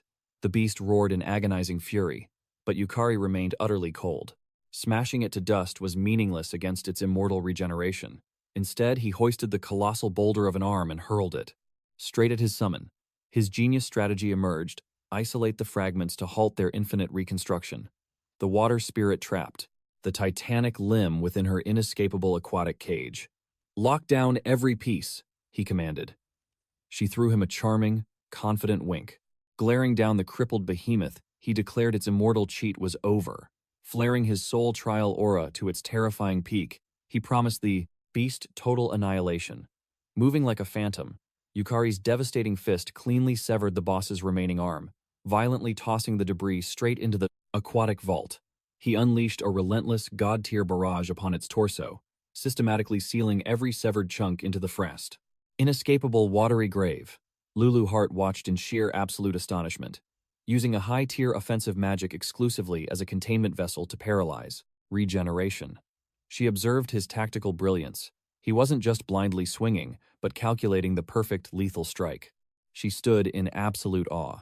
His rapid mana absorption, the flawless flow through his circuits, and the sheer might of Yukari's soul were syncing in perfect harmony. Perhaps it was finally time to unleash him back into Botting, the Lulu Hart dungeon. The crisis there was rapidly escalating to a catastrophic level.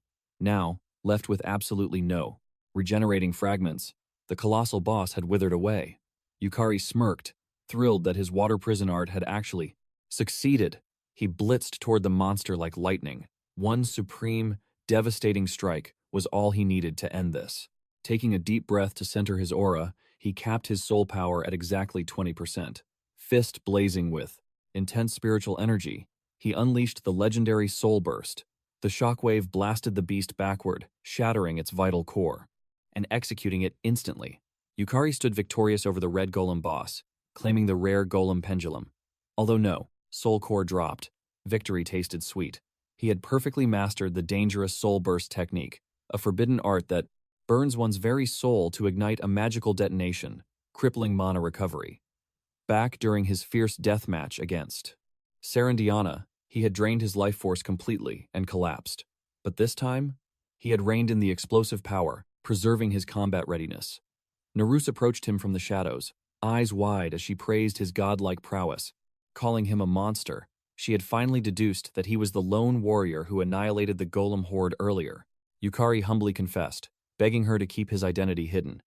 Being a famous hero simply wasn't his style. Naruse scoffed at his humility, calling it a tragic waste of epic talent. Meanwhile, Uto finally stepped up, admitting his foolishness. He had severely underestimated Yukari's depth. He confessed that his selfish pride had unfairly placed a massive burden on Yukari. Bowing deeply in total submission, Uto apologized, leaving Yukari stunned. Suddenly, Uto spotted Yukari's mangled hand, realizing the horrific price the boy had paid. Yukari blinked in pure confusion. The lost man's trait had completely erased his sense of pain. His arm hung uselessly, shattered beyond belief, but he felt nothing but calm. He merely made a mental note to wield Soul Burst with caution. Sacrificing a limb for every victory would inevitably spell his doom. Flashing a warm smile, he assured the trembling Uto. As long as his comrades survived, a broken arm was merely a scratch in battle. Uto froze in absolute awe. Before he could even speak, Yukari calmly retrieved an item from his pocket and tossed the guild tag back. He declared quietly that he possessed his own inescapable destiny to conquer. Uto nodded deeply, vowing they would both ascend to their ultimate goals. Nearby, Kumori's eyes narrowed. She finally grasped why the terrifying Irugami was so obsessed with Yukari. Yet, as a loyal servant of the Holy Dungeon Church, this dark revelation felt incredibly dangerous. Pushing the grim thought away, Kumori smirked. A dangerously fascinating junior had just entered her world, and her curiosity was entirely captivated. Meanwhile, deep within the Holy Church, Irigami activated Saint Dominance, a divine authority that forcefully hijacked the vision of her subordinate nuns. Spying on Yukari from the shadows, she confirmed a terrifying truth. The boy's aura had officially erupted to the realm of an A-rank grandmage. He was violently amplifying his raw physical power by weaponizing his boundless mana reserves. She shuddered, wondering just how many hellish battlefields he had survived to forge such terrifying mastery. But the real mystery? Despite possessing utterly trash C-rank mana circuits, Yukari was effortlessly bending A-rank energy to his will. With only 8 pathetic C-rank pathways, common sense dictated an absolute limit to his magical capacity. So, how in the world was he defying the laws of magic? A wicked, prideful smile spread across her beautiful face. Absolutely fascinating, she purred. Shifting her piercing gaze to the shadowy figure before her, she asked if he felt the same. Kaya Kazuki, an F-rank anomaly wielding the nightmare skill, hissed in agreement. Yukari was indeed a flawless specimen. His sinister tone thrilled her. She praised his sharp eye for Yukari's true worth. It made saving him entirely worth the risk of crossing Hyakuran and swallowing Sakurako's bitter wrath. She then challenged him to drop his pathetic habit of slaughtering weak beginners and finally awaken a true class. He sneered, claiming he never hunted rookies for mere sport. It was simply the most efficient method to dissect human players. His ultimate obsession was uncovering the true, bloody origins of supernatural skills and awakening classes. She cackled, declaring him a magnificently twisted philosopher. With his monstrous talent and dark ambition, achieving S-rank supremacy was merely a matter of time. He then locked eyes with her, questioning if she was truly willing to let him carve open her absolute favorite toy. Trembling with euphoric excitement, she demanded a front-row seat when the dissection began. She was dying to see what dark miracles pulsed inside Yukari. He sighed deeply, realizing this crazy saint was actually anticipating the bloodbath. Asking how he could acquire an awakened class, she smirked and promised to guide him. She possessed the ultimate method. He just needed to trust her. With maniacal excitement, she revealed her master plan to Akatsuki. A wicked grin spread across his face. Now he truly understood why Irigami was terrified as the absolute witch. He dropped to one knee, forging a dark pact. His absolute loyalty was now hers. Ever since the fateful day, Yukari had crushed him. Those piercing eyes haunted his nightmares. He craved another encounter. He hungered to face him again and rip out his hidden secrets. Akatsuki swore on his life he would be the one to dissect Yukari. By morning, Fujimin, an F-rank player with mana sense and Yukari's closest comrade, intercepted him. Staring in absolute disbelief, he mentioned Yukari's explosive promotion to C-rank. He never imagined a skillless zero could shatter expectations and soar to such heights. Fujimin was Yukari's absolute best bro. Though blessed with an awakening skill, he firmly refused the bloody path of a player, convinced he was just ordinary trash who shouldn't gamble his life in dungeons. Bound by that mortal fear, in the previous timeline before the regression, Fujimin desperately blocked Yukari from awakening relentlessly. Echoing that he lacked both talent and system skills, Yukari vividly remembered his friend's cold logic as he ruthlessly crushed his grandest ambitions. Trapped in those bitter memories, a sudden slap on the back from Fujimin snapped him awake, demanding his focus. With burning pride, Fujimin crowned Yukari a rising superstar, a monstrous prodigy, the fastest since Sakurako to conquer C-rank in mere months. Annoyed, Yukari snapped at him to drop the worthless praises and speak plainly. When asked what he needed, Yukari boldly demanded his friend to form a party right here. Fujimin questioned if he was just a useless filler. Yukari nodded, stating the harsh system rules of a C-rank. Dungeon required multiple souls. He promised his terrified friend he only had to wait safely outside the bloody gate. No combat required. Fujimin surprisingly accepted. He desperately wanted to witness if this zero had truly evolved into a monster. The mere thought made his blood boil with excitement. Before Yukari could set the raid time, Fujimin dropped a bombshell. He was diving into the hellish dungeon alongside him. Yukari froze, utterly staggered by his cowardly friend's sudden bravery. Why abandon his safety? Fujiman smirked, declaring he gave zero care about system titles or the player rankings, but he fiercely cared for his brother. He needed to watch the former trash unleash his legendary new powers. Yukari stood absolutely speechless. Yielding to fate, he agreed. Immediately, he contacted Lulu Hart, begging to unseal his true limits, to brutally annihilate everything, ensuring Fujiman survived unharmed. She granted permission, but dropped a chilling detail. She would vanish into the shadows alone to handle secret business. Yukari's mind raced. It was bizarrely rare for her to abandon his side. Swallowing his doubts, he prayed for her safe return. As Lulu faded away, she realized the brutal truth. Her boy needed to awaken his own independence. Her soul deeply yearned to protect him until the apocalypse, but heaven's will was cruel. Her time was secretly running out. The very next morning, deep inside a C-rank labyrinth, Umeko and Sierra stood united. Sierra charged the goblin horde, unleashing her deadly maid's culinary arts. Her blade carved through flesh like butter, yet an endless swarm of monsters flooded the dark cavern. 6 bloodthirsty goblins lunged, activating her maid's arsenal. Divine light forged her exclusive combat tools from thin air. Summoning a terrifying arsenal, she drew 5 radiant broadswords. With lethal precision, she kicked 3 blades straight toward the frontline beasts. Like lightning, she hurled a 4th, splitting the center goblin's skull wide open in a shower of gore. Blurring forward, she decapitated the final survivors in one majestic sweep. 6 monsters annihilated, 0 sweat dropped. Umeko, observing the massacre, was deeply shaken by such divine precision. Yet, she knew her own power was needed. Channeling tyrannical aura into her weapon, she roared to Sierra that the trap was sprung. Umeko's absolute technique, elegant intercept, violently swapped her physical coordinates with an ally, granting an explosive surge of godlike agility. Sierra instantly vanished from the impact zone.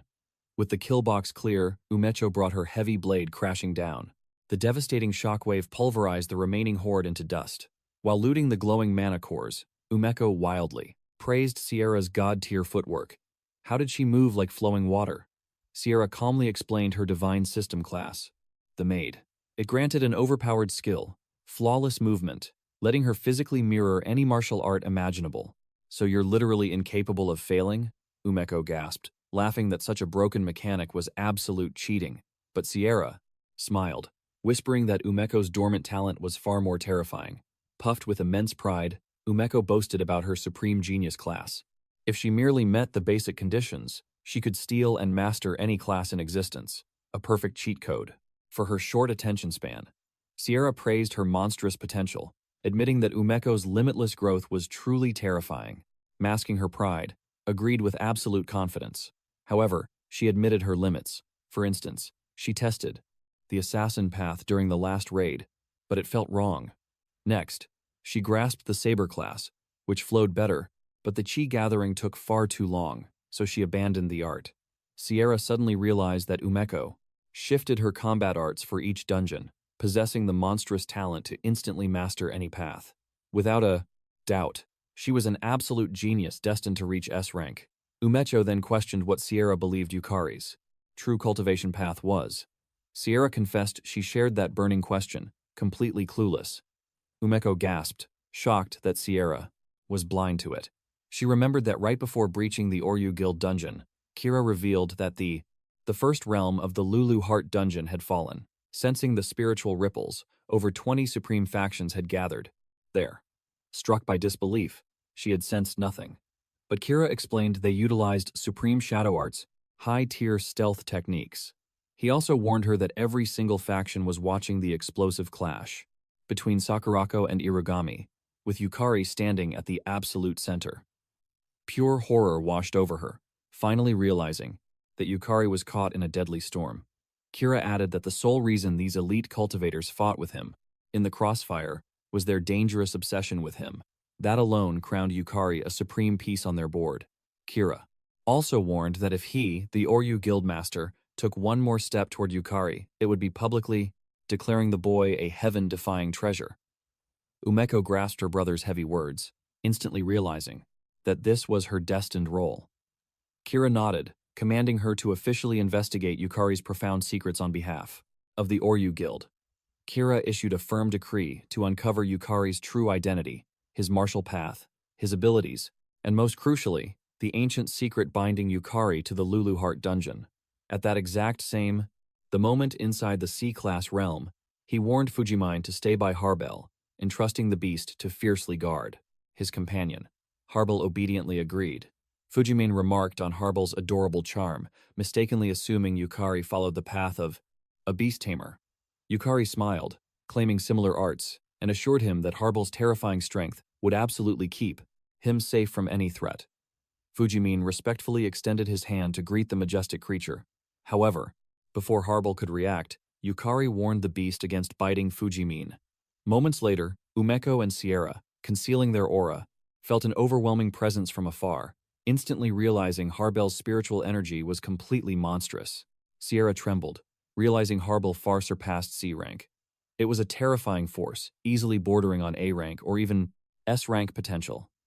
Umeko questioned if the beast could communicate, noting their own guild's tamer could only control mindlessly. Summoned beasts like hollow puppets. Sierra agreed, confirming that was the natural law of summoned creatures. At first, Sierra felt hesitant when Umeko requested her aid in investigating Yukari's depths. But now that she was witnessing his overwhelming strength firsthand, she understood. From this fateful day forward, Yukari would become prey for countless powerful factions. Umeko confessed that when her brother claimed Yukari conquered the realm of Lulu Hart, she brushed it off as madness. But now, seeing the truth, she asked if they should retreat and report back.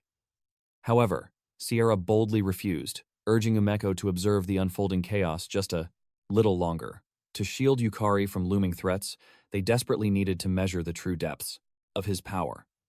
Sierra remembered how fiercely he protected her during past dungeon raids. Even if her current cultivation lacked behind Yukari's, she yearned to awaken her own strength, becoming a shield brave enough to defend others, just as he did. Umeko nodded, revealing she had awakened the Shadow Stalker path, boasting incredibly high stealth capabilities. But facing a divine beast like Harbel, whose power dwarfed theirs, taking even one step closer would instantly expose their auras. The two cultivators decided to maintain their distant observation for now. Meanwhile, Yukari knew one misstep in this ancient ruin meant death. Prioritizing absolute safety, he decided to move with extreme caution. Instantly, he summoned his soul servants, Armored Knight Soul, Skull Guardian Soul, and Flame Knight Soul, alongside the terrifying Skull Lich Lord Soul. Deploying them into the abyss, he commanded that if enemies appeared, they must annihilate them all. The undead legions bowed. Yukari smiled, knowing his summons grew exponentially stronger through his rising spiritual energy. Before unleashing them, he ordered immediate retreat if they faced overwhelming enemy forces. Their true objective was safe, calculated conquest. The Shadow Legions roared in absolute understanding. Fujimine, paralyzed by the sheer terror of the undead army, stammered that they looked utterly monstrous. Yukari assured him these familiar spirits were intensely loyal comrades. This made Fujimine realize the absolute trust Yukari placed in them. It proved this hunter had survived countless deadly labyrinths. Moments later, the Shadow Army began their sweep. Prowling through the dark caverns, they stumbled upon a vicious pack of scaled lizardkin. The beasts immediately lunged forward, but the spirit vanguard formed an unbreakable wall. Suddenly, the blazing Flame Knight roared into action. As the monsters pushed back, his greatsword erupted in searing hellfire, paralyzing the enemy with absolute dread. Before they could flee, a fiery arc severed their heads. One desperate lizardkin scrambled away, only to freeze before the terrifying Skull Lich Lord, blocking all hope. The undead sovereign raised its massive battle axe, cleaving the creature in two with devastating force. It then brutally executed the remaining cowards. From the shadows, the two awestruck girls watched in disbelief. They realized these spectral warriors possessed true combat autonomy. Umeko grabbed Sierra, demanding to know if that Lich Lord was once a C-rank dungeon boss. Sarah nodded in sheer terror, yet its dreadful aura was infinitely heavier now. She trembled, wondering if his mysterious class forcefully evolved its subordinates. Seeing these undead beasts display individual consciousness was downright terrifying. Several tense hours later, the young master calmly announced the perimeter was fully purged. They were clear to advance. The novice was entirely baffled, pointing out that Yukari had literally not moved an inch. The overpowered hunter simply shrugged, stating his shadows had utterly annihilated everything. Fujimin gaped in pure awe. He asked if the main character even needed to lift a finger. He coolly replied that harvesting loot and confirming kills still required manual labor. Moving deeper, the curious companion asked about the market value of C-rank monster drops. Yukari explained it heavily depended on the creature, species, and preservation. Quality of the essence. Slaying just 10 elite beasts could yield several million yen, assuming the harvest was kept in pristine condition. Fujimin choked. Frustrated, he grumbled that basic F-rank drops barely scraped 10,000 yen. The veteran explained that while F-rank cores were useful, drops from C-rank and higher, labyrinths forged legendary weapons, impenetrable armor, and insanely rare artifacts. Naturally, the more mythical the bloodline, the more wealthy collectors violently bid for them. Furthermore, though this specific cavern seemed empty, discovering crystallized monostones would make their wealth explode. This staggering reality made the amateur feel soul-crushed. His miserable daily wage of 8,000 yen felt like absolute garbage. Desperate, he asked if his savior planned to exclusively farm C-rank zones for infinite riches. Yukari's eyes darkened. He refused to stagnate at mere C-rank, leaving his companion profoundly bewildered.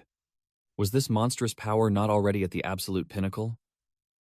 In the grand scheme, he was pitifully weak. He craved ultimate strength. Stunned, his companion accepted this. Suddenly, a mental shockwave hit the master. A soul connection had shattered. Panic rising, his friend asked if a nightmare beast spawned. Sprinting at blinding speed, Yukari knew the boss was making its move. He commanded a tactical retreat. A brief sprint later, they breached the sovereign chamber. A colossal boss stood menacingly, flanked by 10 elite guards. He thought he might be overly cautious, but one misstep meant absolute death, especially with a fragile civilian nearby. Taking a deep breath, he braced for total annihilation. His eyes glowed as he triggered soul servitude.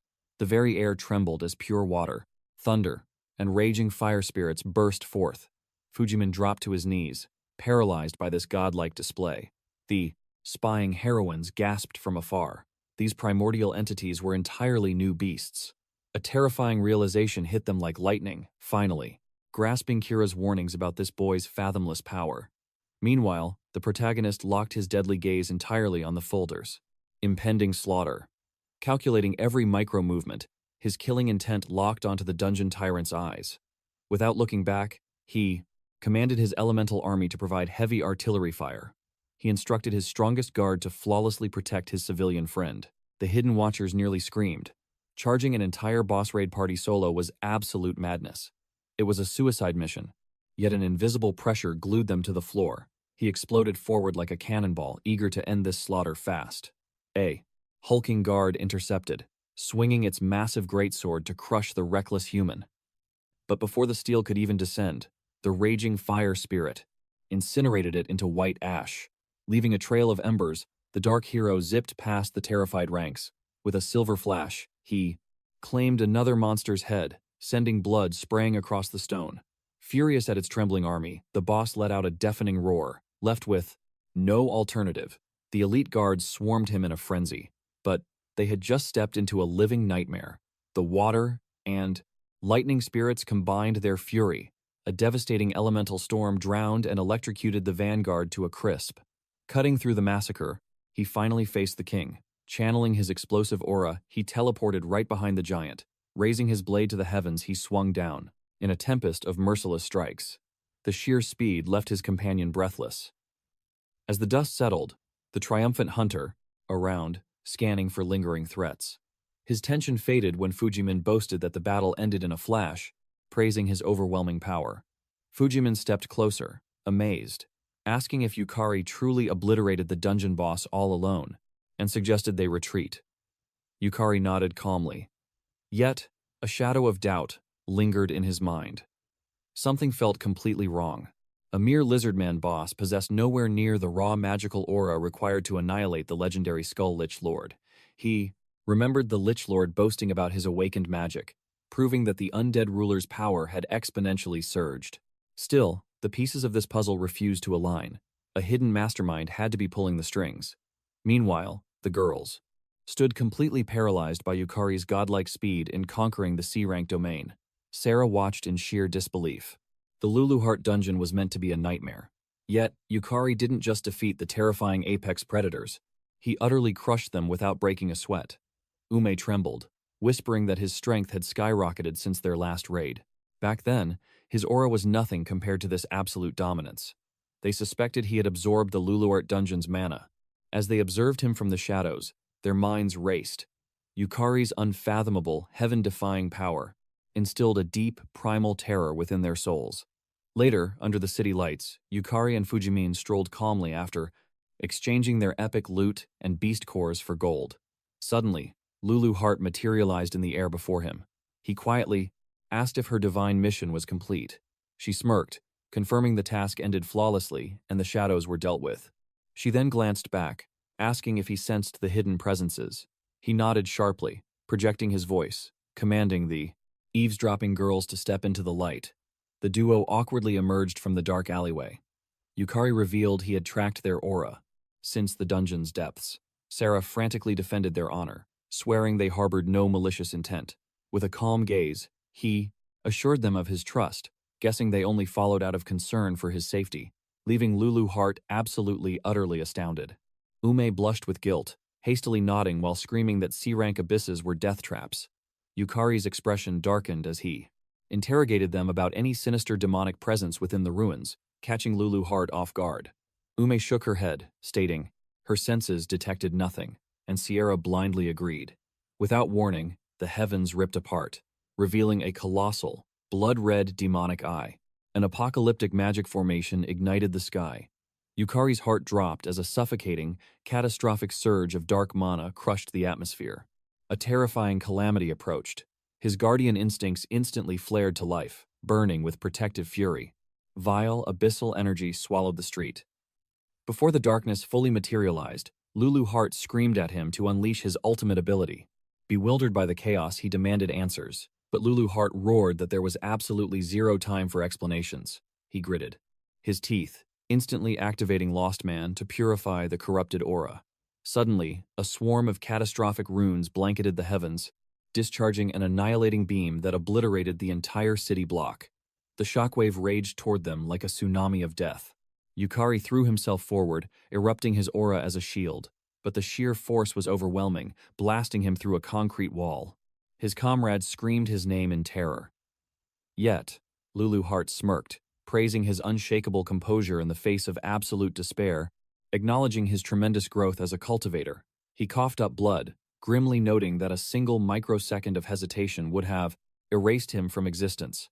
Glaring at the sky, he demanded Lulu Hart reveal the true identity of this heaven-defying monster. She grimly announced that a sovereign demon king had descended upon them. An icy dread crawled down Yukari's spine. She revealed that, in his previous life, this world was reduced to ashes, and the true mastermind orchestrating the endless apocalyptic dungeon breaks was the absolute ruler of the S-rank abyss, the corrupted pinnacle of Septim Milani. She declared that the deadly plague born of isolation was the demon king of lust herself, here for his soul. The sultry demonic sovereign floated down, introducing herself as Kararan, the tyrannical empress of the dragonkin. Born as an unholy hybrid of dragon and succubus, she represented the terrifying might of Septim Magnus. She offered a twisted, elegant greeting. Yukari's eyes widened. Kararan could actually perceive Lulu Hart. Unfazed, Lulu Hart mocked the Demon King's overly dramatic entrance, bluntly demanding her true objective. A sinister smile curled, as Kararan purred that her only goal was total erasure. What other destiny could a pest deserve? Yukari gritted his teeth, realizing Lulu Hart was the primary target. He roared, demanding her twisted motives, but the Demon King merely chuckled, asking if the strong ever needed to explain their motives to dying insects. Lulu Hart smirked with fierce defiance, mocking the dragon. If she seriously believed Yukari would bow to a tyrant like her. Insulted, Kararan's demonic aura flared, snarling that Lulu Hart was overly arrogant for a shattered soul.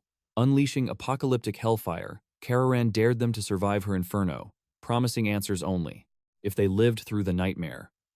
Through the blazing chaos, Lulu Hart warned Yukari that among the sovereign demon lords, Demon of Lust wielded unrivaled supreme strength.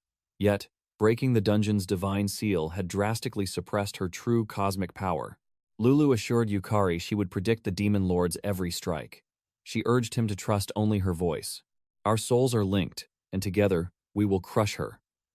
Yukari firmly nodded, his resolve absolute. He trusted Lulu completely. Blade drawn, he faced the Demon Lord until she vanished into thin air. Lulu frantically scanned the area. Suddenly, Kararian materialized at his right, unleashing a blazing inferno. Panic surged. Yet, he threw his guard up just in time. But the demon's casting speed was monstrous, erupting a devastating hellfire that violently engulfed them both. Sierra screamed his name in terror, while Umeko desperately ordered the others to fall back. The girls fiercely struck the arena's barrier, but the overwhelming aura violently repelled their every single attack. Umeko screamed that the Demon Lord's blazing speed defied mortal vision. Watching the terrifying clash, Sarah instantly knew this apocalyptic battle was entirely out of their league. Grabbing her communicator, she frantically dialed for backup, desperate to shift the tides of fate. Meanwhile, the demonic tyrant stared at her palm, completely baffled. The sheer magical disparity between them was absolutely staggering. She had delivered a fatal strike meant to incinerate him into mere ashes. Yet, miraculously, Yukari stood breathing, entirely saved by his elemental fire mastery. She smirked in reluctant praise. Yukari gritted his teeth, realizing the tyrant was effortlessly analyzing their desperate struggle for survival. Projecting her voice, Lulu fiercely declared to the demon that her champion had utterly tanked her pathetic hellfire. She demanded answers. Kararian merely chuckled with sinister arrogance, mocking their pathetic curiosity. She sneered, exposing their pathetic attempt to stall for a desperate escape plan. Yukari fiercely retorted, demanding to know if the supposedly mighty demon was too weak to honor a simple pact.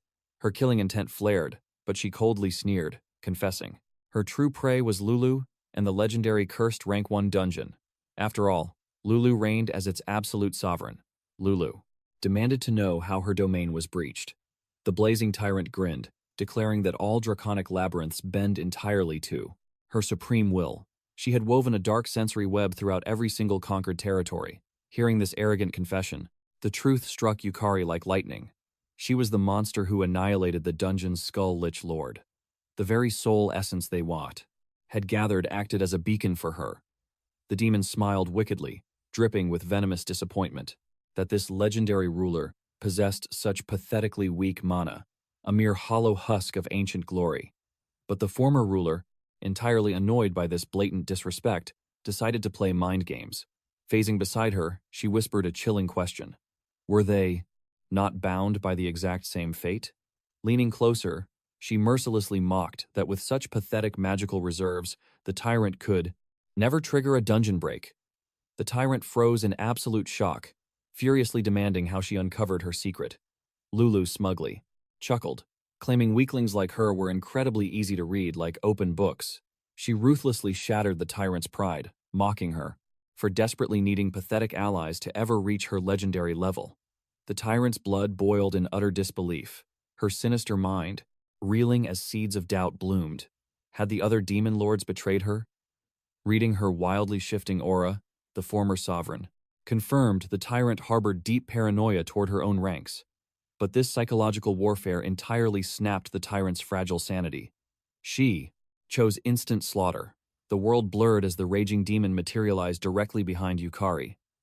Panic surging, the spirit desperately screamed for him to evade. The scythe of death violently cleaved the air, missing his neck by a sheer hairbreadth. Pivoting instantly, she unleashed a devastating horizontal slash. Yukari narrowly slipped past death's door. "Jump now," the spirit commanded, and his body acted instantly, dodging a massive shockwave. Furious, the tyrant materialized a blazing magical array, raining an apocalyptic storm of hellfire downward. Yukari pushed his elemental limits, forging a desperate fiery shield. "Danger, she is charging in," the spirit warned, and as the smoke cleared, the demonic reaper was already in his face. The massive scythe descended like a guillotine. Steel shrieked as he desperately parried the overwhelming blow, but the monstrous strength difference was crushing his bones. Burning his life force, he forcefully deflected the reaper blade, sending himself skidding backward. Before the dust could even settle, the spirit fiercely commanded him to charge head-on. Trusting her completely, he surged forward. In a terrifying flash, the tyrant intercepted him, mocking his pathetic mortal speed. But the spirit merely grinned, confidently declaring the tyrant absolute defeat. Razor-sharp spiritual threads had already perfectly bound the demon and her cursed scythe.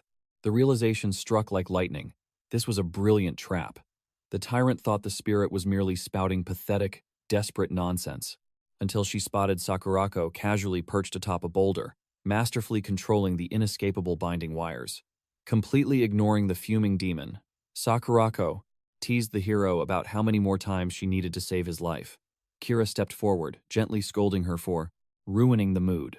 Surviving this apocalyptic clash was a literal miracle. Stepping into the fray was Sarah Kagurazaka, the mysterious S-rank powerhouse disguised as a humble association receptionist. She nodded firmly, proudly reminding everyone that their brave vanguard had miraculously held his own against a catastrophic demon lord. Enter Harataro Odachi, the legendary 18th-ranked S-rank juggernaut, completely ready to... The swordmaster nodded in deep respect. The rumors were completely true, but Yukari's raw talent utterly shattered all expectations. Kyoichiro manifested behind them, deeply impressed. Moving with such lethal precision against a true demon lord? Magnificent. Kira stepped forward. He locked eyes with Yukari. Can you still fight? Yukari's aura flared as he smiled. Always. Carmarian seethed with absolute, blazing fury, yet the hunters stood utterly unshaken. Their weapons hummed in unison. Kira marveled at this terrifying entity, the absolute ruler of an S-rank domain and the apex of demon lords. Beside him, Sarah showered Yukari with absolute praise. His solo deflection of Carmarian's devastating strikes was nothing short of legendary. Most mortals would be ash. Yet, she gently ordered him to step back and leave the bloodbath to the elites. But Yukari's eyes burned with resolve. He refused to retreat. He would stand on this battlefield. He warned Sarah of Karm's hellfire and spatial shifts, revealing his unique sensory skills to predict her exact warp coordinates. He was an invaluable asset. Sarah froze in pure astonishment, her mind racing. Was this monster really just an F rank yesterday? Acknowledging his immense value, she officially welcomed him into the vanguard. But her tone turned gravely serious. A single demon lord possessed enough apocalyptic power to shatter the entire world. However, fate had assembled an entire legion of S-rank awakened here. With deadly precision, Sarah dictated their supreme battle formation. She and Kyo would anchor the rear guard. Kira and Kyotaro would become the tip of the spear. Umeko and Sierra would secure the innocent, while Sakurako wove an absolute defensive barrier. Yukari took a deep breath, forcing his racing heart to steady. He was surrounded by living legends. Activating his Lost Man technique, he instantly severed all threads of mortal terror, entering a state of absolute zen. His survival thus far wasn't mere luck. He had completely analyzed Karm's devastating attack patterns. He pushed his mind into overdrive.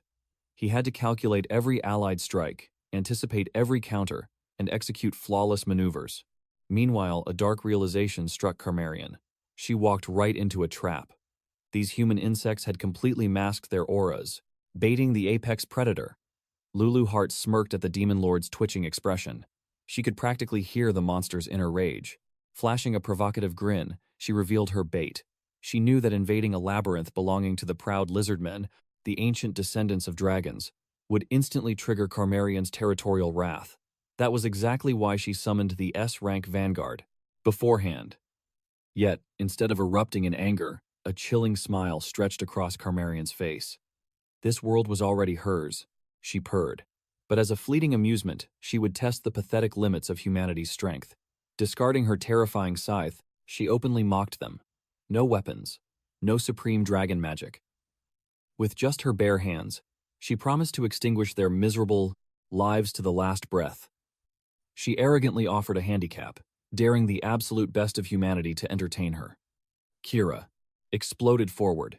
His Crimson Lotus war dance erupted in a blazing tempest, only to crash uselessly against her bare forearm. Kira roared for Yukari to sink their assault. In a flash of steel, Yukari blurred into motion, bringing his blade crashing down upon her blind spot. Watching from the shadows, Kyoichiro was stunned. This kid easily surpassed the legendary rumors, flawlessly matching the hyperspeed of S-rank hunters. Capitalizing on the opening, Sarah unleashed her dazzling sparkle starlight to buff the vanguard. But with a mere flick of her wrist, Carmarian conjured a shockwave, shattering the holy light. Yet, her arrogance blinded her to Kyotaro's phantom approach. A blinding slash struck her flesh. Expecting absolute invulnerability, the Demon Lord's eyes bulged in pure shock as a second invisible strike cleanly severed her entire arm. Carmarian stared in absolute disbelief. A lowly mortal had actually drawn blood. Kyotaro's eyes turned dead cold. Her blade whisper technique ignores all defenses. Even Demon Lords bleed. Before it. Unfazed, Carmarian channeled a sinister surge of mana into her bleeding stump, chillingly whispering that humanity was full of surprises. In an instant, flesh rapidly rewove itself. Simultaneously, a lethal magic array locked onto Kyotaro's shadow. A fatal miscalculation of distance. Yukari's danger sense screamed. He roared for Kyotaro to leap. Trusting his instinct instantly, she launched herself into the sky, just as a pillar of apocalyptic hellfire erupted, threatening to turn her to absolute ash. Thanks to Yukari's swift elemental warding, Kyotaro emerged completely unscathed. Whispering her deep gratitude for his god-tier reflexes, she violently brought her blade crashing down at her neck. But the enraged Demon Lord instantly vanished. Seizing the split-second opening, Kira aimed a devastating strike at her exposed flank, only to meet an impenetrable wall of demonic flesh. The trio unleashed a perfectly synchronized barrage, but struck empty air. Lulu Hart's voice pierced his mind. Death from above. Yukari instantly broadcast the lethal warning to everyone. Kyoichiro was deeply stunned by the rookie's impossible foresight. Reacting instantly, the veteran unleashed his ultimate cursed art, Frozen Sky, freezing the descending rain of hellfire in its tracks. But Lulu Hart warned them again. She was targeting the fuzzy one. Yukari's desperate scream tore through the battlefield, but he was too late. Carmarian's demonic claws violently impaled Kira's chest. As Yukari shrieked in absolute terror, Kyoichiro remained ice cold. A monster like Kira wouldn't fall so easily. He unleashed a heaven-defying skill, firmly locking down the Demon Lord. Carmarian gasped, realizing Kira was an immortal phoenix. Before the fiend could shatter his hold, Kyotaro and Yukari blitzed forward like lightning. As Kyotaro closed the distance, Carmarian frantically summoned a defensive array, completely ignoring Yukari. Yukari charged in, fully aware that his mortal body was realms weaker than S-rank cultivators. Naturally, the Demon Lord would prioritize countering Kyotaro's strike. That blind spot was his golden opportunity. He ignited his soul resonance skill, syncing his spiritual core with a tamed soul to borrow its heaven-shaking might. By merging with an S-rank beast, his stats exploded exponentially, letting him channel divine magic. Suddenly, Carmarian sensed a terrifying threat, creeping from her blind side and whipped around. The sight left her absolutely paralyzed. Yukari's overwhelming mana was erupting straight toward her. Sadly, the fiend barely parried the devastating strike with her demonic scythe, leaving him in absolute shock. He had temporarily broken through to the S-rank realm using soul resonance. Yet even with supreme elemental arts mastered from the Serendiana War, it still wasn't a killing blow. Lulu Hart reassured him his technique was flawless. Carmarian was burning over 90% of her mana just to manifest in the mortal realm. Thanks to his ultimate barrier, they had successfully drained her spiritual reserves. Kira marveled that Yukari could dual-wield elemental magic, but Yukari gritted his teeth, furious he couldn't obliterate Carmarian, realizing he didn't have Dottie. Enough chi left to continue the slaughter. Kira, however, praised his heaven-defying talent, noting he unleashed tremendous power. Despite only possessing 8 mana circuits as a C-rank novice, he had surpassed all expectations. Kira added that the arrogant Demon Lord even panicked enough to draw her forbidden demonic weapon. Meanwhile, the deeply humiliated Carmarian realized she had been thoroughly outplayed. She glared at Yukari, deeming him trash utterly unworthy of Lulu Hart's legendary legacy. Carmarian trembled with blazing wrath, fully acknowledging she had disgracefully shattered her own prideful rules and vows by drawing her demonic scythe. Suddenly, her sinister laughter echoed through the sky, prompting Kira to ask if the crushing pressure had completely shattered her sanity. Discarding her restraint, Carmarian decided to unleash hell and levitated high into the heavens, summoning an apocalyptic magic array. With cold eyes, she declared her true power was awakening, instantly startling the entire party. Kira desperately shielded Yukari as everyone braced for impact. Kararian ruthlessly unleashed Karma Catastrophe. A catastrophic surge of demonic energy erupted from the celestial array, obliterating the space toward them and turning the battlefield into pure ash instantly. When the apocalyptic dust settled and the ruins were revealed, Yukari had miraculously survived the heavenly tribulation, but his blood ran ice cold seeing Kira standing right before him, having absorbed the devastating blow completely. Absolute terror gripped him as Kira collapsed. He screamed, begging to know why he sacrificed himself. Yukari scrambled closer, washing over with immense relief, finding Kira still breathing. High above, the floating Demon Lord seethed with fury that her ultimate humanoid strike couldn't secure the kill. She realized the dungeon's divine law suppressing demons was overwhelmingly powerful. Landing gracefully upon the earth, she decided to slowly torture Yukari to death. Suddenly, 4 blinding celestial lights ignited the sky. Looking up, she was horrified to see 4 fox whale arrays crashing down upon her. Upon impact, they unleashed the supreme power of the Spirit Sky Formation. Kararian scanned the area in absolute panic. Nearby, Sakurako calmly signaled that Sarah's legendary moment had arrived. Sarah stepped up, her crisis gauge fully awakened. The time for ultimate cultivation power had come. Yukari exhaled, thanking the heavens. The girls were safe. Sarah tearfully apologized for forcing him to shoulder such deadly burdens, deeply regretting that the battlefield reached such catastrophic extremes. She revealed her unique class required near-death despair to unlock its true heavenly power, sincerely begging him to strictly keep this divine secret hidden. Sarah finally triggered her ascension, blasting the area with a shockingly bright and slying, radiant, heaven-piercing aura. While her mortal body underwent a magical evolution, she complained about transforming at age 30, the exact reason she retired from the elite hunter ranks. But facing absolute annihilation, holding back was no longer an option. She, awakened as an enchanting magical girl, immediately firing her sparkle starlight at Kararian. The demon remained calm, initially, mistaking it for a weak mortal spell. But Sarah smirked, mocking the arrogant fiend for actually thinking her divine strike could be blocked. The moment Sarah's starlight shattered the protective array Kararian had desperately conjured, the overwhelming shockwave paralyzed her. A mere human wielding such heaven-defying mana was utterly impossible. Suddenly, Sakurako triggered her Foxfire 8/10 bloom technique. A tempest of apocalyptic flames erupted, violently surging toward Kararian from every conceivable angle. The Demon Lord panicked, realizing evading this divine onslaught was utterly impossible. The devastating strikes obliterated her magic circle. Sarah warned Sakurako that while the grand formations held strong, the spiritual toll was immense.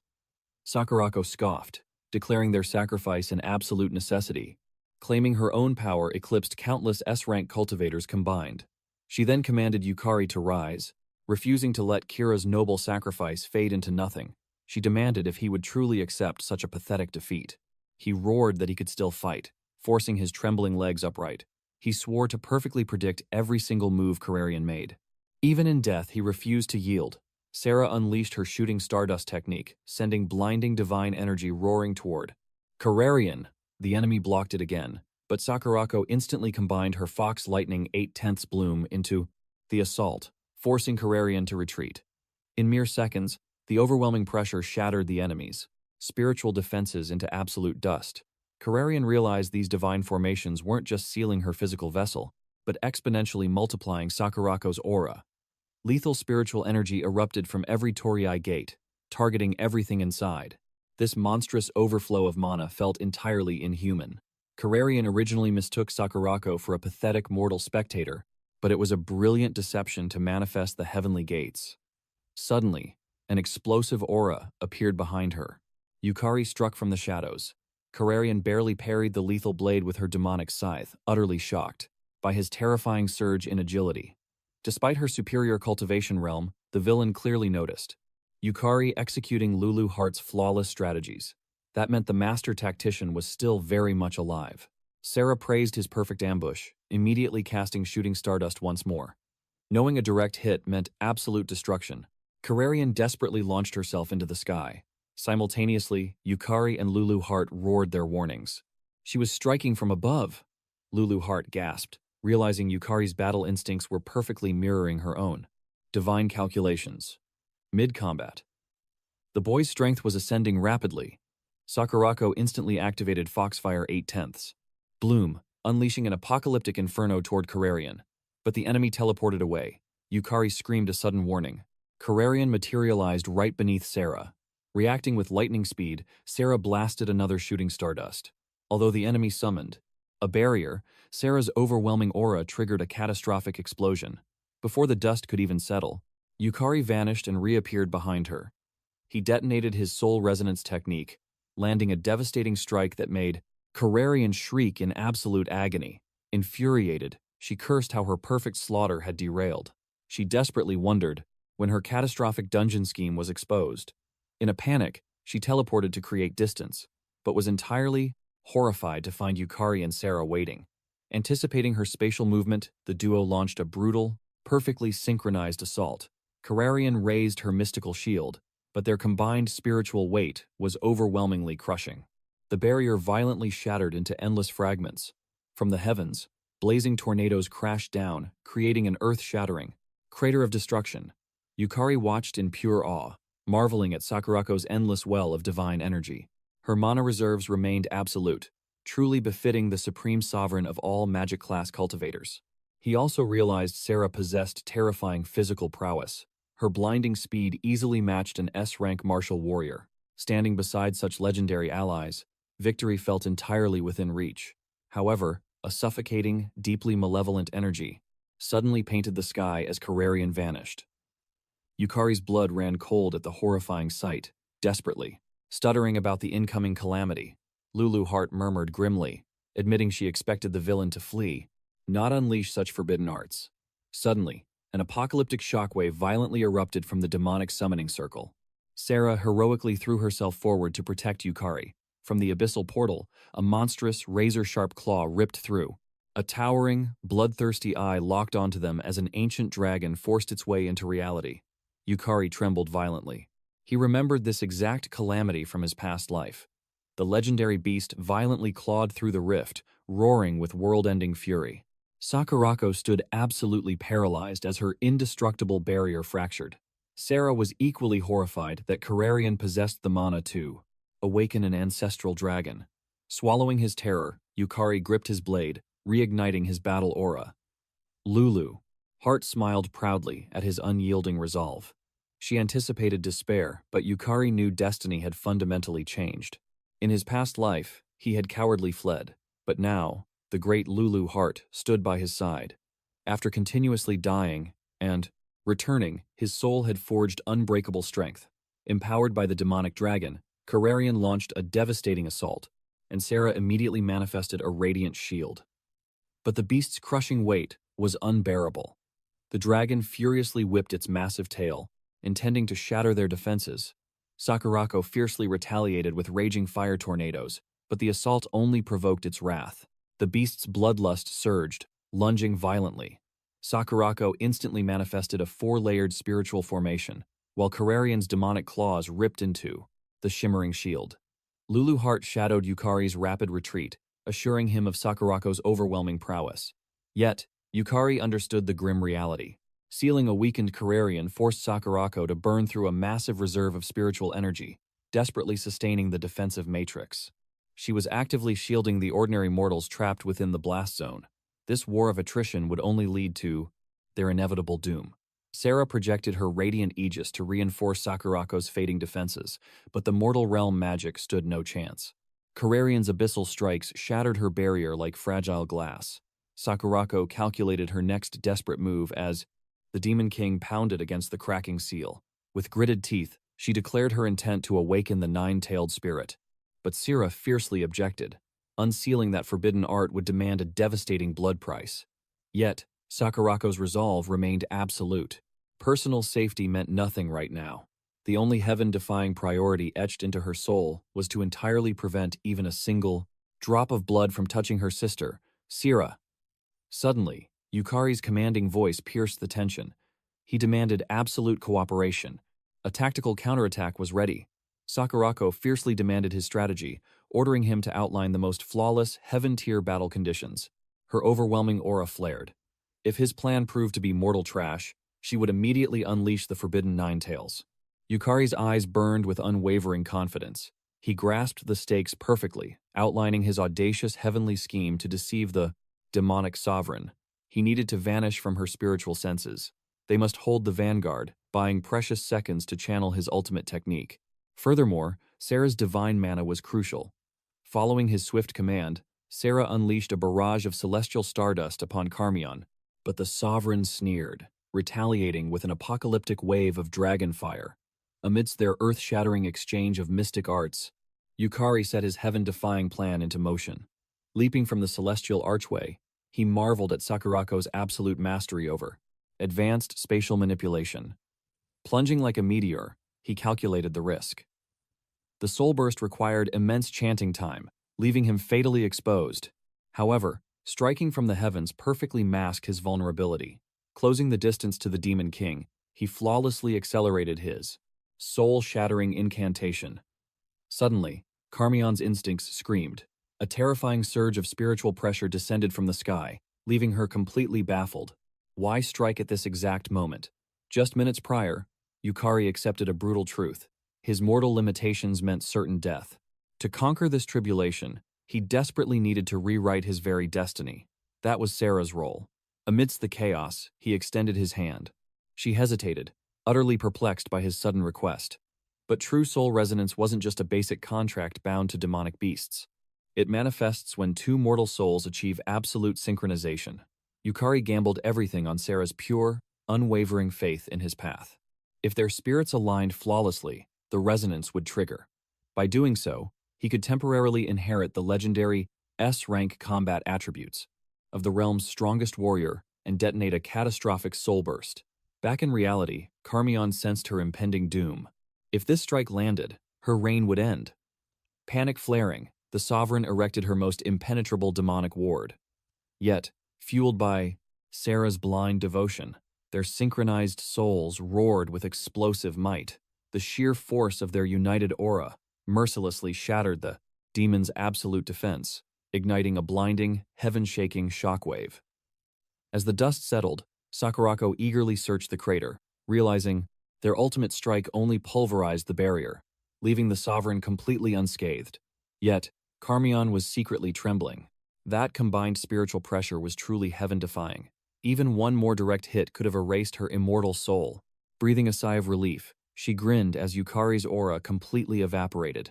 Below, his comrades watched in absolute, soul-crushing despair. Had he been vaporized? Carmion arrogantly assumed the mortal boy was dead. Now, she simply needed to butcher the remaining trash.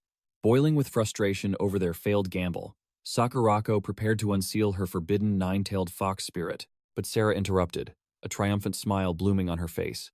High above, Yukari was instantly condensing a torrential sea of mana. He plummeted toward Carmion like a descending god.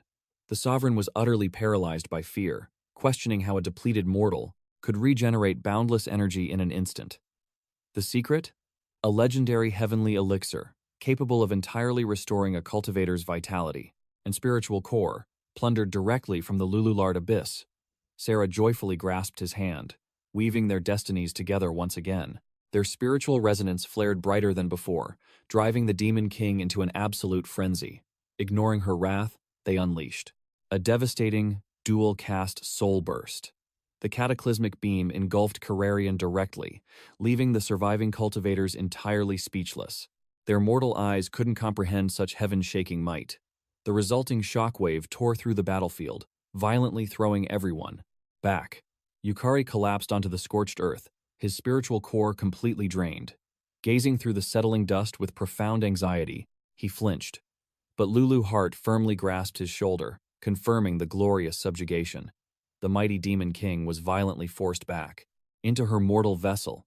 Completely exhausted, Carrarion was deeply terrified by the boy's impossibly vast spiritual reserves. A dangerous fascination ignited within her. Grievously wounded, she desperately fled toward her abyssal lair to reconstruct her shattered core, mana. However, Sakurako conjured a blazing spiritual tornado to block her path. Carmion panicked briefly, but then wickedly smirked. As she summoned the witch, Irugami instantly materialized behind her, leaving everyone utterly paralyzed in shock. Yukari froze in disbelief, finally realizing Irigami was the true mastermind controlling the dungeon's monstrous hordes. While Sakurako burned, with absolute fury at her nemesis's sudden arrival, Kararian commanded Irigami to initiate an immediate retreat, feeling incredibly humiliated by this utterly disgraceful escape route. Irigami simply smirked, reminding Kararian that she had strictly warned her about this deadly trap multiple times. Accepting reality, Irigami activated a massive spatial teleportation spell to warp Kararian back to the abyss. Sakurako and Sarah immediately raised their weapons, but Irigami merely chuckled at their futile hostility, unleashing her colossal phantom blades while mocking their utterly exhausted states, meaning resistance was utterly useless now. Flashing a dangerously sweet smile, she declared she despised slaughtering, pathetic, defenseless, weakened prey. This arrogant insult fueled Sakurako's blazing wrath, launching catastrophic hellfire. Sakurako felt absolutely certain that exterminating a couple of vile bugs would be effortless. Yet, Irigami casually deflected the fierce flames, teasingly questioning where her legendary overwhelming firepower had vanished. Irigami ruthlessly reminded her that between maintaining the divine barrier to trap Carmion, chain-casting high-tier magic, and protecting the weak, she had completely drained her mana core. This harsh truth pushed Sakurako over the edge, swearing a bloody oath to execute Irigami. Sarah desperately screamed, begging her sister to stop, reminding her about the defenseless civilians nearby. Glancing down at Sarah's trembling form, Sakurako forcibly suppressed her roaring, explosive, spiritual aura. Unfortunately, Irigami's sharp eyes caught this hesitation, confirming Sakurako's fatal weakness was her precious little sister. Irigami immediately ordered Kararian to target Sierra. Without hesitation, Kararian manifested a sinister magic circle directly before Sierra, casting a dark curse. Initially, Sierra felt absolutely nothing. Panic-stricken, Sakurako fiercely demanded what Irigami had done to her precious sibling. Irigami just cackled wickedly, promising that the girl would remain unharmed if Sakurako behaved. Yet, she ominously warned that any sudden moves would trigger a lethal catastrophe for little Sarah. This vile blackmail pushed Sakurako's sanity to the brink, barely restraining her explosive fury for Sarah's survival. Yukari aggressively confronted Irigami, questioning why she shielded Kararian and aligned with filthy monsters. Ignoring his anger, she cheerfully praised his incredible cultivation growth. His rapid ascension in power always sent shivers of excitement down her spine. He roared for answers, but the witch merely laughed chillingly, claiming her motives perfectly mirrored his own. This shocking revelation made Yukari sweat, wondering if Irigami had discovered his secret bond with Lulu Hart. Irigami playfully asked if he finally understood, revealing she had meticulously prepared a deadly tribulation just for him. Sakurako, unable to cage her blazing wrath, warned Irigami that making a fool out of her would end in brutal death. However, Irigami mockingly feigned terror, teasingly replying that she eagerly awaited that thrilling execution. Whispering a sinister farewell, she vanished alongside Kararian into the shadows, leaving a deeply frustrated Yukari cursing because Carmion had slipped away again. Lulu Hart gently urged him to abandon his pessimism, noting that Kararian's core power was severely crippled, and her own secret objective was flawlessly achieved.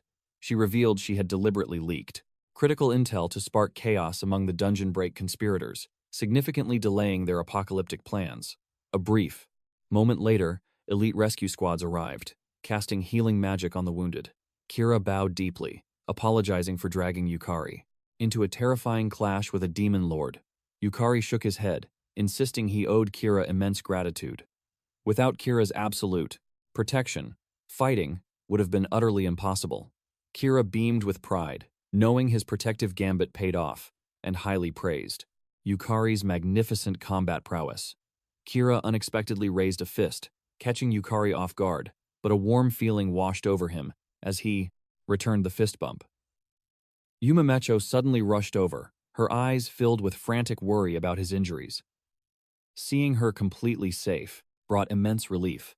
She revealed Sakurako had whisked Sierra away to a secure location, leaving Yukari deeply anxious if Kararian's dark curse had triggered.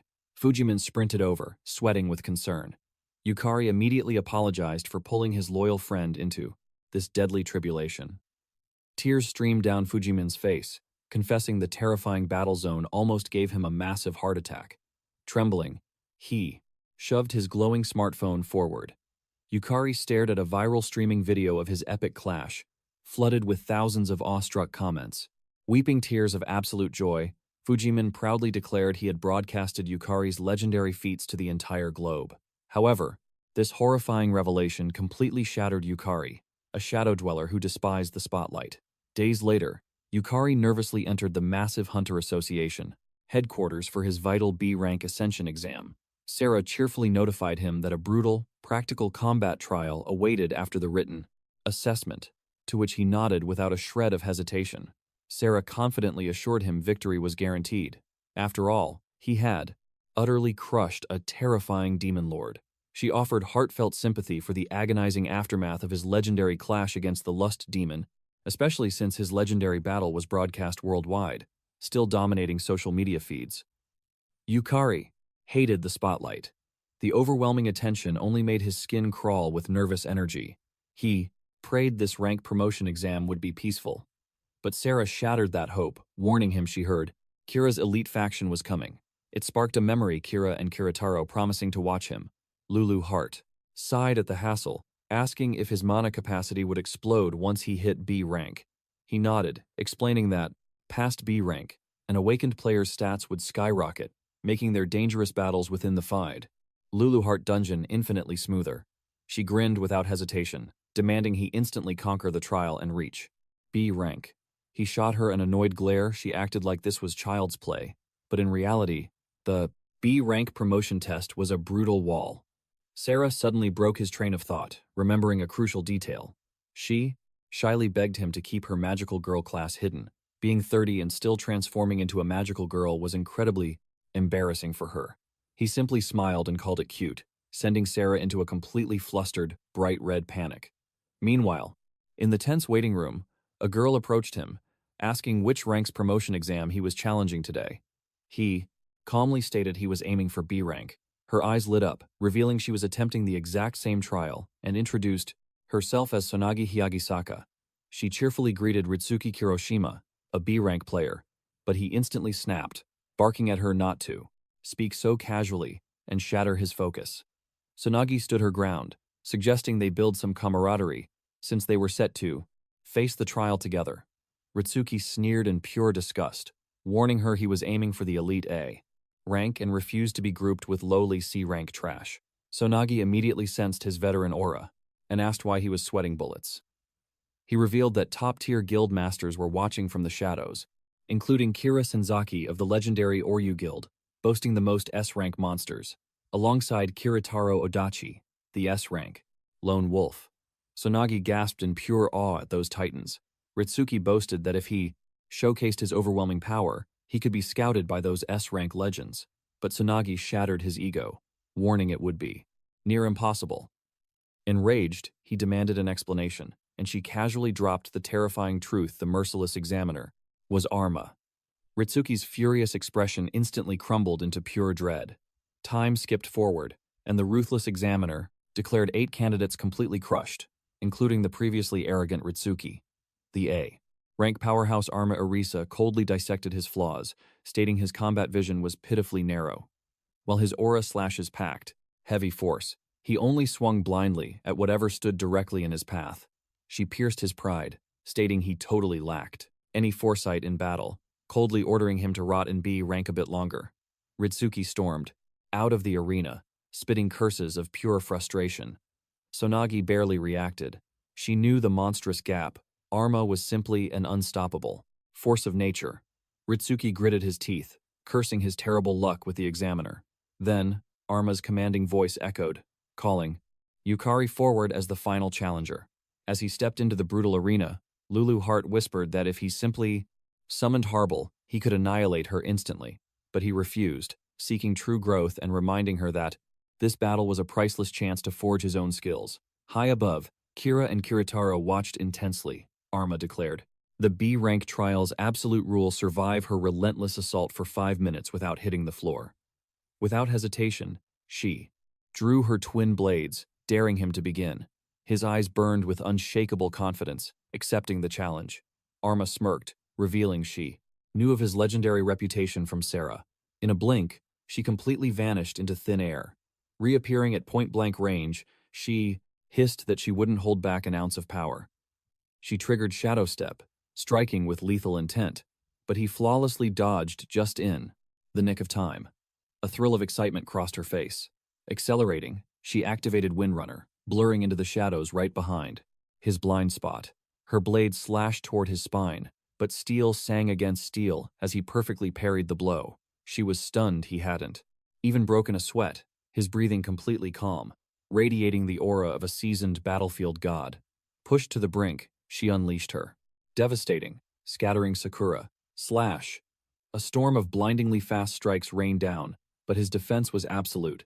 Even her ultimate speed felt sluggish compared to the terrifying Lust Demon Lord he had fought before. Tsunagi watched in breathless shock as he deflected Arma's explosive barrage, while Ritsuki scoffed, arrogantly boasting he could easily do the same. Blinded by jealousy, he claimed Yukari was crumbling, insisting there was no chance he could survive Arma's killing move. Inside the arena, Arma finally spotted a fatal opening, certain his agility was inferior. But defying all logic, Yukari's monstrous foresight predicted her every move, evading flawlessly. Her frustration boiled over at this impossible tempo. Determined to crush him, she launched into the sky, activating her devastating clone technique to end. Technique. Annoyed, Ritsuki scoffed at the absurd cheat ability. Could Yukari even survive a high-speed blitz from all sides? Yet, Yukari's gaze locked onto Arma with chilling calm. He stepped back, evading her strike. She smirked, certain her clones were unstoppable. Suddenly, a torrential water elemental manifested, obliterating her illusions in a single heartbeat. Arma's eyes widened. A high-tier summon mid-parry? Impossible. Before she could process the shock, his phantom-like presence loomed before her. But the 5-minute timer ran out. The duel ended with his deadly aura halting mere inches from her skull. Sheathing his blade, he humbly bowed, thanking her for the profound lesson in misdirection and creating flawless blind spots. With a warm smile, he cheerfully asked for her critique, breaking the heavy tension with echoing laughter. Shaking her head, Arma sighed, confessing she had absolutely nothing to teach him. Extending her hand, she declared his absolute victory in the exam. Moments later, a starry-eyed Tsunagi rushed over. Was he truly just a C-ranker? Showering him with praises, she celebrated his promotion. He rubbed his neck, admitting his victory felt somewhat hollow. His prior observation of Arma's battles had exposed her secret combat arts. Without that knowledge, facing her lethal clone technique blindly might have spelled his absolute defeat. Arma scoffed at his excessive humility, crossing her arms. Did he really think she was blind? She challenged him, knowing that terrifying summoned beast alone could have crushed her entirely. Averting his gaze, he looked guilty. But Arma's instincts screamed the truth. That water spirit emitted a monstrous aura worthy of an impline. S-rank abyss, Tsunagi gasped in pure disbelief. Arma nodded with absolute certainty. That overwhelming power disparity was exactly why his promotion was unquestionable. She swallowed her pride, openly declaring her devastating defeat and his flawless supremacy. Meanwhile, jealousy consumed Ritsuki like a bitter poison. He knew Arma had unleashed far more killing intent against Yukari than during their own clash. Yet, Yukari parried her like a playing child. This terrifying gap defied mere stats or class levels. That C-rank anomaly moved with godlike foresight. Suddenly, the heavy atmosphere shifted as Kira and Kyoto descended, clapping for the magnificent display of martial mastery. Tsunagi stood paralyzed as two legendary S-rank titans casually greeted him. Then, the realization struck her like a lightning bolt. This was the legendary Yukari, the very hero from that viral demon-slaying broadcast. Flustered, Yukari credited his miraculous survival entirely to the S-rank vanguard. But Kira gleefully shattered his humble facade, loudly declaring him the supreme champion who vanquished the Demon Lord. Yukari shrank back, utterly dreading the suffocating spotlight. In that chaotic moment, Kira's sharp gaze caught a shadowy figure emerging from the bleachers. He chuckled as Kyoto warned him to spare this heaven-defying rookie from further teasing. Kyoto beamed with pride, lauding Yukari's terrifyingly sharp battlefield instincts. She urged him to cultivate that monstrous potential, promising that the S-rank throne eagerly awaited his arrival. His heart hammered in disbelief. Once, standing among those legends, felt like an impossible delusion. Now, ignited by Kyoto's profound acknowledgement, the path to supreme cultivation felt undeniably real. But Lulu Hart's voice echoed in his mind, shattering his hesitation. It wasn't just a possibility, it was his absolute destiny. Mere S-rank power couldn't hold back the apocalyptic dungeon waves. He needed to transcend mortal limits, aiming for the catastrophic. Demon Lord realm. Clenching his fists, he repented for his short-sighted mortal mindset, blinding him to the vast martial world. He had stared only at the pebbles, missing the mountain peak. She demanded he rapidly cultivate his dormant power, for their ultimate conquest awaited. He nodded fiercely. The fated rematch within the deadly Lulu Hart labyrinth was drawing near. Under the veil of darkness, they arrived at her abyssal domain. She prayed their infiltration would go unnoticed. He smirked, confident in his explosive B-rank stat boost. Slipping past the heavily fortified security wards was now child's play. But Lulu Hart gave a grim warning. They weren't cheating death at the royal castle anymore. This treacherous path started at the dungeon's true origin point, the merciless Eldrian Great Forest. Bracing their spirits, they plunged through the colossal, spatial gate. Was this a hellish training arc? She nodded, revealing a grim truth. Forcibly manipulating the dungeon's massive architecture, devoured her life force. Beneath her arrogant facade, Yukari realized she was currently trapped in a fragile, weakened child's vessel. Her boundless confidence masked an empty core, drained of nearly all divine mana. A wave of fierce determination washed over. He had to shoulder this burden to protect her fading essence. Navigating through the dense, oppressive magical thicket, they faced the abyss. Were they blitzing straight to the second stratum's boss chamber? A mysterious smirk crossed her tiny face. That was the endgame, yes, but a far more impossible trial stood in his way first. Frowning in pure confusion, he demanded answers. Her eyes gleamed with absolute authority. To conquer the abyss, he must ascend the throne, was hearing. But before the truth could be revealed, the duo plunged into the dungeon's abyss. Little did they know, hidden eyes tracked their every move from the shadows. They had breached the infamous Luluart dungeon. Mocha Saiji, the 16th-ranked S-class elite of the Kakudaran Guild, ordered Kagamagasi, a formidable A-rank hunter, of their syndicate, to hunt their prey according to the intel. But Toma clicked his tongue, whining that chasing bottom-feeding trash was beneath him. Mocha sharply countered, revealing the Cougar Guildmaster's dark suspicion that Yukari alone had conquered the Luluart dungeon. Toma scoffed at the impossible claim. After all, Yukari had barely reached C rank. Mocha herself doubted he survived the first realm of the Luluart dungeon, yet she knew his mind held priceless dungeon secrets. Even elite scouts were repelled by the Oryu Guildmaster. She declared that if the rumors were false, the higher-ups wouldn't have issued a shadow assassination contract to underground executioners like themselves. Their blood-soaked mission was absolute. If Yukari truly conquered the Luluart dungeon, they only needed to slaughter a pathetic B rank and usurp absolute domain authority over the first floor. Meanwhile, deep within the Alorian Great Forest of the first floor, Yukari clashed fiercely against an S rank, demonic rose beast. Channeling his mana, he manifested a fire elemental, commanding a right flank assault while he dashed to Bizakel, the left. Blazing infernos erupted, but the monstrous entity formed an impenetrable shield of demonic vines. Yet, Yukari had predicted this exact counter. He ordered relentless fiery suppression.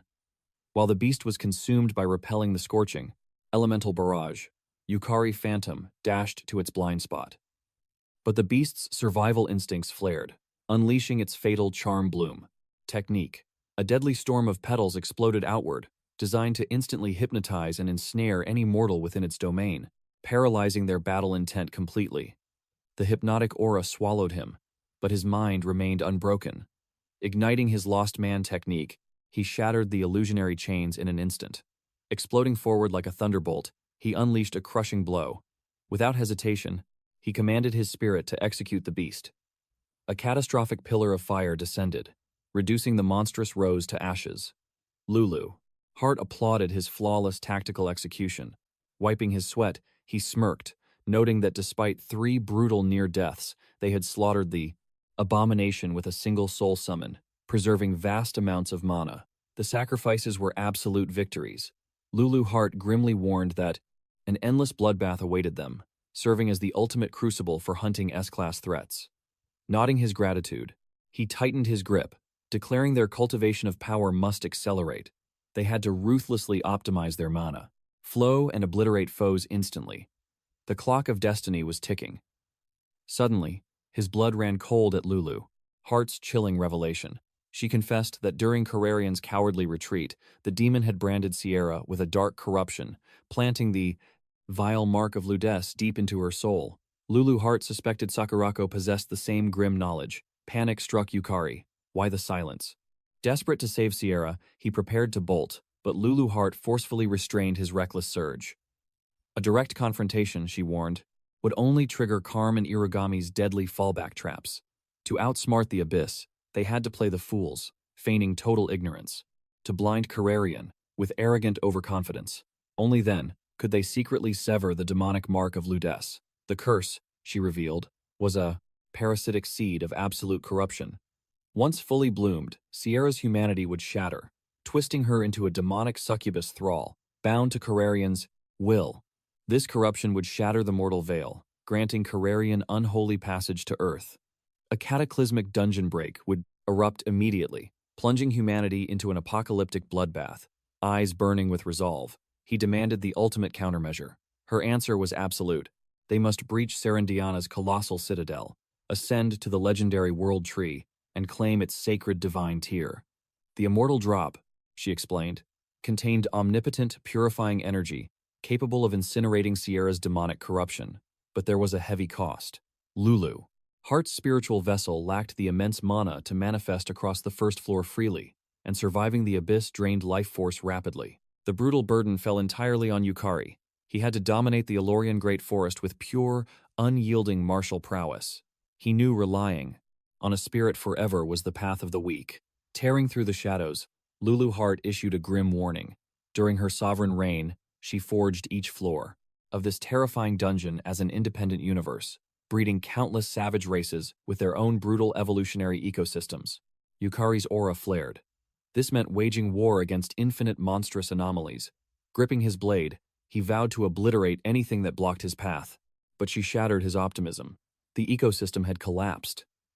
Ever since Queen Serendiana's catastrophic defeat, the cosmic balance of the first floor descended into absolute chaos. It was no longer a hunting ground. It was an apocalyptic war zone of endless slaughter, leaving its defenses completely unpredictable. Suddenly, a suffocating bloodlust washed over Yukari. He locked his stance, warning Lulu Hart of a massive horde of apex predators approaching. Lulu Hart barked the command, "Annihilate them. Hold absolutely nothing back." Igniting his aura, he charged into the slaughter. Bursting through the tree line, his heart skipped a beat. A helpless child stood surrounded by demonic shadow wolves. He immediately channeling soul resonance, he cleaved through the savage beasts. Suddenly, a shadow lunged from his blind spot. With lightning-fast reflexes, he dropped low, narrowly dodging the lethal fangs. A single, devastating arc of his blade severed the beast's head. Calling upon his spirit, Harvel unleashed her wave of despair, paralyzing the remaining pack in pure terror. Yukari exploded into motion, his blade dancing through the frozen monsters with absolute mastery. Sheathing his sword, he gently approached the trembling girl. Offering a hand, he asked if she was hurt. The mysterious child simply stared, asking who her savior was. He stated his true name. Her ancient eyes scanned his system interface, deducing he was the conqueror who vanquished Serendiana. Yet, she felt zero bloodlust from his aura. A knowing smile graced her lips as she expressed her deep gratitude. Rising to her feet with royal grace, she revealed her true identity, Cecilia, supreme ruler of the elven race. Yukari froze. She held the exact same sovereign rank as the fallen queen. But the plot thickened. The elven leader already knew this very player had slaughtered Serendiana, thus becoming the prime cause of their realm's decay. Her smile twisted into a chilling smirk. "You broke it," she whispered. "Now take responsibility." In an instant, 2 elite elven guards materialized at his back. Yet, Cecilia begged him to ascend the throne, not just ruling the elven kingdom, but dominating the entire first floor to salvage their dying dimension. Yukari's mind raced. His system companion, Lulu Hart, had indeed urged him to seize the crown, keeping her true motives completely hidden. Still, his absolute trust in her guidance meant this cryptic royal quest held massive, fate-altering significance within the shadows. Swearing upon her Monocore, Cecilia promised absolute safety, pleading for just a fraction of his time. Scanning her aura, Yukari truly couldn't detect a single drop of killing intent. Still cautious, he locked eyes with Lulu Hart, questioning this alliance. Reading his thoughts, his guide urged him to accept the pact, revealing that curing Sarah's tragic fate depended entirely on this elven sovereign. Furthermore, his guide confirmed she had successfully acquired the legendary Ring de la Ringva, an artifact breaking all language barriers. His doubts resolved, the swordsman gave a firm nod, confidently extending his hand toward the queen, inviting her tragic tale. Cecilia chuckled at his sheer audacity, boldly forging bonds with a completely unknown species. His fearless trust ignited a spark of hope in her heart. Gripping his palm, the sovereign stated she needed to urgently reveal a harrowing secret, requesting his permission to teleport. With a single nod, space warped. Suddenly, a breathtaking golden sea of sunflowers stretched before them, though the sovereign shattered the illusion. She grimly confessed this was no garden. Every golden bloom before them was once a living elf, leaving the hero utterly bewildered. She confirmed a dark curse violently transmuted her people into flora. Shocked, he asked, what triggered this catastrophe?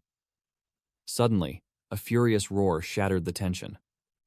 The guard, Lucelle, exploded in blazing rage, screaming that the human was the sole mastermind by slaying Serendiana. Emitting a monarch's pressure, Cecilia fiercely ordered her subordinate to stand down, warning that useless rage could never reverse fate.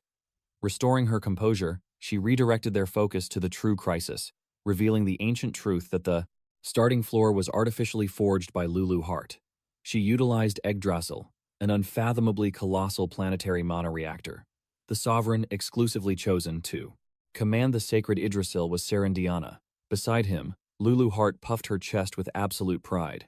The elven leader grimly added that since his devastating blade harvested Serendiana's life, the colossal mana reactor lost its spiritual anchor. Stripped of its royal core, the divine engine went violently berserk. The unstable core began frantically devouring the raw life force of every monster in their realm, resulting in the botanical graveyard stretching before their eyes. But the nightmare was far from over.